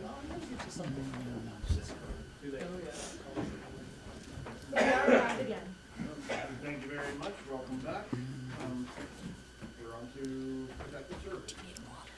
No, I'm good. All right, I will cover protective services on just a high level, and then we have engineering and operations queued up, ready to go. So if you go to page 175, this is the RCMP. We currently function with 12 members, and there's 5 RCMP clerks, 2.5 of which are covered by the county. There's also 2 SROs, or school resource officers, that are included in that 12, that are funded in a 3-way split between the town, the county, and the school division. So every year I get the enrollments and plug them into the formula and recalculate what their share is and what we invoice them for. Oh, Mayor? Question. I'm sorry, Counselor Sheffield. Well, thank you, Mayor Bonfils. I was under the impression that we paid for 12 members, and then the school resource officers were over and above that. And at one time we had 14, and we cut back to 12. So We they did were, have 14 and we did cut back to 12, but the resource officers are included in that complement. really? Okay, I just didn't realize it was that way. Thank you. So if you look at page 176, that just shows the changes between last year and this year. We did drop the fees for general service. I referenced that earlier. That's the criminal record check revenue. The provincial operating grants went down by 30,000. That's the funding that we got last year, which was one-time funding for the policing study. And we had transferred 30,000 for our share of the policing study into operating, so that's the changes in revenue. And you'll see down the bottom the consulting services, so those are that's the offset to the revenue. The biggest change is in contracted services. It went down by 51,000. The difference being the extra duty, the K Division forecast, is now at 231 as opposed to, it was quite a bit higher. Counselor Sheffield. Thank you, Mayor Boniface. So I was under the impression that our contract was 2.4 million with the RCMP this year, going to 2.65. There was a letter that came to a previous council regarding that, and so now the number is going down. So I'm just looking for clarity on what my interpretation was months back versus what it is here in this documentation. I could speak to it a little and you can jump. So they did send out a revised forecast in August, which we used to calculate this. They also sent out something in October talking about potential salary increases. We haven't included that. I did calculate it. They're looking at, it'll be, if they do approve a 3.5% increase, it would be 72,000. But their forecast for next year that they sent out in October is showing only 11 members. So there may, and I don't know the details of the 11, but there might be a vacancy that they're not able to fill. So any potential increase would be offset by the vacancy. I'd have to go back to the spreadsheets, but if they did a forecast earlier in the year, they may have, the 2.6 might have been because of something else.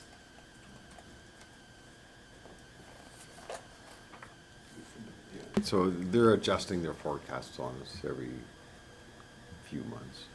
And I'm surprised they forecasted with 11 members, because it is 12 members. So, and if they get that position filled, then their forecast is out, because now we're paying for 12. So. But I've budgeted for 12.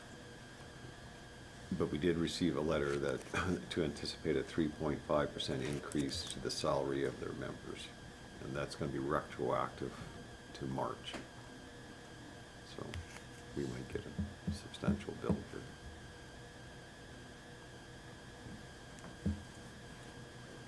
Yeah, thank you. So not a lot of changes in here other than just, we get the forecast from the K Division and amend those. Fire admin is basically showing a large increase of 93,000, and that went through ICC and then I believe came to council. That's the, they contract with us to pay for fire services, and every year they give us an estimate of what it's gonna cost. So, like if you look at page 181, last year we budgeted 713,000, and this year the budget's 807. Just a comment, in the past couple of years, the amount that they've actually invoiced us has very happily come in a little bit lower because they're actually finding they're making more money off motor vehicle accidents because they can bill the province for when they go out on those calls, and that has reduced our share of the operating costs. And this is also where part of the 807 is, you'll see the transfer from reserve, so that includes the 92,000 that's our share of their capital purchases for the year. It's kind of an accounting thing. Yeah.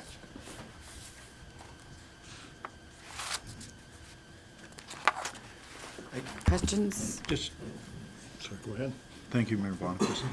Just to clarify that 92,550, that's for capital purchases that have been made or are going to be authorized?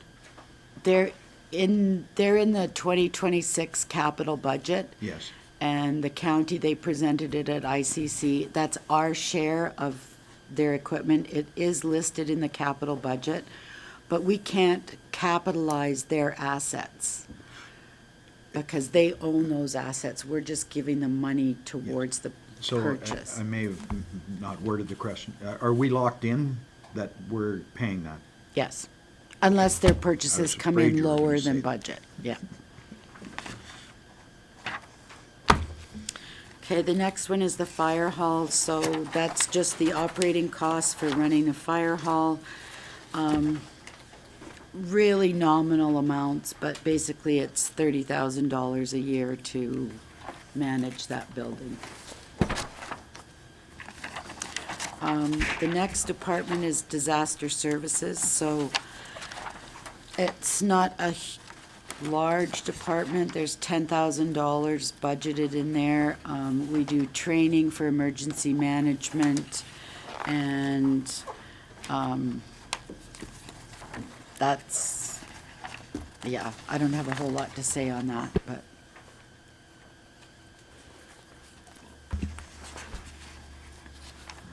I'm sorry, Councillor Stock. No problem, Member Boniface.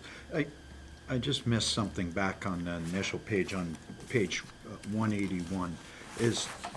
Does IC, like the relationship with the county, approve those expenditures and then it ends up here? Is that how that works? Yes. The 900 would have been looked at by the joint group between the county and town, and then that was sanctioned at that point, and then that's how that ends up here?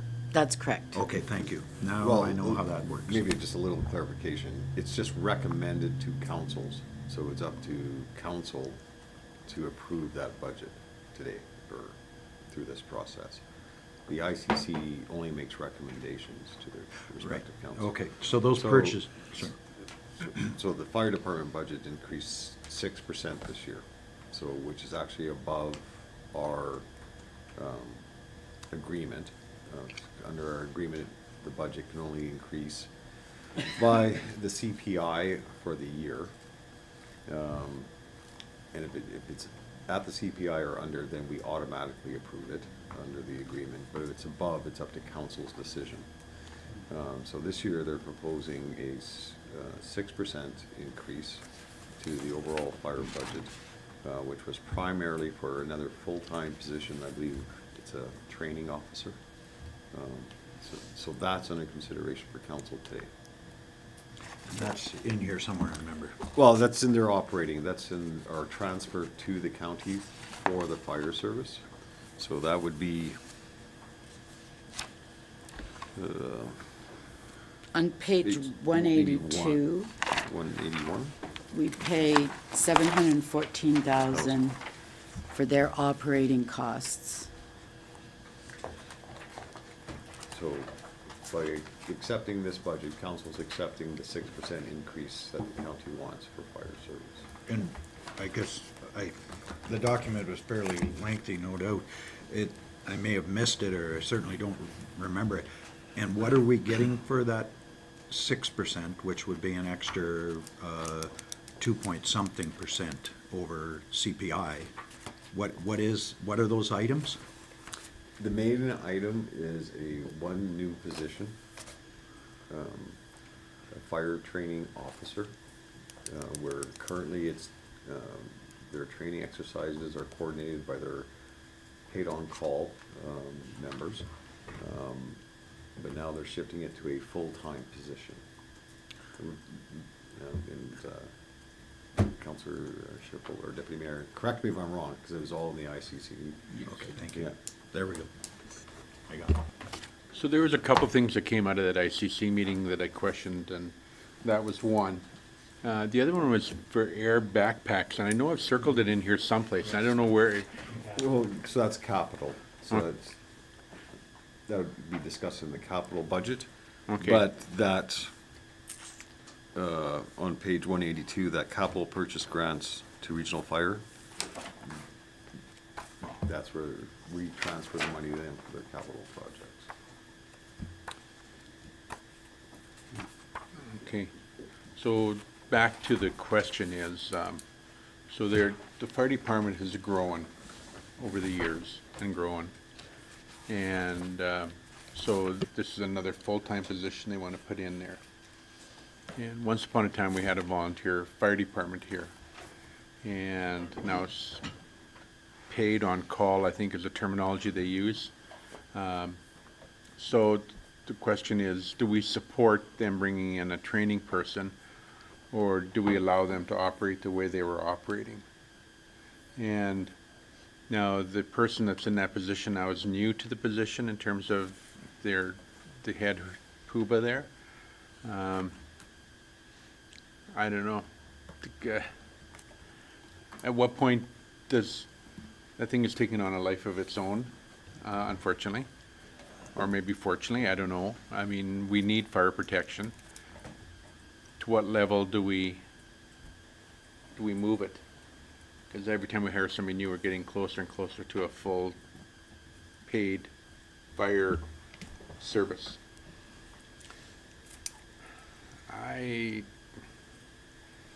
I would like to say, hey, like, let's shelve this for another year and see what happens in terms of this position.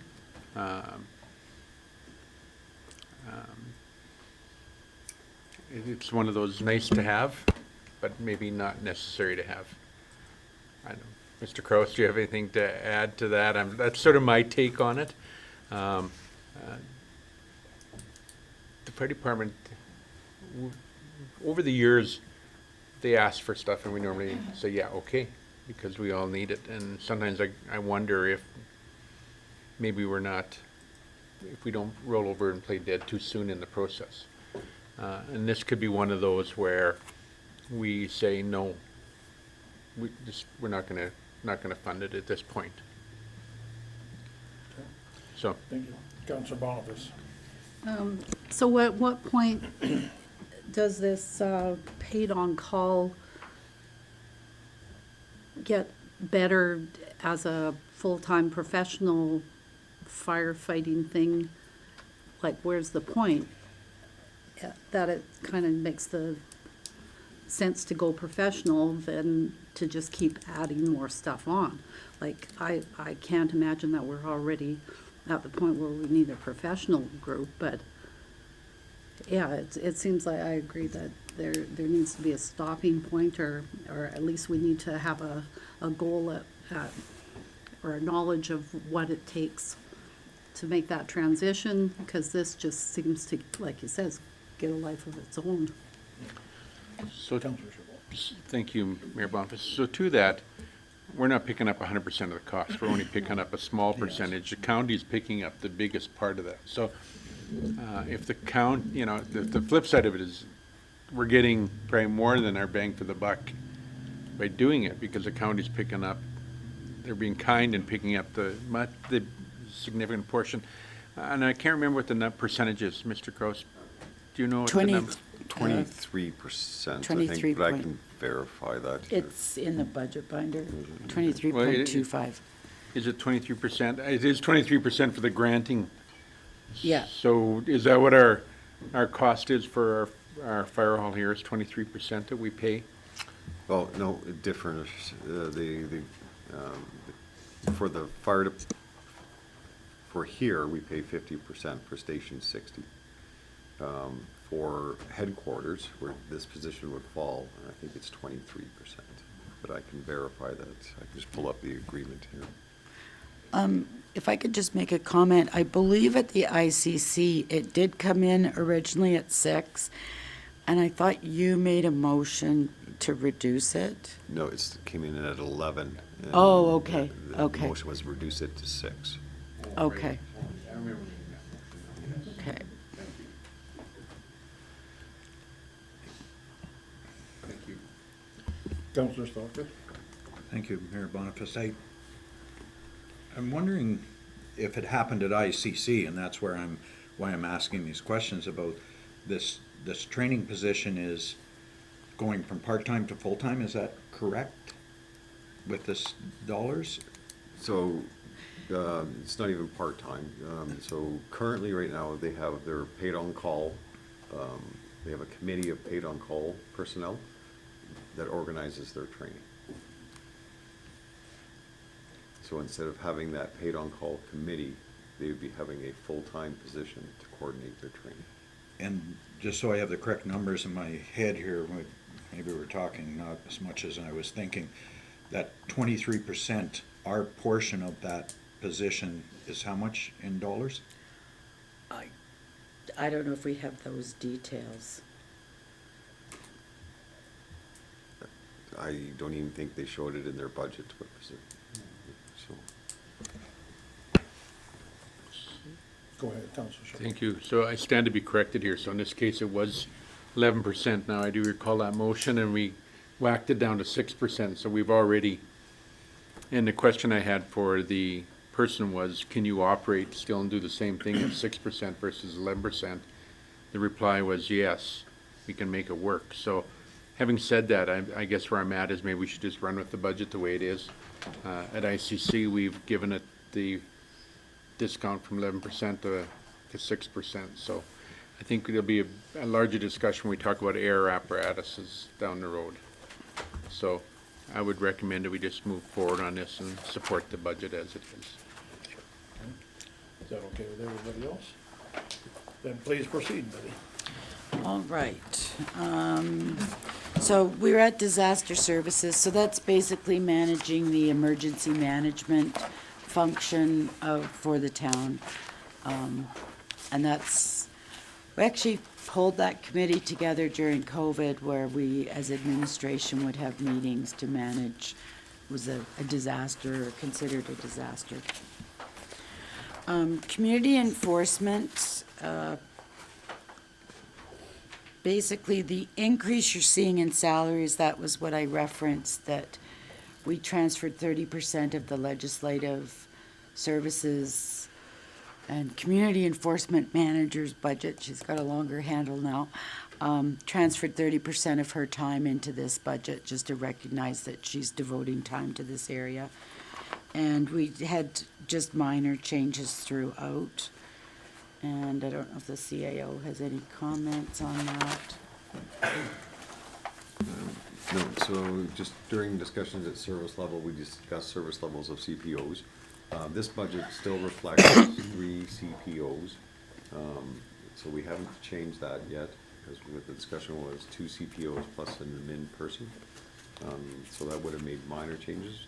But we haven't changed the budget, but we will keep with council's direction. But I think once we sit down with council and go through the priority plan that council wants, the final decision can be made there, just in case something shifts. So that's fine with council. Councillor Shipple. Thank you, Mayor Boniface. Just another question to that.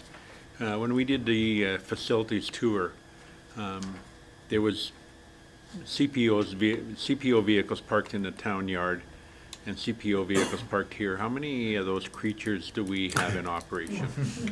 We have 3 CPO vehicles, and one that is identified as a bylaw truck. Okay. It just seemed like there was a lot parked down there, and I'm going like, okay, thank you. Okay. Next cost center is occupational health and safety. So if you look at page 196, we have a portion of an employee that works in that area. She's downstairs in the planning department, and she's 60-40 between OH&S and planning.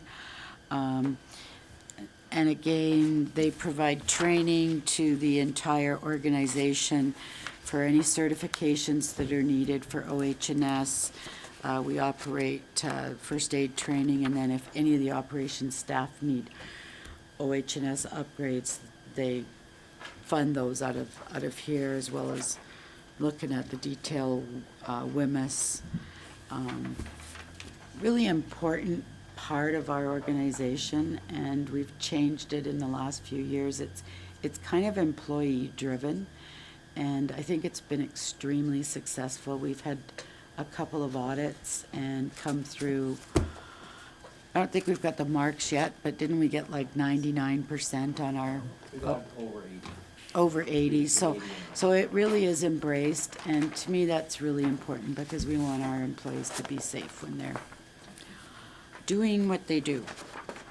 Okay, that's the end of my section. I'm gonna now turn it over to engineering and operations. Councillor Shipple, please. Oh, Thank you, Mayor Boniface. I just want to back this up okay. to page 194. We have in our budget, it's about 2/3 of the way down the page. It's court-required legal rep for trials, discussions, legal review, and document and legislation for $8,500.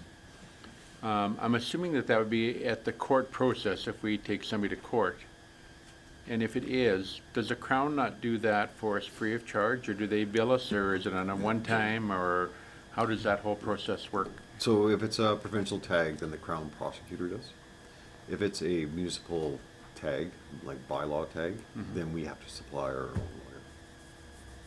So does the Crown prosecutor look after it and then bill us, or do we actually have a We third actually- party? Yeah, the Crown prosecutor won't do that. We have to bring in a lawyer from a firm. Okay. And do we get many of those? Not many, no. No. But the unfortunate part is because the local lawyers don't want to do that, because it's within our community. So we are bringing people out of Red Deer. So. Fair enough.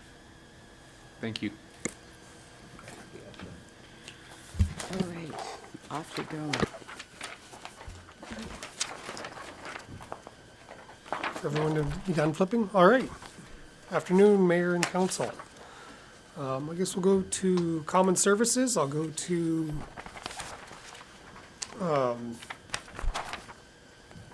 probably page 204 here. Again, Common Services, those are just the big ones for administering our building and staff and everything else. Earlier, you'd asked about the GIS systems and whatnot.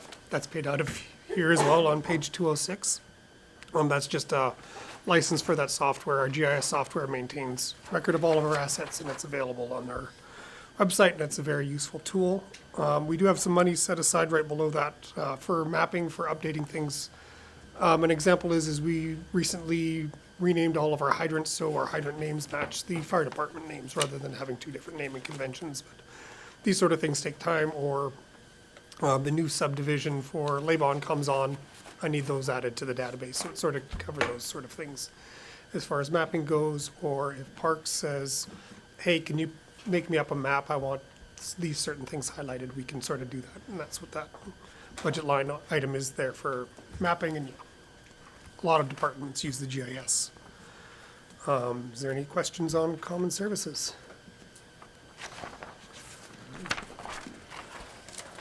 That brings us to our buildings. Again, there's not a whole lot there. There was a decrease in security, just tell us is, we're not installing any new cameras or anything else, but other than that, there's not a huge change or whatever, so if there's no questions, I'll go on to fleet. Councillor Stalker. Thank you, Mayor Bonifest. I just had one single question on page 210. The contract service, the contract for the building maintenance, do we not provide our own building maintenance? Like, I'm just, We do, but again, if we had to call in over Okay. door or anything else for those sort of specialized services, got it. we're not Thank you. doing the doors ourselves.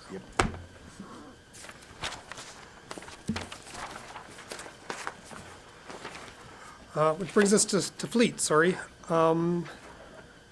Again, our fleet, we've gotten a couple new pieces of equipment through our capital budget, so this year, those are under warranty. So you will see a slight decrease in the contracted equipment maintenance. That'll probably go up again next year when those vehicles come off of warranty. That's our grader and front-end loader, and those are our more expensive pieces for having to send out. So just sort of be aware of that for next year when that goes back up. Sort of prefacing it. Other than that, again, we have noticed materials and supplies, their costs are going up. Just, it's a lot more than CPI. They seem to be outpacing it, so there's a line for materials and equipment with that line item. Is there any questions for fleet? Councillor Stalker. Thanks, Mayor Boniface. Should have made feel like I'm lost here a little bit as I go. So is the fleet, this is all like graders and everything, but I was wondering about vehicle fleet, the actual vehicles, trucks and stuff. Is that managed on a sign-out basis where people sign it out if they need a vehicle to do X, Y, or Z, or is it managed on a department or like a? They're not formally assigned for departments, although we do tend to use, hey, this truck is the pothole truck. So obviously that would be a transportation truck. But again, if we need it in the summer and it's one of our tipper trucks, we'll use it for other things. We just because it's a parks truck doesn't mean that it only does parks things. And again, in the summertime, summer students come, we need all sort of trucks that we can get our hands on.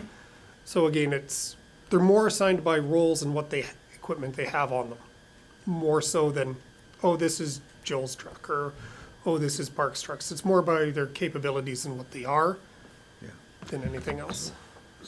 So the summer fleet, and I recognize, when we're hiring seasonal people, they need to be able to take the lawnmower or whatever out to those locations. And this is, I can't recall seeing, our summer staff, are they working weekends? Like, I'm just wondering, I'll ask the simple question. Not currently, no. Yeah.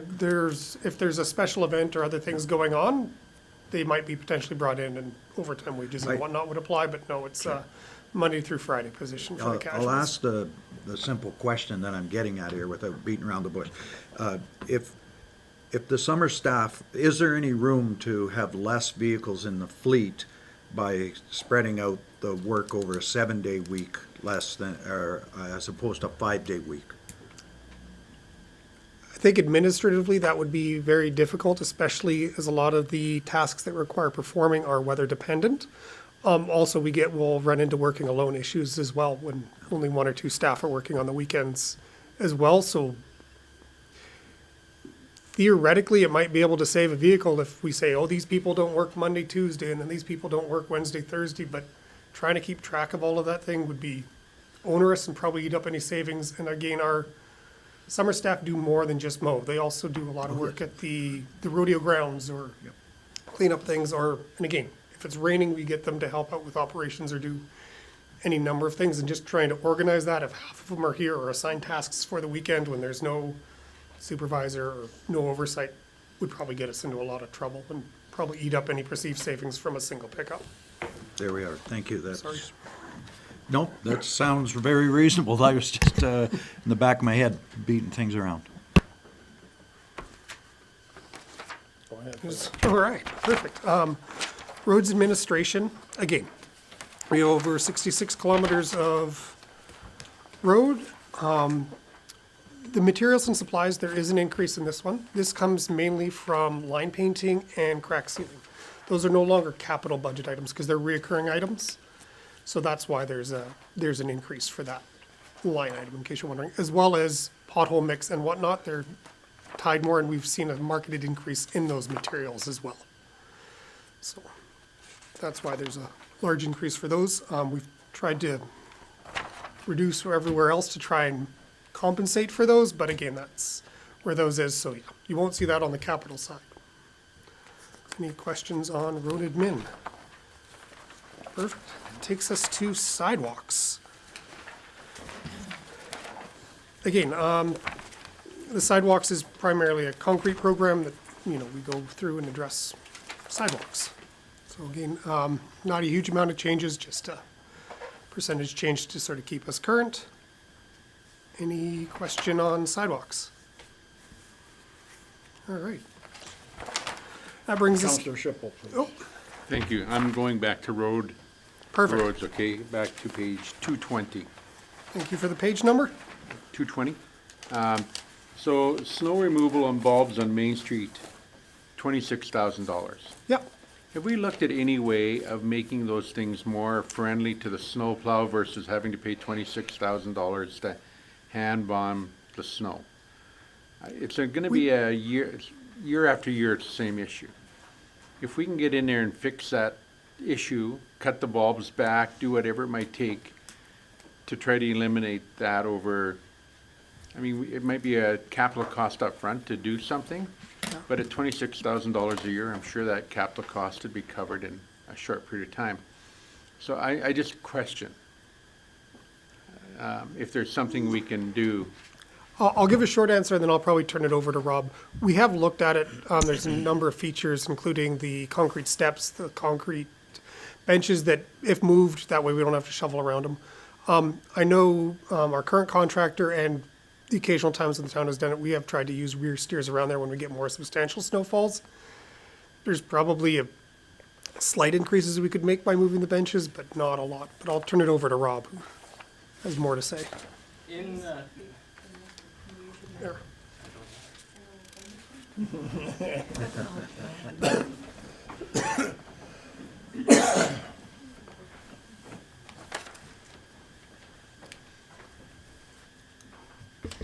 Good afternoon. So in the past, once the bulbs were created, we knew there was going to be an issue, and every single winter was going to be the same thing. We threw out some ideas to put canopies over top of the bulb out areas, so you wouldn't have to deal with the snow, the freezing rain, and what comes along with that. That was turned down.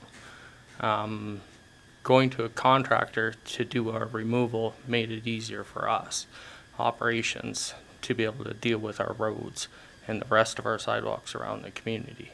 So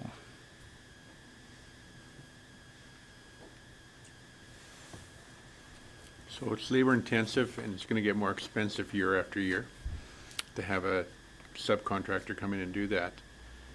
I guess my thinking is, if the canopies didn't work, is there any other alternatives? I don't know. When I look at them, I just go like, we can't do it because the grader can't get around the bulb, and we gotta do hand bombing and all the rest of that, and I don't know if there's an answer or not. But I look at this as an ongoing money pit. So I'm just hoping that maybe during the course of next year, we can brainstorm and come up with some alternative idea rather than spending this kind of money on them. I just throw that out there. I would 100% agree with you. Thank you. That's kind of why operations handed it over to a contractor. We were spending way too much time on them, and we couldn't get the roads to a safe state soon enough. I honestly, I don't see the cost going up a whole lot over the years. It's the same work every single year.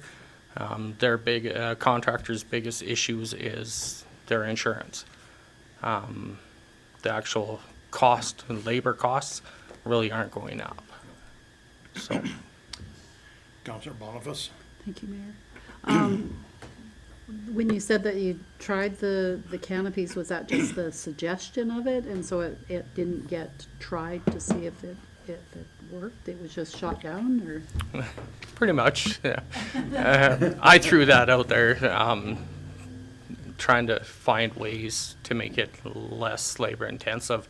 I was one of the guys that was out shoveling the bulbs all the time, and at the end of doing it, you're pretty tuckered.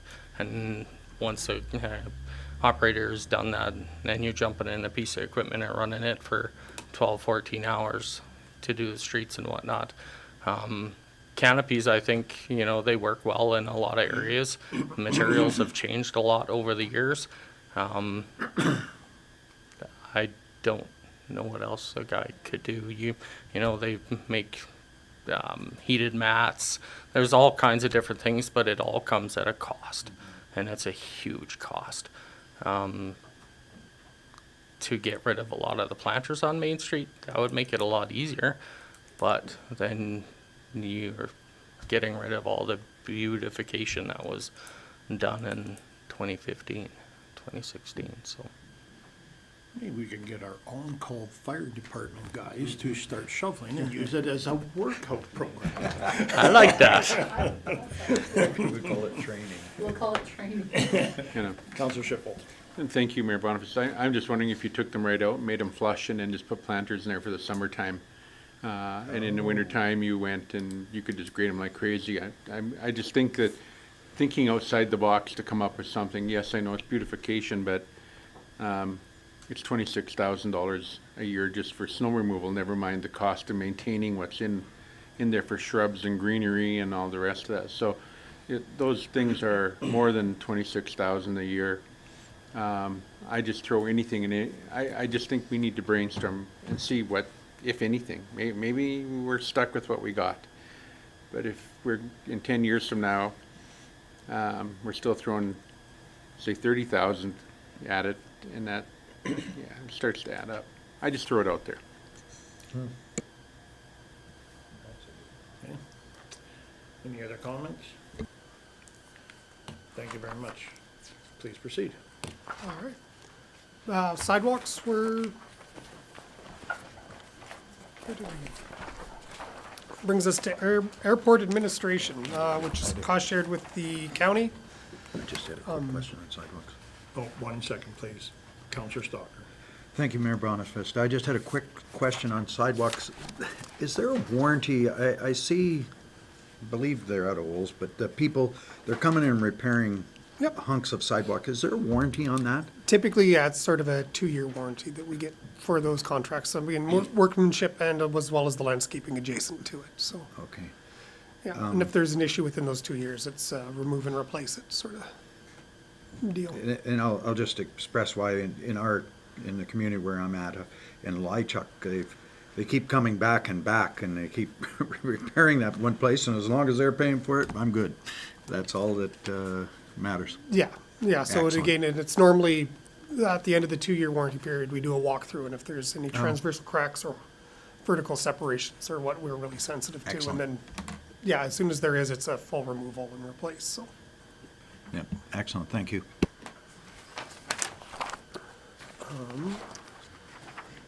Again, the airport administration isn't changing a whole lot. There is a little bit more for ground maintenance. There's a deficit due to the lack of ground maintenance that's sort of been done that we're looking to address.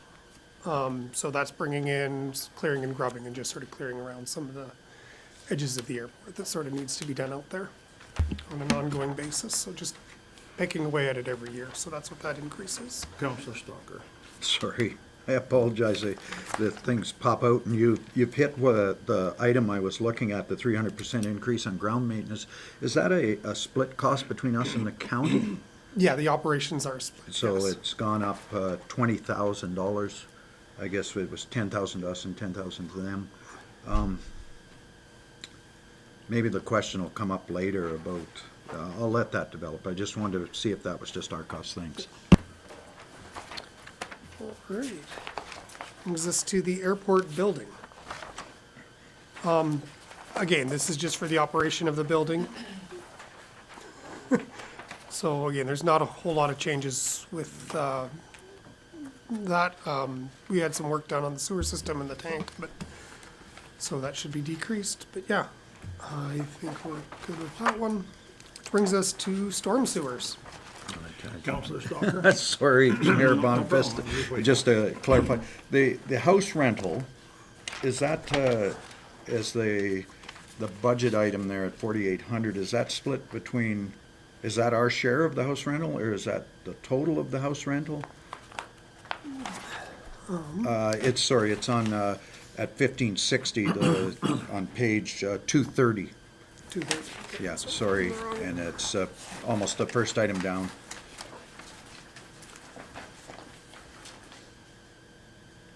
So that's for the rental of the house, right? So that's the revenue. Is that our share of the revenue, or is that total house rental? That's the total house rental, which we're reviewing. Oh, we're getting the total. Yeah, it goes straight all of it. into the airport budget. Not half it's going. Okay, thank you. I'll just go back to your increase in ground maintenance, so, that's for some additional work this year, right? Culvert repairs and tree Yeah, work, for yeah. next year.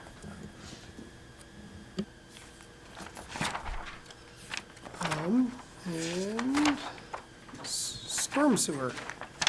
Again, storm sewers are throughout town. Again, we have sort of a catch basin repair program, a catch basin maintenance program that has run out of this. We do CCTV inspections on portions of our storm line and areas where we suspect there's gonna be problems.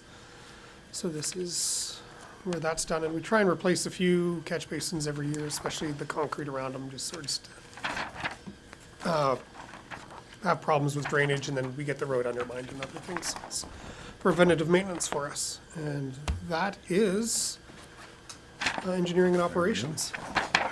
Is there any questions? Thank you very much. Perfect, we'll go right into utilities, if that's all right with you guys. So I'll go skip through. There's not a whole lot of big changes as far as operations goes, so we'll go right to water administration on 247. Again, there's not, I don't think there was any big changes we made to these programs. Again, water admin is basically overseeing the water distribution and the water production facilities. Again, I don't have a whole lot of, we decreased some of the subscriptions. Again, communications and crisis have improved just because that's how much we have to pay. That brings us to the water building, which is the water treatment plant. And thanks to all of those who made the tour. It's always fun seeing those buildings. Again, there's not a whole lot, no change for the building. Counselor Stalker. Thanks, Mayor Bonifest. I had a question, and I think the answer is on page 249. The bulk water, is that, are we receiving $17,800 a year on bulk water? Is that where that is held? Sorry? The question on page 249, the second item down, and under totals, it talks about non-metered customers. No. Yeah, And yeah. I'm wondering, is that the bulk water we sell down at where the big tankers come in? No, so if you go to page 248, Okay, third item down, bulk water. third item Sales. down. Okay, Bulk water sales and sewer okay, sales. thank you. I didn't see that one there then, I wondered where it was held. That's, I was just trying to find it underwater. Okay, thank you. And so for the water building, there's no big changes. For the water supply, again, same increase or decrease for security systems because it's a shared thing for that. There is, equipment and consumables have decreased oddly enough because again, they got newer pumps and they haven't been using that bit, but we'll see how that goes. That brings us on to water distribution. Sorry, Stalker, you have a question? Your light's on? Councillor Stalker, please. Oh, sorry. Okay, sorry. Thank you. That brings us to water distribution. Again, there is an increase to staff meals and accommodation, and training. It's sort of consolidating a lot from the, because it was also under wastewater and whatnot. Our, staff require the training because they need to maintain their distribution certificates, and so they need to get so many credits. They need to attend a conference, they need to attend a course annually in order to maintain those credits. Unfortunately, most of those are held out of town, so that's a big part of why that training increase is required for that. Is there any questions for water distribution? For the water reservoir, again, there was no big changes. Wastewater, again, there wasn't a whole lot of changes. It's always difficult to assess how much of our staff are water and how much of wastewater because they're the same staff, and the allocation of who's doing what is always a conversation. So there's some changes in there because this year we did a lot of flushing, and the flushing requirements are fairly high, so there's a slight staff increase in there. So overall, the department isn't increasing in staff, it's just an acknowledgement that, hey, the more time is being spent on the wastewater side of it, the wastewater maintenance of that system. Councillor Stalker? I was wondering, thank you, Mayor Bonifest, I was wondering on page 272, I don't know if we Oop, arrived about to get there, but yet. all good. On page 272, the column about 5 down at bulk water sewer sales, is that for pump trucks that are going into the? Yes. So that number there, 238,000 is being charged to folks that are going there? Yeah. Okay, thank you.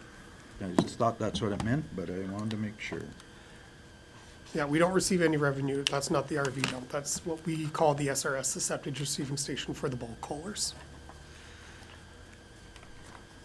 Sorry, we don't receive any revenues? From the RV dump. So this is for the No, not bulk from the haulers at RV the dump. This SRS. is, Yeah, that revenue we the receive. big Thank you. ones. That's, and Yeah. I got it right. Again, we do have a separate category for the lift stations. Again, overall, there's net reduction in the contracted repairs and those sort of things, because again, they seem to be operating quite well. Wastewater collection is our septic system. Again, there hasn't been as much consulting on it, because again, normally that's been done in-house and whatnot for a lot of our other programs. That brings us to wastewater treatment, which is going to be changing a fair bit. So there's the contracted services for that as well, it's for 2026. Mr. Councillor Stalker, your light's still on. Is there a question? Or? Sorry. I keep looking up and seeing it, so. Yeah, well, that's because it's on all the time. That brings us to the solid waste, which includes the Eco Center and the curbside collection for residents. And again, as Betty alluded to, recycling is changing, and that's being taken on by EPR and circular materials and whatnot in the future. So that's helping us out in that regards. There's the waste transfer site that we operate.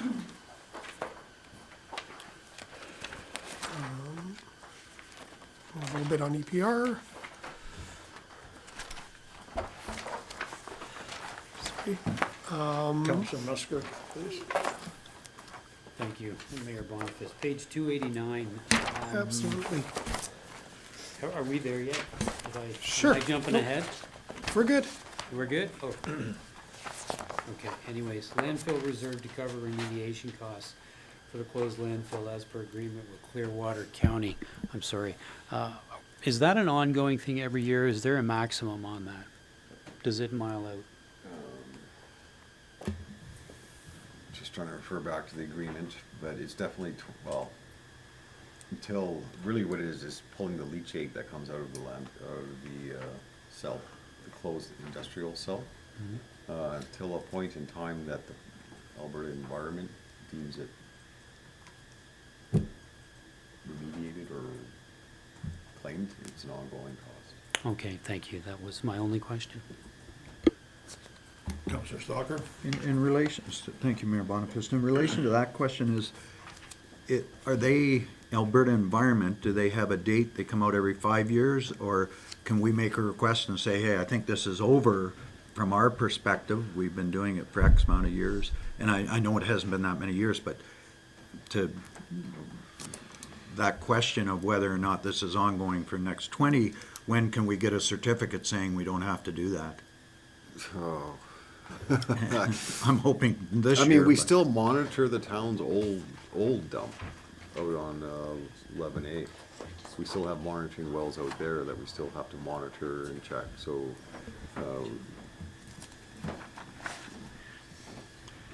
I can't give you a date on that, it's a,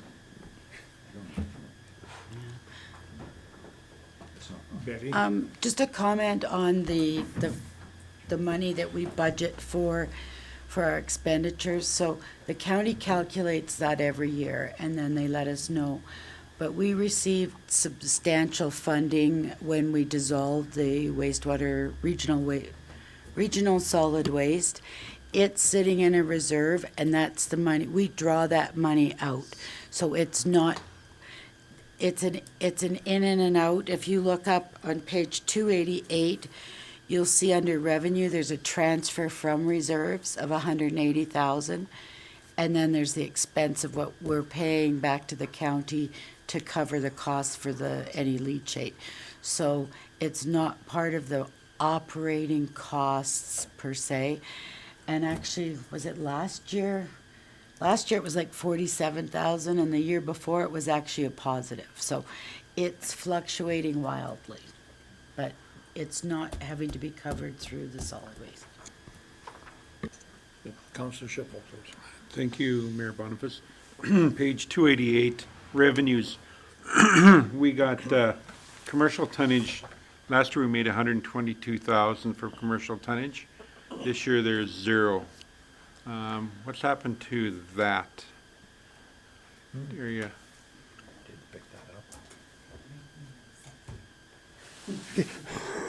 Okay, because the Eco Center is primarily for residential, not commercial use. Right, so But- commercial should be hauled out too. I realize, but last year we made 122,000. It was in our budget last year. And this year it's 0. I moved that. So that's a technical thing. I moved it out of solid waste admin, and I believe I moved it into the Eco Center because we're charging them $24 a month, and that's for access to the Eco Center as opposed to solid waste admin is for the actual garbage pickup. So I just transferred that. And it's 111 this year. Yeah, so it moved into. Page 293. Yeah, 293. Thank you.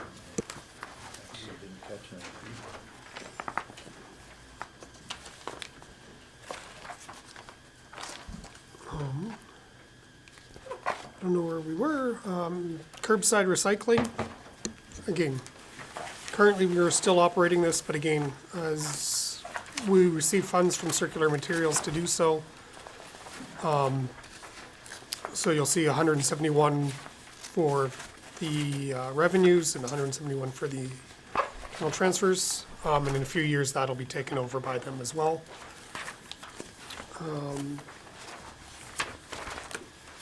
Sorry.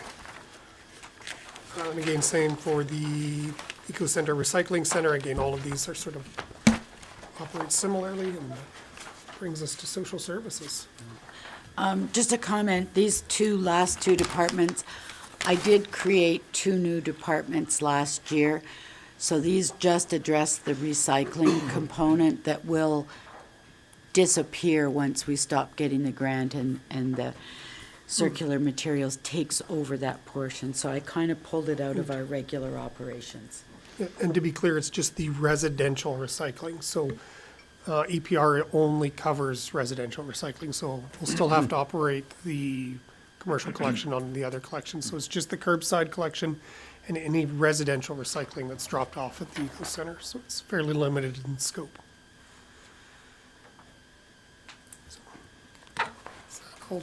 Who's doing social services? Council Schiffel, please. Thank you, Mayor Boniface. So page 291 talks about the Eco Center. In the very last sentence up there, it says, businesses may pay a monthly fee for the use of the Eco Center's recycling depot for recycling. Yes. Tell me what that means and how we charge, because everybody would have different amounts of recycling, and it says a monthly fee, so, is the monthly fee $50 regardless, or how do we determine that? I would like to know what that line means. That's the $24. Yeah, it's a flat fee, so just. The $24. That's the flat fee that we charge all the businesses. That's for access to the Eco Center, Who collects that money? The Eco Center people collect that money? off the utility bills. Okay. Businesses pay a monthly fee for the use of the Eco Center recycling depot. So what you're saying is they pay it, but they pay it via their utility bill? Or they pay it at the Eco Center, or, I'm just confused with that statement, sorry. There you Oh. No, it's on their monthly utility bill, so they don't pay at the Eco Center, it's right on their bill. And then they have access to the Eco Center for their recycling. It's part of their flat rate charge on there.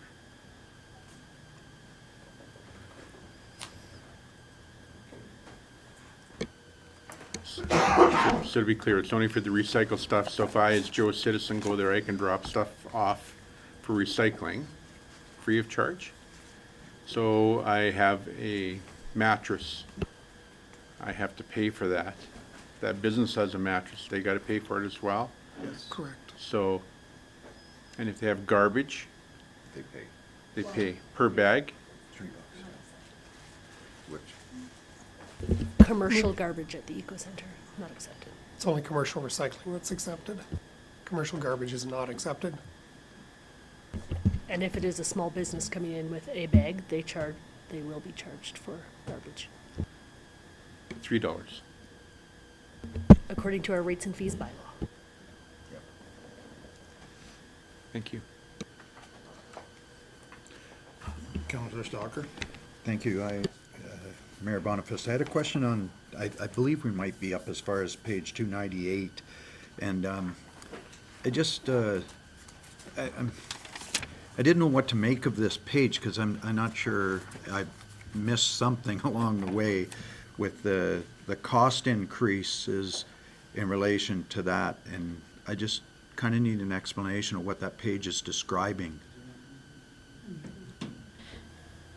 So this is the 2 new departments that I talked about that I created last year. This is just to address the recycling that we're being paid for a grant. So in 2025, it wasn't for a full year. They started in April or May.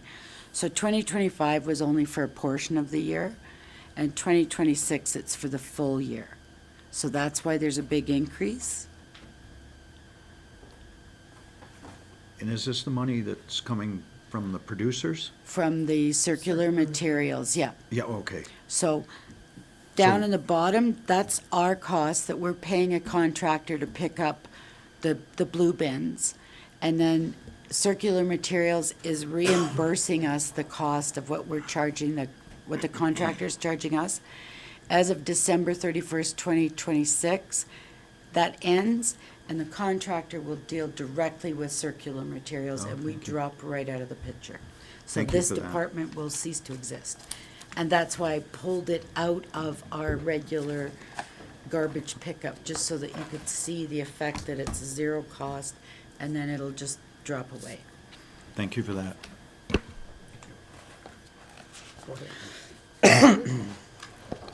That's it. All I have.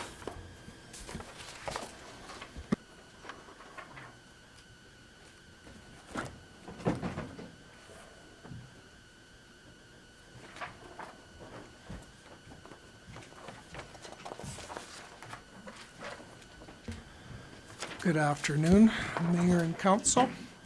So I'll walk you through the FCSS budget. I'll just let Council know that as with the airport and fire and the recreation budgets, they were dealt with at the ICC level. With FCSS, their budget went past their own board, the FCSS board, and they approved the budget, went to ICC, that reviewed it, and they've recommended to bring it back to council for approval. There's not a lot of significant changes. If you go to page 310 on the FCSS admin, the salary and wages increase, that minor increase, that's to cover the full year for our third staff member.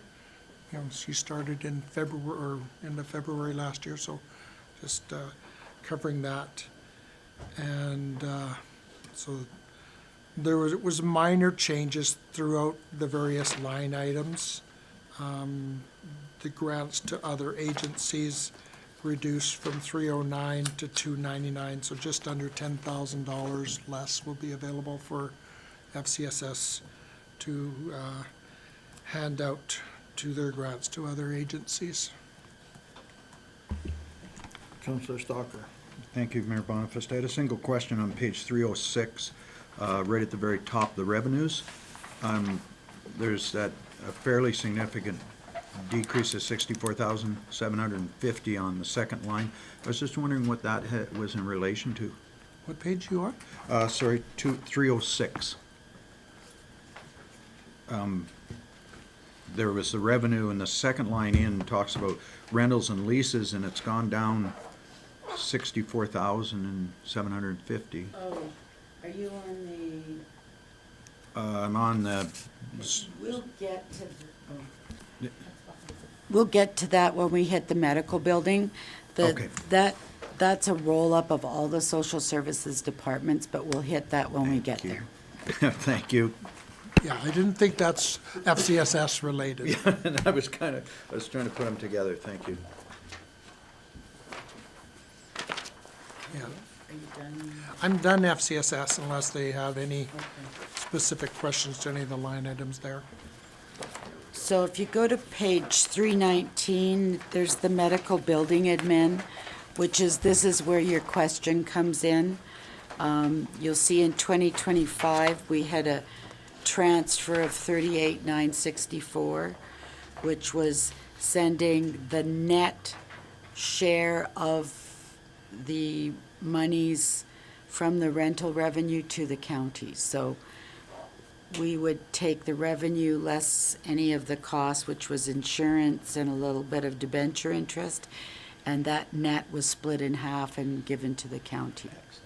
And now this year, we're only budgeting for 2 months of the year, and then we're we're gonna have to take over the various costs that would have been paid by the medical clinic, so utilities, general R&M, and basically then now we're telling the county they're gonna have to give us $5,900 if we own that building for the entire year. Then they'll have to pay half of the operating costs.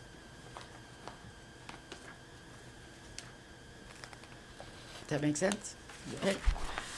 The next one is the post house admin, which maybe I'll let Russ speak to. Yeah, the post house admin, basically that has to do with the units that we have for rentals upstairs, or affordable housing units, as well as the lease we have. If you look on page 326. Speaks to some of the rentals we have, the subsidized rent, the pregnancy care center, and then FCSS itself pays a rent to the town for that space.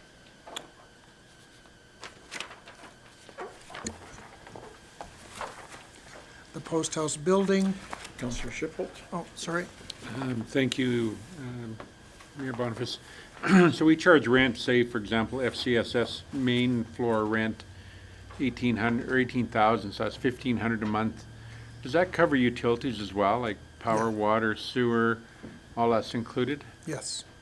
And do we change that often to reflect the costs of increased gas, power, sewer? Or we're just talking about our sewer fees, for example, going up, and they're going up substantially. So do we review what they pay on an annual basis, or do we give them a 5-year lease and we take the hit on the additional costs? Because when I look at 1,500 a month, I'm gonna guess for that area they have, probably $600 is utilities, so it's pretty cheap rent.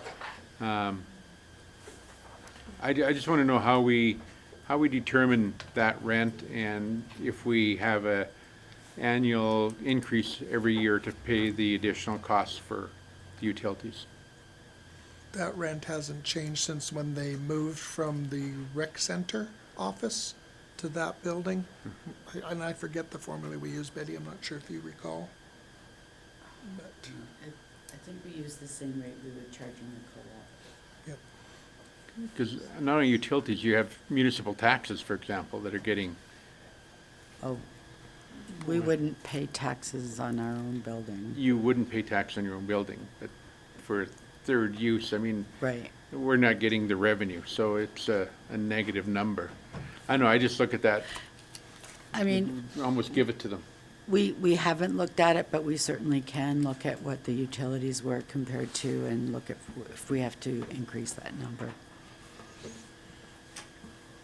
I think it's worth the time to look at it. We don't have to change it in the budget here, but I think we should make a note of down the road, making sure that when we rent something, that we rent it at somewhere similar or close to market value.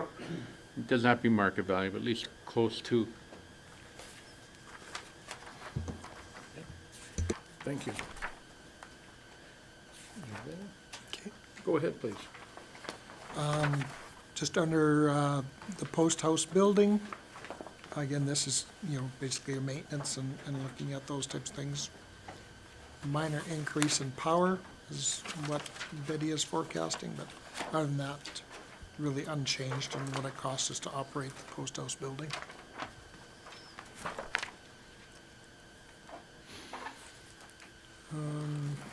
Betty, do you want to take on cemetery? So the next section is the operation of our cemetery. We've kept the revenues similar. We have seen an upswing in cemetery fees, but again, trying to be conservative, I did look at this year's year-to-date and they were down a bit, so we didn't increase them. But pretty much, the salaries consist of, summer student staff or park staff going in and doing lawn maintenance, and if there's any maintenance that needs to be done, if there's any damages done in the cemetery. But, yeah, it's not a huge department, but that's what it's covering.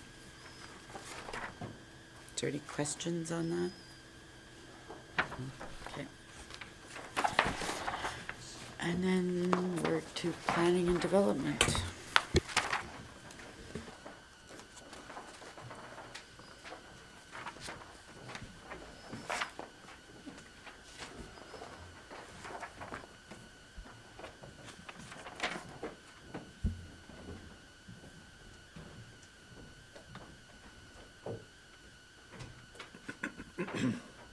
Kind of been sitting in the back corner there for a while.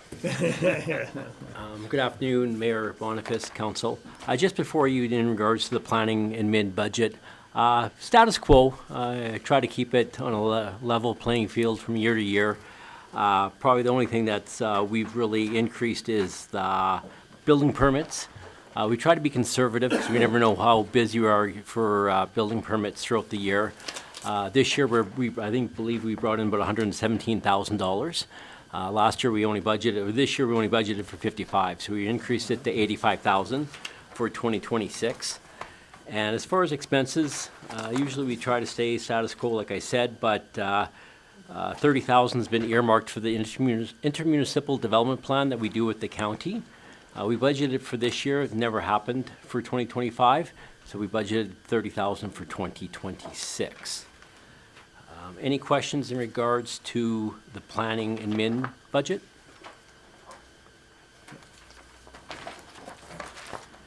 Okay, I'll switch over to page 344. I'm sorry. sorry, I only have a comment. Yep.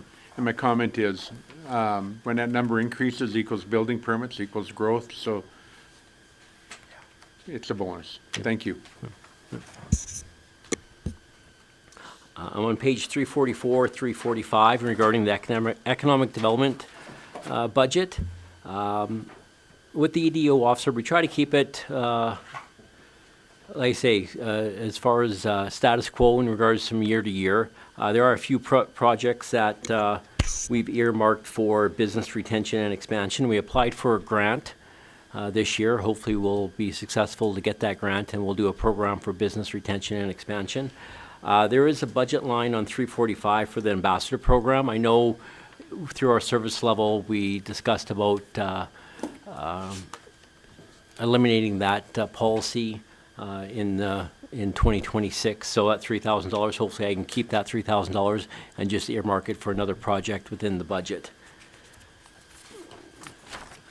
And then as far as on page 346, VIC contract. Oh, sorry. Councillor Shipple. Thank you. So I want to go back to 344. Promotions and public relations, $84,000. I just want to know equals question mark. 84,000 is on page 345. It's a breakdown of all those items on 345. Adds up to 84,000. Thank you. Okay. On page 346, just in regards to the VIC contract, it's going to point that out. We've budgeted 35,000 for the contract, and we upped our Market on Main budget by a couple $1,000s compared to 2025 because of costs incurred. Okay. In regards to public lands, these are the lands that we lease to businesses, individuals. Usually it's a sliver of land just either surrounding their property that they lease per square foot from the town. Councillor Stalker. Thank you, Mayor Boniface. I had a question how long that, if that lease is adjusted annually, semi-annually, whatever, like every 3 years? We do a 3-year contract with each business. We haven't really raised it over the years, but they're pretty minimal in regards to the amount that we receive.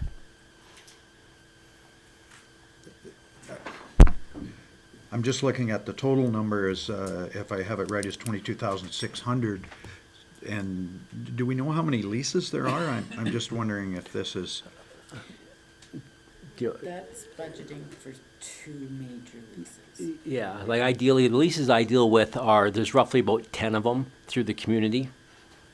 And then there's surface leases with CNRL in regards to their gas well that was up by the museum. They pay us an annual fee.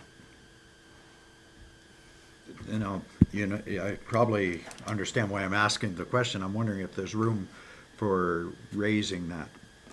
Like, I don't know if that is acceptable. These leases have been in place and at that price for a long time, have they? And is that normal? It's a possibility for the rates and fees bylaw when it comes to council. There's in my area, there's a line or a section for lease rates. We can look at that. I've contacted other communities, and a lot of other communities don't even charge a lease rate, so I was surprised by that. But Okay. but we can relook at it, but I'm not sure, you know, I tried to compare it to other communities. Like I said, I don't know what to compare it to.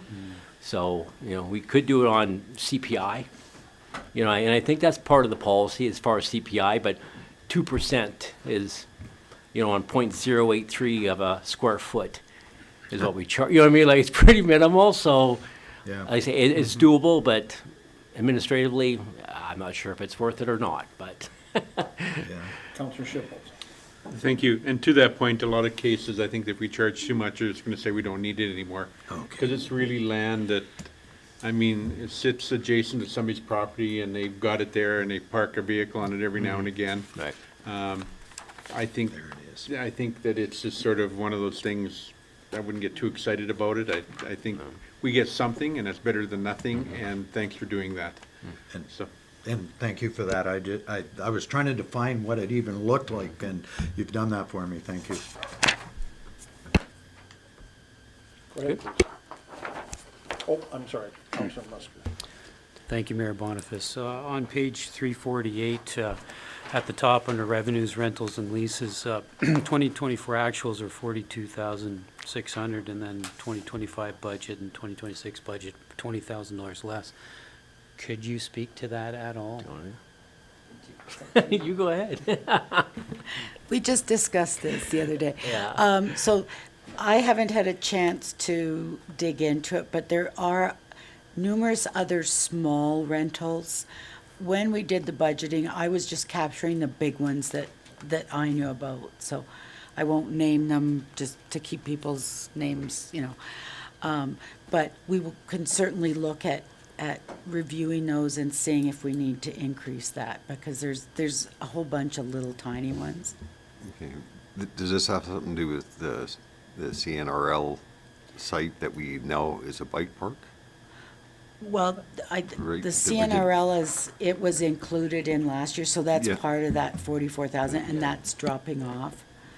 But there are some other little ones that, I mean, they're really nominal, like a couple $100 here and there. Okay, it's just the rentals and leases have basically been cut in half. Yeah. And so I was just curious as to why. CNRL lease is no longer That generating one revenue for dropped us? off, and I wasn't capturing some of the smaller ones, so Okay. we could absolutely pick some of those up. Just curious, thank you. Go ahead, please. Sorry. Oh, I'm sorry, Counselor Sinclair. Sorry. Sorry, is there any kind of map that someone like myself could look at to see the reference of some of these lease sites or these rental areas, just to have an understanding of it? Yeah, we can put one together. Like, we don't have one, you know, by sending a quick Yeah. email. We'd have to put it together, but Okay. it's very minimal as far as the number of leases there are. Okay. Yeah. All right, thanks. Yep. Anything else? Yeah, go ahead, please.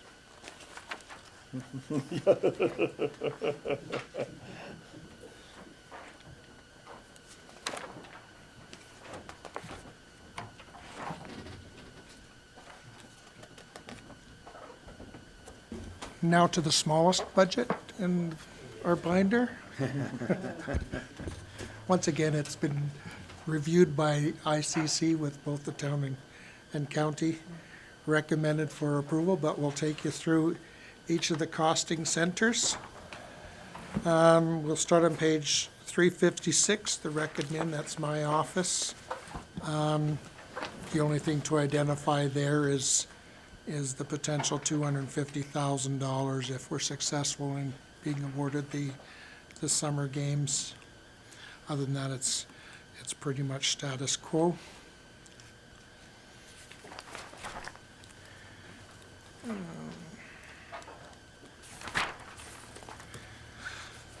Page 362 is the rec center operations. So this is basically the arena operations. Not a lot of changes.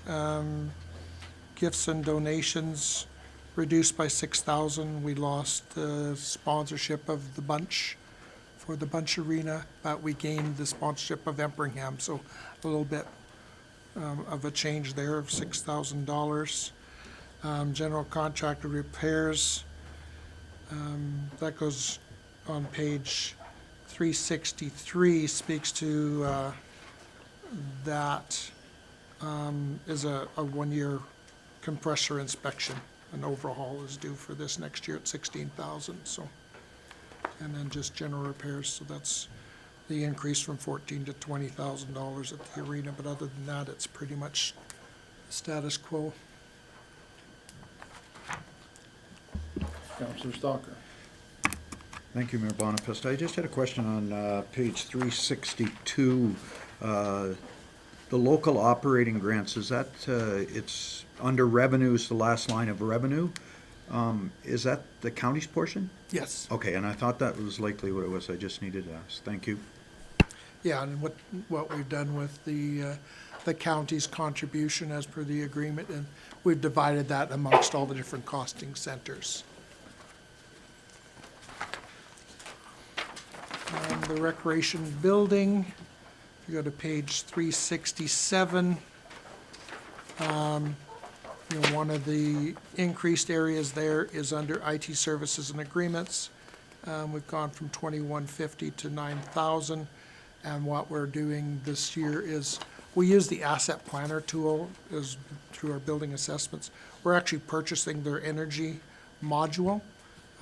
As part of GORD doing the municipal energy management stuff, our big focus is how can we track all of our energy usage throughout all of our buildings. So we're actually at the conference we attended last fall, identified that this would be a useful tool to have in our tool basket. So we're looking at purchasing that in the new year.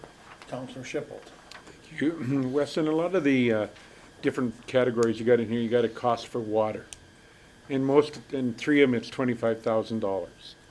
And it's probably there so that when we're billing the county, I'm assuming that we get a portion of that back. How do we know it's 25,000? It's based on actuals. As we go It through. is? So, because there's 3 different things, like I think the splash park, The pool. they're all 25,000. Yeah, and I know that Betty does that through her, review of all the utilities and what our actual utility bills are telling us. I just thought it was ironic that they would all be the same and, Yeah, it's not just randomly picked at. No? No. Yeah, so on some of these building budgets, when it comes to water, power, or natural gas, Betty looks after that and sort of, it's based on actuals and as closely as we can get, right? So they tend to fluctuate a little bit more. maybe the number would be 25,000 for 3 different ones there. Okay. Let's move over to the pool. I'll take you to page 373. And we see some increases or projected increases on the revenue side of things. Sale of goods, public admissions, lessons, and schools and clubs. So we've actually are looking at, potential increase of just shy of $34,000 in revenue for the pool in those areas. That just speaks to how busy the pool has been. We're coming in over our projected budgets for this year, so we've increased our forecast for revenue for next year. The other one that you'll see is a new service for this year is the contract for the chlorination system. You'll see that in the capital budget, we're looking at replacing and upgrading the chlorination system. So this will come with the maintenance of that system.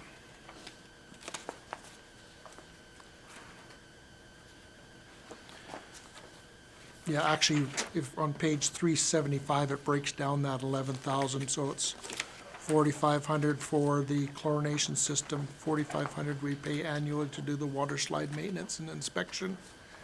And then we've got a small leak we've identified that will be repaired in the new year, so totaling about $11,000.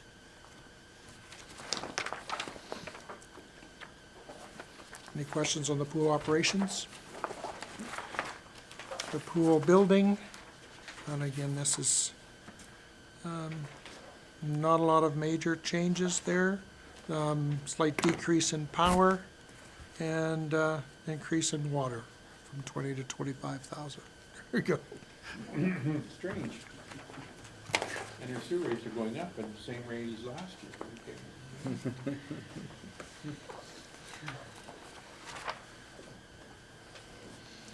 Yeah, so one of the things we've noted for the pool building is the annual cost of maintaining that building doesn't seem to go down. We're staying on top of that. Every now and then we'll get as an example, we had a hot water tank or a hot water storage tank had a leak this year, and it was $12,000 fix. And I said, okay, we can't forecast some of that stuff, but when it breaks, we have to fix it, so. Our biggest contract we have for the pool is the servicing of the CHP units. They save us on power, but we're paying that much on servicing those 2 CHP units that you saw when you were on the tour. We have curling rink admin, rentals and leases, so the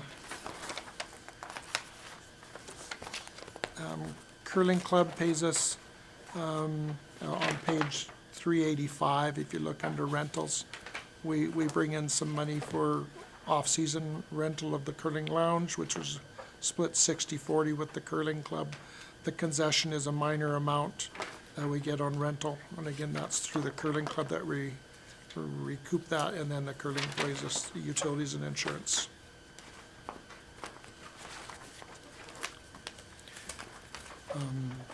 Yeah, and the curling ring building, the only thing we're maintaining is the concession, the range hood, the fire extinguishers, and those types of things, and we recoup that through our curling rink operating agreement with the curling club. Councillor Stockton. Thank you, Mayor Boniface. On page 389, that's, I was wondering, the maintenance of the fire extinguishers and also the natural gas and propane, if I'm reading this correctly, we're paying for that. Is that correct? On page 389. Yeah, and then then that's recovered in the curling rink admin as revenue we bring back from the curling club. So that's what it's costing us to do those services, and then we charge the curling club back for those amounts.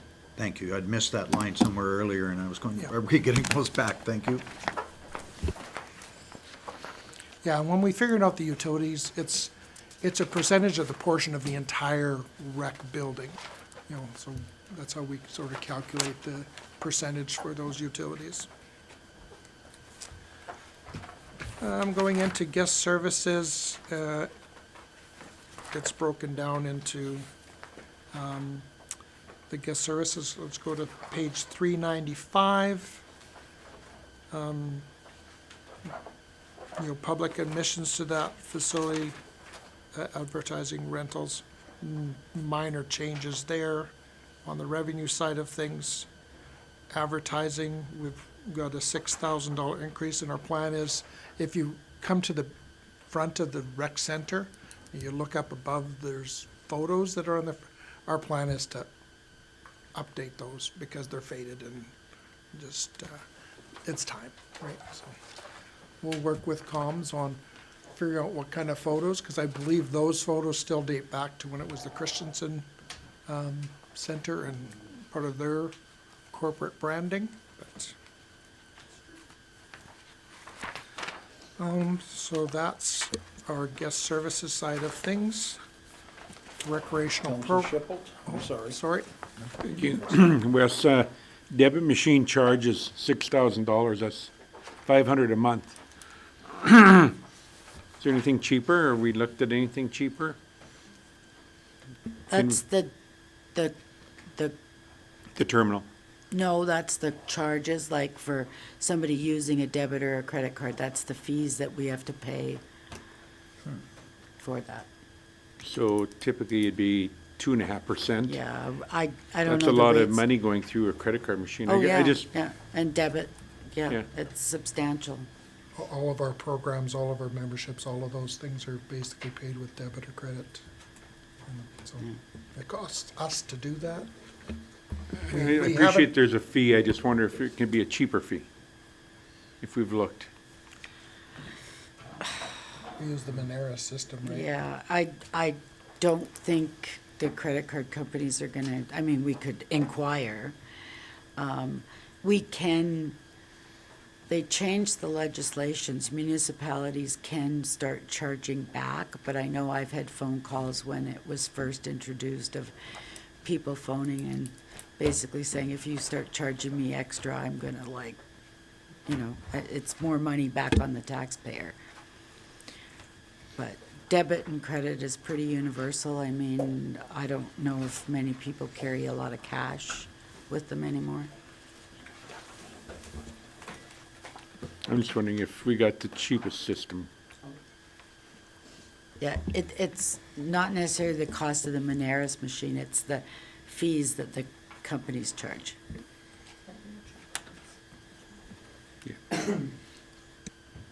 Councillor Stalker. Thank you, Mayor Bonifest. I had missed that line, and certainly we're looking at 6 times 12, what's $72,000 worth of charges there. No, this is the annual. No, that's per year, 6,000. Thank you. That's a little more reasonable. I missed the line totally, so I didn't give it a thought. Thank you. Well, and I guess if you look at that line on bank charges, it went from 3,500 to 6,000. So, and that just speaks to the usage and the number of people we have coming through the building. Makes sense.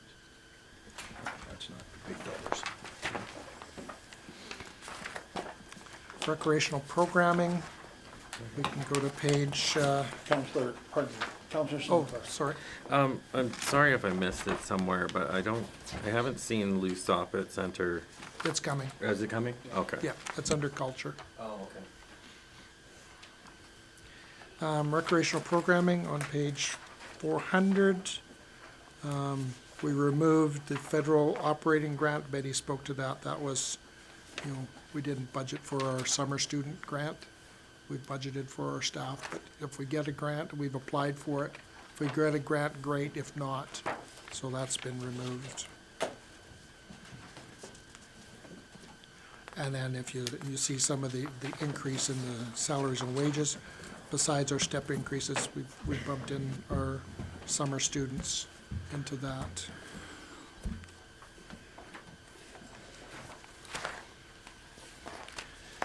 Fitness center, if we go to page 404, look at the revenue side of things.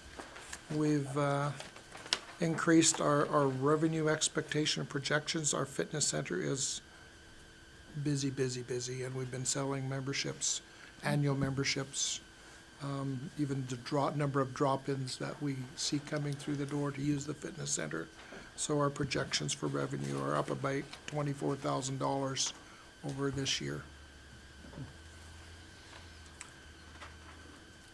Perfect. Thank you very much.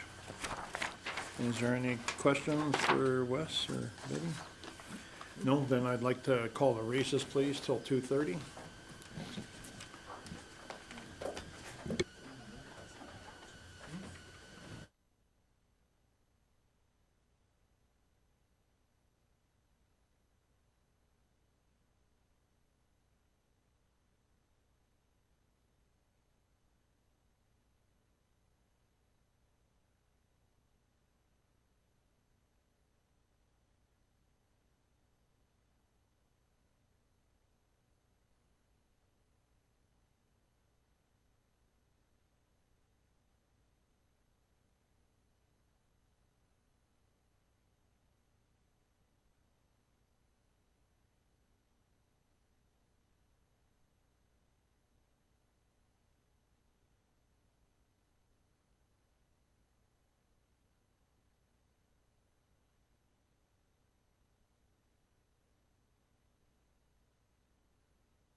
Thank you very much. Please go ahead.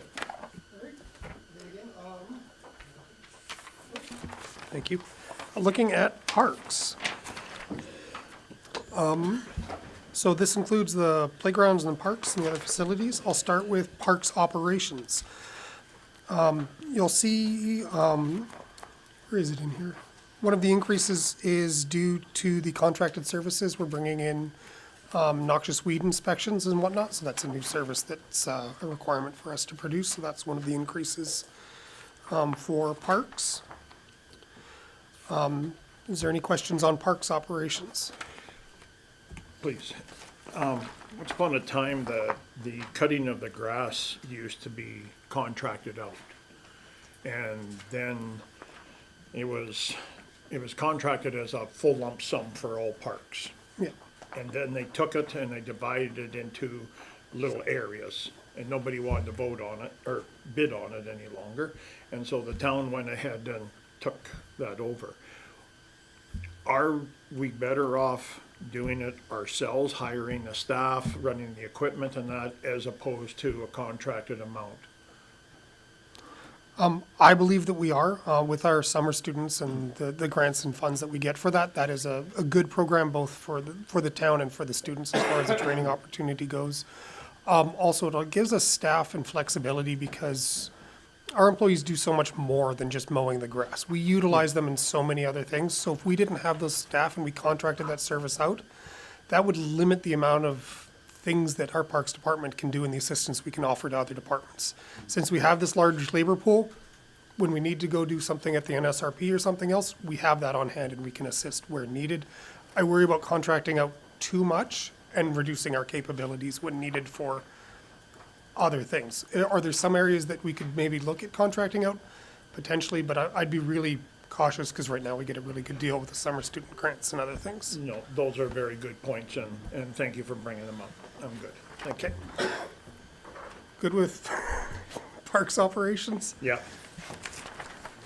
That brings us to the bike park. Again, the bike park's a new facility, so this is a little bit of a stab in the dark. Just sort of assigning partial positions for the increase in maintenance and spending the time out there so we can sort of keep track of that. That brings us over to the splash park. Again, the splash park's really popular every time I go by in the summer, and it's a really nice day. It's used. Again, there's some increase in contracted services, but that's for the boiler services and the other things. They're just part of the maintenance of that facility. One of the things I've been asked by a few parents of younger children about the splash park is, all of us that have children know that when our children are small, playing in the water lasts for about 15 minutes and then they want to go do something else. Have we ever thought of putting just a small, like, small person type playground there, like just something for them else to go do? Has that ever been considered? There has been plans for, one of the plans is for the inclusive playground to be at this location. There's multiple locations for that inclusive playground, or I don't know if inclusive is the right term for the playground. Okay, thank you, sorry, the inclusive playground, that's one of the identified locations for that. It hasn't been definitively established, so I want to be cautious in my wording promising that's that. fine. But yes, there has been plans to sort of improve the recommendedies in the activity district or whatever that is. And again, that was one of them. Yeah, no, I think we actually have it in the 2027 budget for council's consideration. No, absolutely no. Okay, perfect. Yeah. Thank you very much. I just have one question. Oh, Councillor Schnickler. Is there any future plans on maybe additional landscaping to kind of create a windbreak to the spray park, considering, like, one of the complaints I've received is if it's a windy day, all the dust and stuff comes off the track, and it's kind of a, I don't know. Not at this time, but again, when we look at the park, maybe we'll solicit some feedback and we'll bring any proposals back through and we'll talk about it, and that might be one of the things that come up. But at this time, no, there's no plan for any large landscaping features or anything like that. Yeah. It's mostly just the wind that comes there's off. a wind tunnel Yeah. in there, yeah. Councillor Schiffel, please. Thank you. I want to know if you can guess how much the water bill is for the park.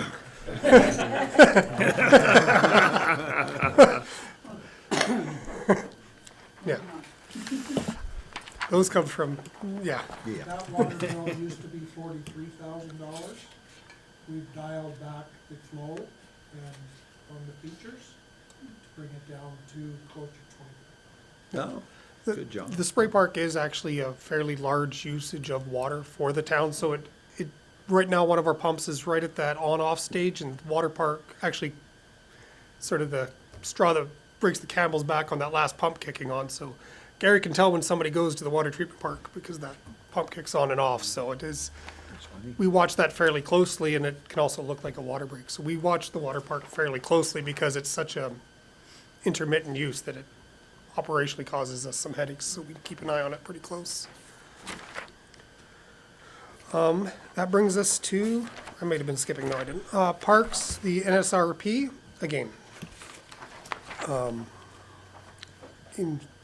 There's some increase in the general contracted repairs for the things to meet our other obligations. Again, is there any big questions on the NSRP? Okay, that brings us to the cooperative park, the Legion Skate Hunley Park. Again, no big changes with the cooperative park. Centennial Campground. Again, slight decrease in the contracted maintenance. Again, no big changes. Any questions on Centennial Campground? Councillor Stockton. Thank you, Mayor Bonifest. I just had a question, and I don't think it's in this document. The occupancy rate of Centennial, do we have an idea between whatever it is, long weekend in May and, For the summer? yeah? It's full on the long weekend. Like it's, It varies. I know this year, I don't have the total number of rentals, but I will say that, we were over budget on the revenue side of things, so it tells me we were busier than in the past. Usually our powered sites are always booked, the non-powered sites not so much, but. Is there any thought of doing an upgrade? I mean, it hasn't been done for years. Again, and it was brought up at service levels, another one as part of the rec master plan, what the plan for Centennial Campground is. Again, we'll take direction from council on whether that sport use fields, if the Centennial Campground remains as it is, or what other usage are for that one. So that's a open question that I guess I'm asking. Yeah. And you'll tell us what the plan is with that. It's all good. Thank you. Continue. Again, sports fields, there hasn't been, sorry, hold on, I was missing a page in mine. Again, yeah, sorry. So I don't think we had any big changes for the ball diamonds. Again, they're fairly well utilized and no big changes for how we're maintaining out there. Slight increase in just the maintenance required for the ball diamond buildings. Likewise for Curtis Fields, this is all going to be, they're all separate areas, but again, they're all fairly similar. Where our intent is to continue on as we've been, continue this current service levels in Councillor Moster. Oh, I'm sorry, Councillor Musker. Thank you, Mayor Bonifest. We could just pump the brakes a little bit and back up a bit to the absolutely. sports fields. Thank you.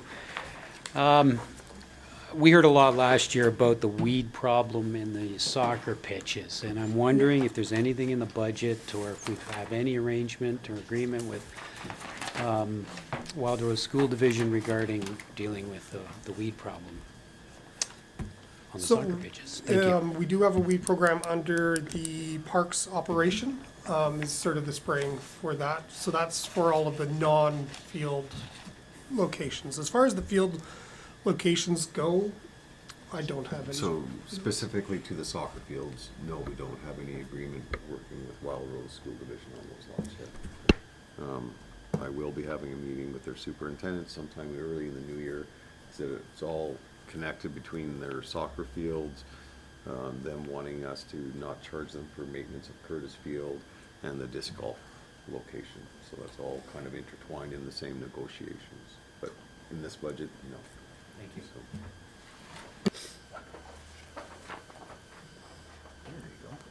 Go ahead, please. Again, Curtis Field, again, there's no changes. We're keeping our current maintenance levels and activities, and that takes us through most of the parks and fields and everything else. Is there any general questions or comments on parks and fields? Let's do culture.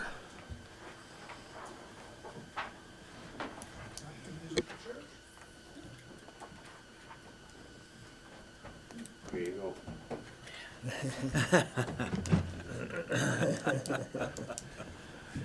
Okay, you've got me again.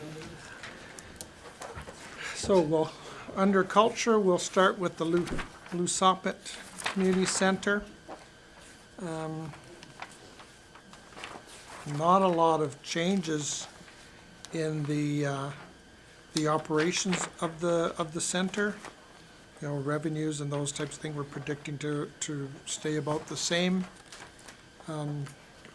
No significant changes. We managed to find a couple of small ways to save some monies on the contracted repairs at this point.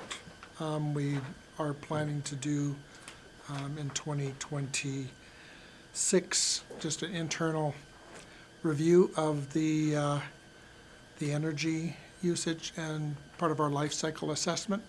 I know Gord, our municipal energy manager, is doing that, and but no real significant changes to the community center budget at this point.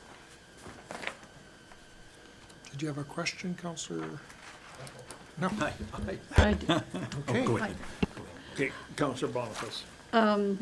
After looking at all these lovely pictures of all our buildings, Lusopet kind of drops below the other ones with, I don't know, like the signage is even not right, and some of the parchment's coming off.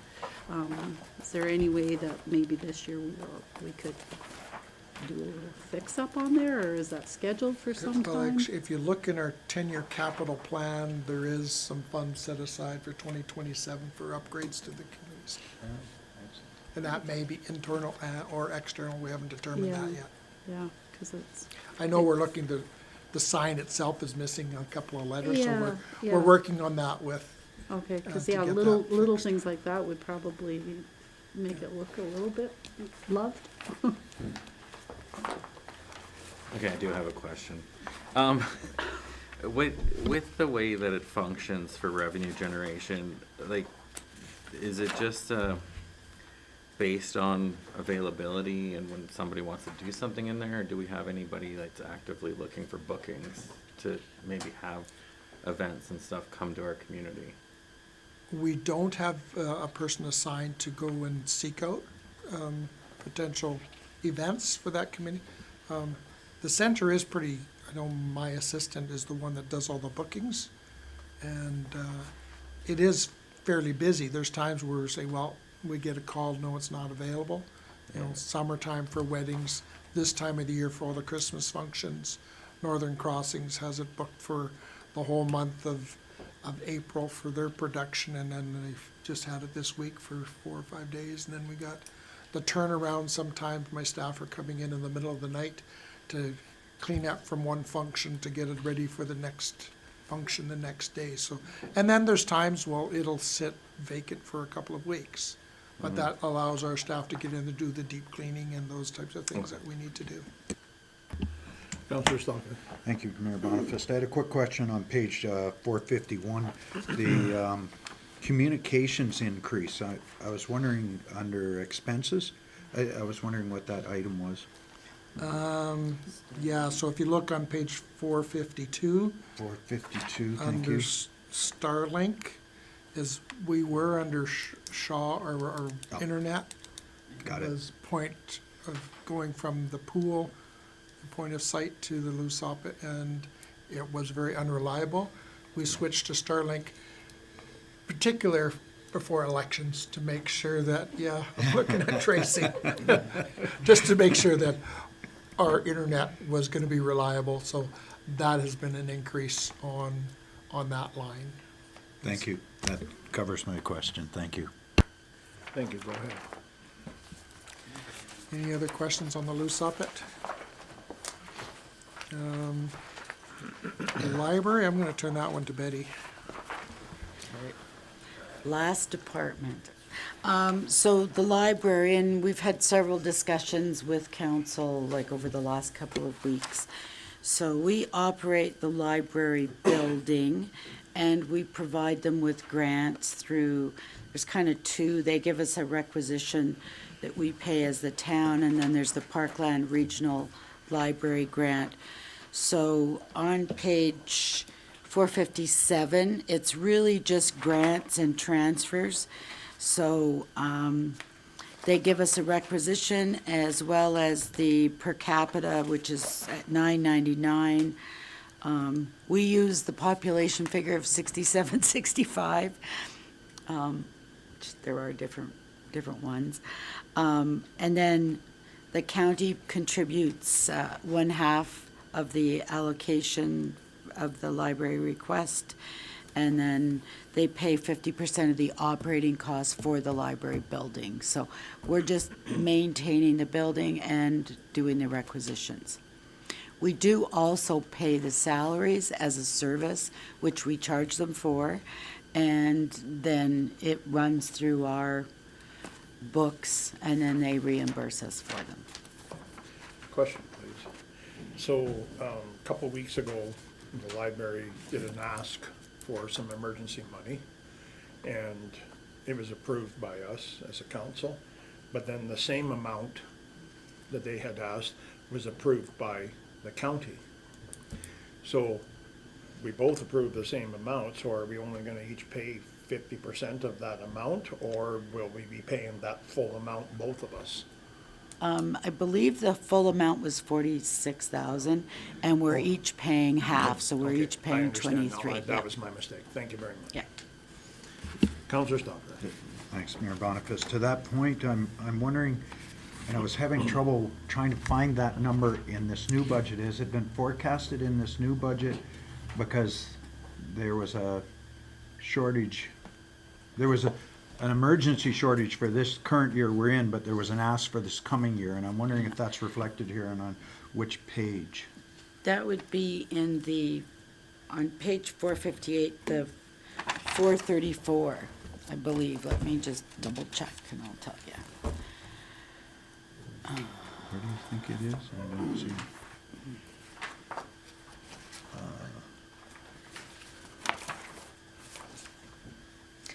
Yeah, last year in the budget, we paid 358 was the amount that we paid, and then half of that was paid by the county. So last year, the budget number was 358, and this year it's 434. So we've added that 46,000 grant that is no longer being flowed through to the library. It's now included in that ask. So it increased by that then, and then some, because they had some cost of living increases. So it is included. So I would ask the council or administration, I don't know who might know the answer. Do we know that they're still receiving those funds, that as they received them in the current year, and the funds weren't forwarded, and, But yes. those, Or go ahead. I was just gonna say, the funds that they're not getting now are going, I believe, to Caroline, Okay, or Clearwater County Regional I Library. just, being on the library board, it has settled out, and the money has been taken from wherever it got put into the Caroline Library something. It's now into the county, so it's all kind of straightened out, it looks like. So does that mean that we don't It'll- need to allocate those funds? No, those are our normal funds that we're supposed to be, that we normally do. And just that emergency thing was because it got cut off in October and they weren't told till November, and they still had a month to do their payroll and stuff like that. So I'll ask the question, maybe Yeah. I didn't make it clear. So we've allocated that those funds, and now they're no longer needed? Is that the case because it's been ironed out? They are needed for next year. Yeah. Yeah. Business is normal, that's normal now. Because that's all been sold. Everybody else is okay, they can get me up to speed. As long as we're okay with it.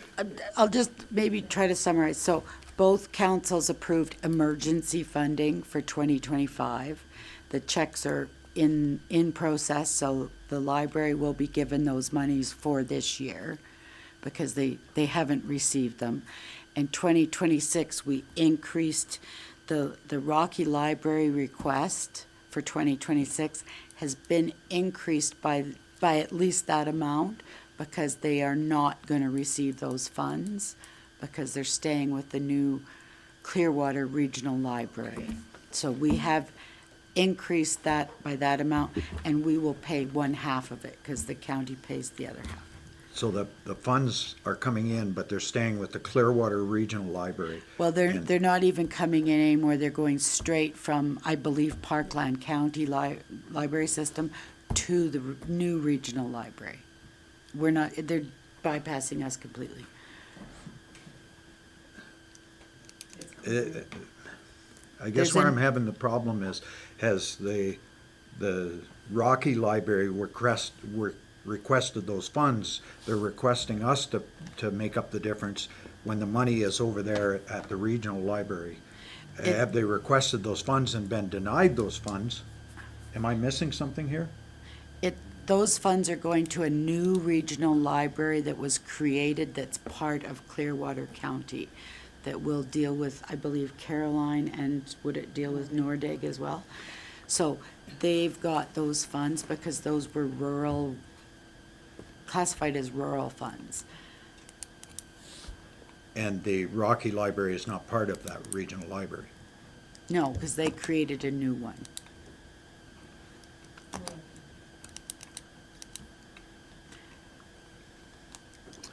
You okay? Sorry, you've asked if I'm okay. I'm just having difficulty that the money wasn't forwarded and split up amicably in a split of the library, if I'm not understanding this wrong or correctly. That and now the town is responsible for that shortfall that wasn't forwarded as they split those up. Am I reading that correctly? And I think at this point in time, there's still discussions that are going on between the two library boards. But for budget's sakes, we are budgeting for that $46,000. So, but in listening to Clearwater County, their council, and talking to their CAO, there is a strong desire on their part, as well as our part, is actually to amalgamate the two library boards into having one intermunicipal regional library. And that's on the agenda for the next ICC meeting. Excellent. That was what I was hoping we'd get to.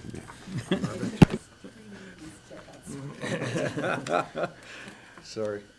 Everybody good? Yeah, Okay, I'm good now. proceed, please, thank you.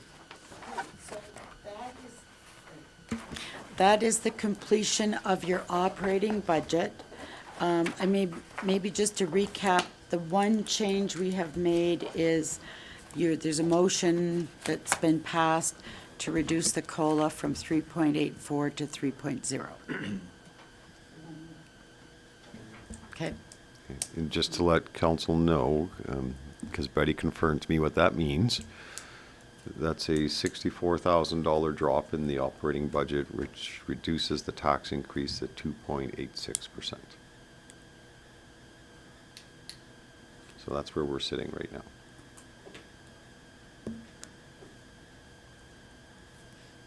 So I'll let council debate if that's an acceptable number or not. So. Wow. Counselor Shipple. Thank you. So that's with the budget we have today. And we could have the Chuck Wagon Association here in the next meeting looking for $50,000. That That'd be capital, so this is capital, so operating. it won't affect this figure. Okay. So the question you're asking is, are we satisfied with our budget the way it is today? And if we are, then that's 2.64% increase. 2.86%. 2.8. Yeah, because we would, well, by legislation, we have to pass a budget by the end of the year, by December 31st. I mean, council has an option to do an interim budget to keep working on this one. But we will, the idea is to present this budget to council on December 16th, hopefully to pass. So we want to make sure you're comfortable before we do that. I'm okay with going forward. Okay, Councillor Stalker. Thank you, Mayor Boniface. Mr. Kraus, I just missed the start of that 2.86. What were the dollar numbers you put out? It went by too quickly. It dropped by $64,000. 64,000. And that's our overall budget? Yes. Okay, that's down. Which drops the tax rate. And that to a would result 2.86. in, if we were to pass this current budget, of a 2.86% increase? Tax, yeah. Got it. Thank you.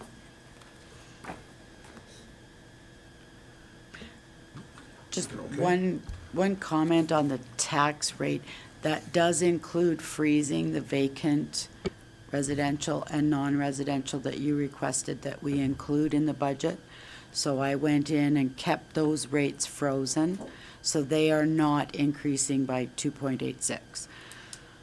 So if you included them, it may drop it a little bit for everybody else. I'd have to look and see how much, but that is included in there as a freeze on those two rates.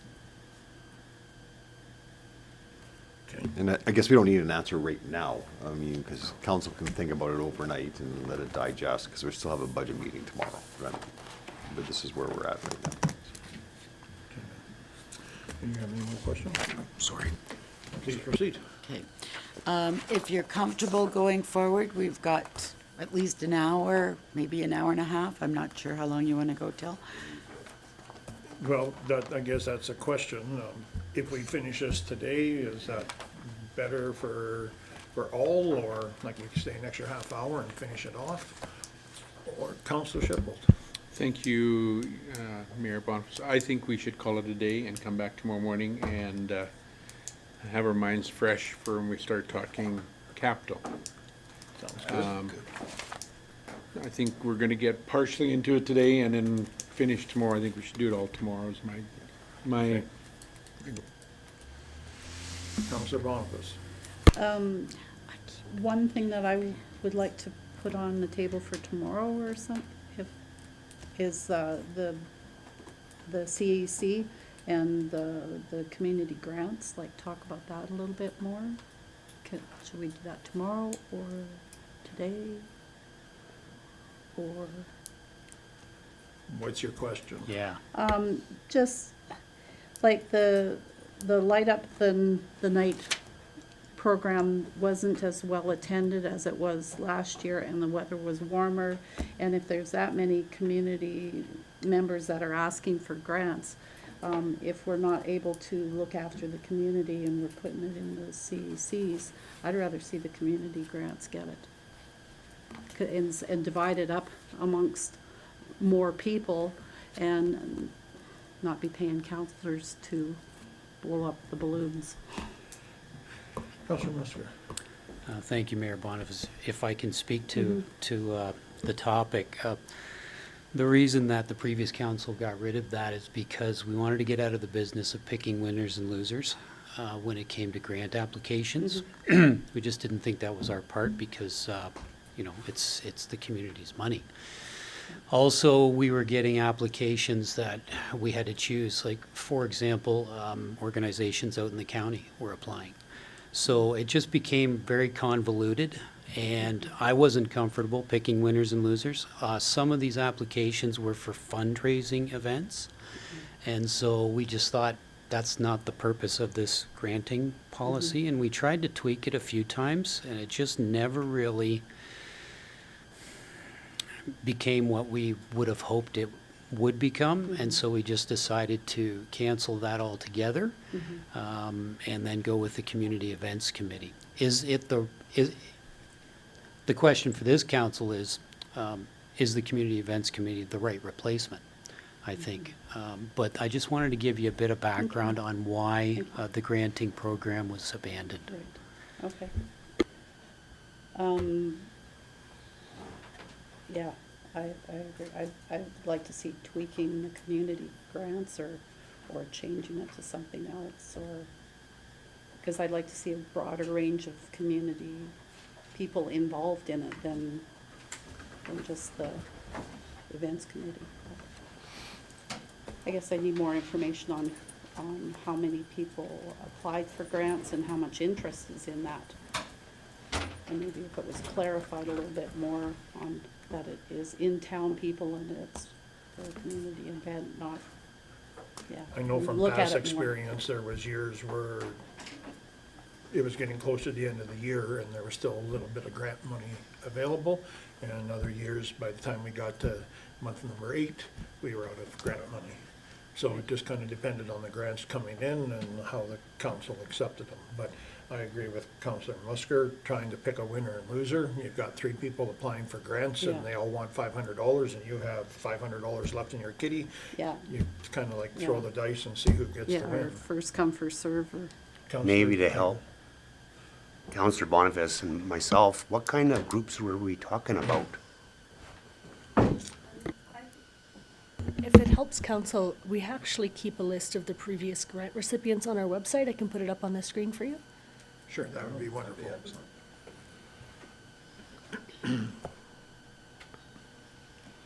Thank you. Let's see if this works.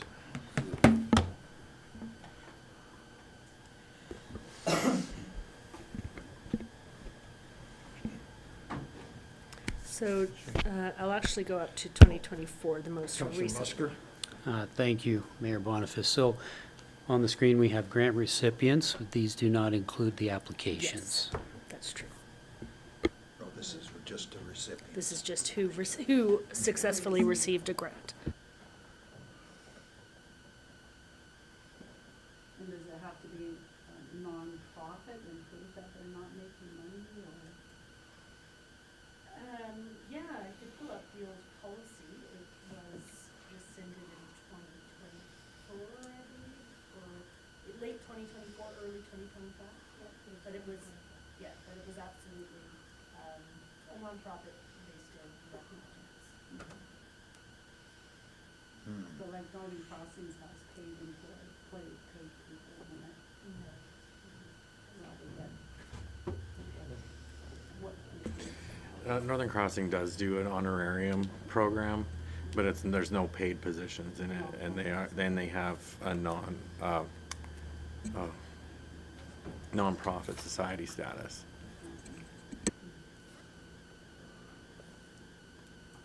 Council, I can scroll to the previous years. no, that's probably fine. And if I'm just talking, and if I'm just talking about this from my own interest and nobody else has any interest in this, we can move on, but. And, sorry, I just want to add one more thing. Councillor Stalker and I have both agreed to not take our paid involvement for the event days.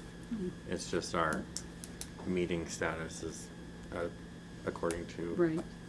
our Yeah. meeting outlines. Councillor Shipple. Thank you, Mayor Boniface. I see this, again, we got 2 issues on the floor. Number 1 is, do we like the community events program? Yes or no?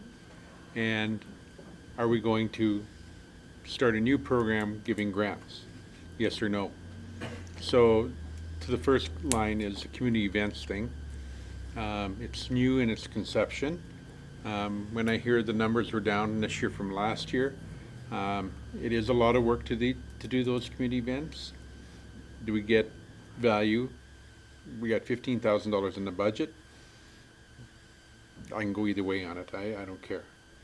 I'm with Councillor Musker on the grant program, we're not here to say yes or no. I think I don't think that plan has any merit. So from me, my perspective is we don't get into that plan. The debate is, do we keep the community events or save that $15,000? We have people knocking on our door all the time looking for money for different things. And we're into our council, whatever we call it, which are monies that we as councilors spend. There's a name to that budget line. Priority reserve. We can put that money into there, and then somebody comes and knocks on our door, we have that accessibility to those funds at that point, if we feel it's worth it. I don't know. The community events is unique because it's a working committee of council.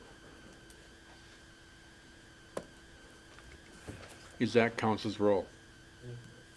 So, anyway. Councillor Stockton. Just thank you, Mayor Boniface. Just to speak to the community events, I think, of course, being brand new on it, only been to a few meetings, I think there's some real momentum there, and going to the light up the night tree lighting and what went on there. I really sense the community values it.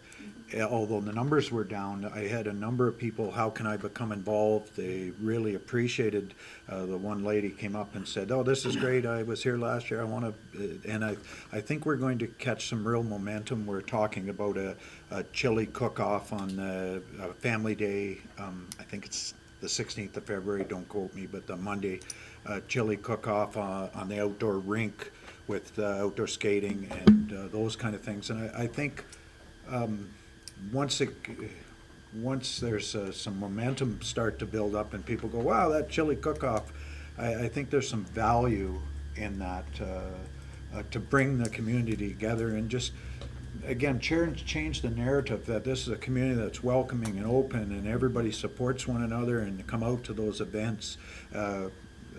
Laura had done hometown takeover video there, and you could see the enthusiasm from our community, and I think the money isn't a small budget at $15,000.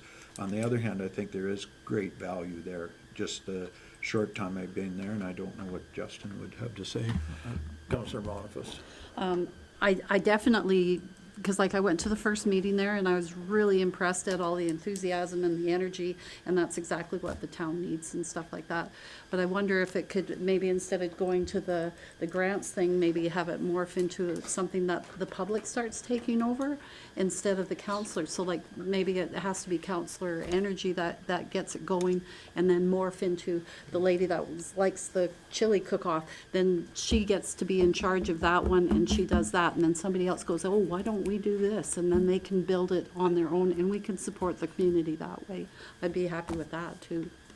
No, I agree that I think we have great momentum moving forward. I think the idea of it, definitely consolidating the grant thing into this has a lot of value into giving back to the community. I like the foundational elements of it. I definitely feel like maybe this, because it's only been in function for a year, maybe we need to give it another year to kind of iron out some of the things that haven't been fully thought out or something. I think it's just in the baby step stages right now, and there's a lot of potential to it. I would agree with, go ahead, Councillor. No, go ahead. I would agree with that. Its conception was like a great idea, and we're still, like you said, in baby steps with it. There's a lot of places we can take it. So I would support going for at least another year and then discuss this again at this time next year if it's still feasible or not. Go ahead. Thank you, Mayor. Yeah, I think that sounds great, and then, but like have the counselors focus more on recruiting leaders and developing leaders to take it over, because that would be phenomenal. And get those volunteers going. Excellent. Okay. Is there anything else for today? Then I would like to thank administration and my fellow counselors for going through this today. Thank you very much for making it so dummy like me can understand it. I appreciate that. So thank you, and we'll see everyone tomorrow morning. Thank you.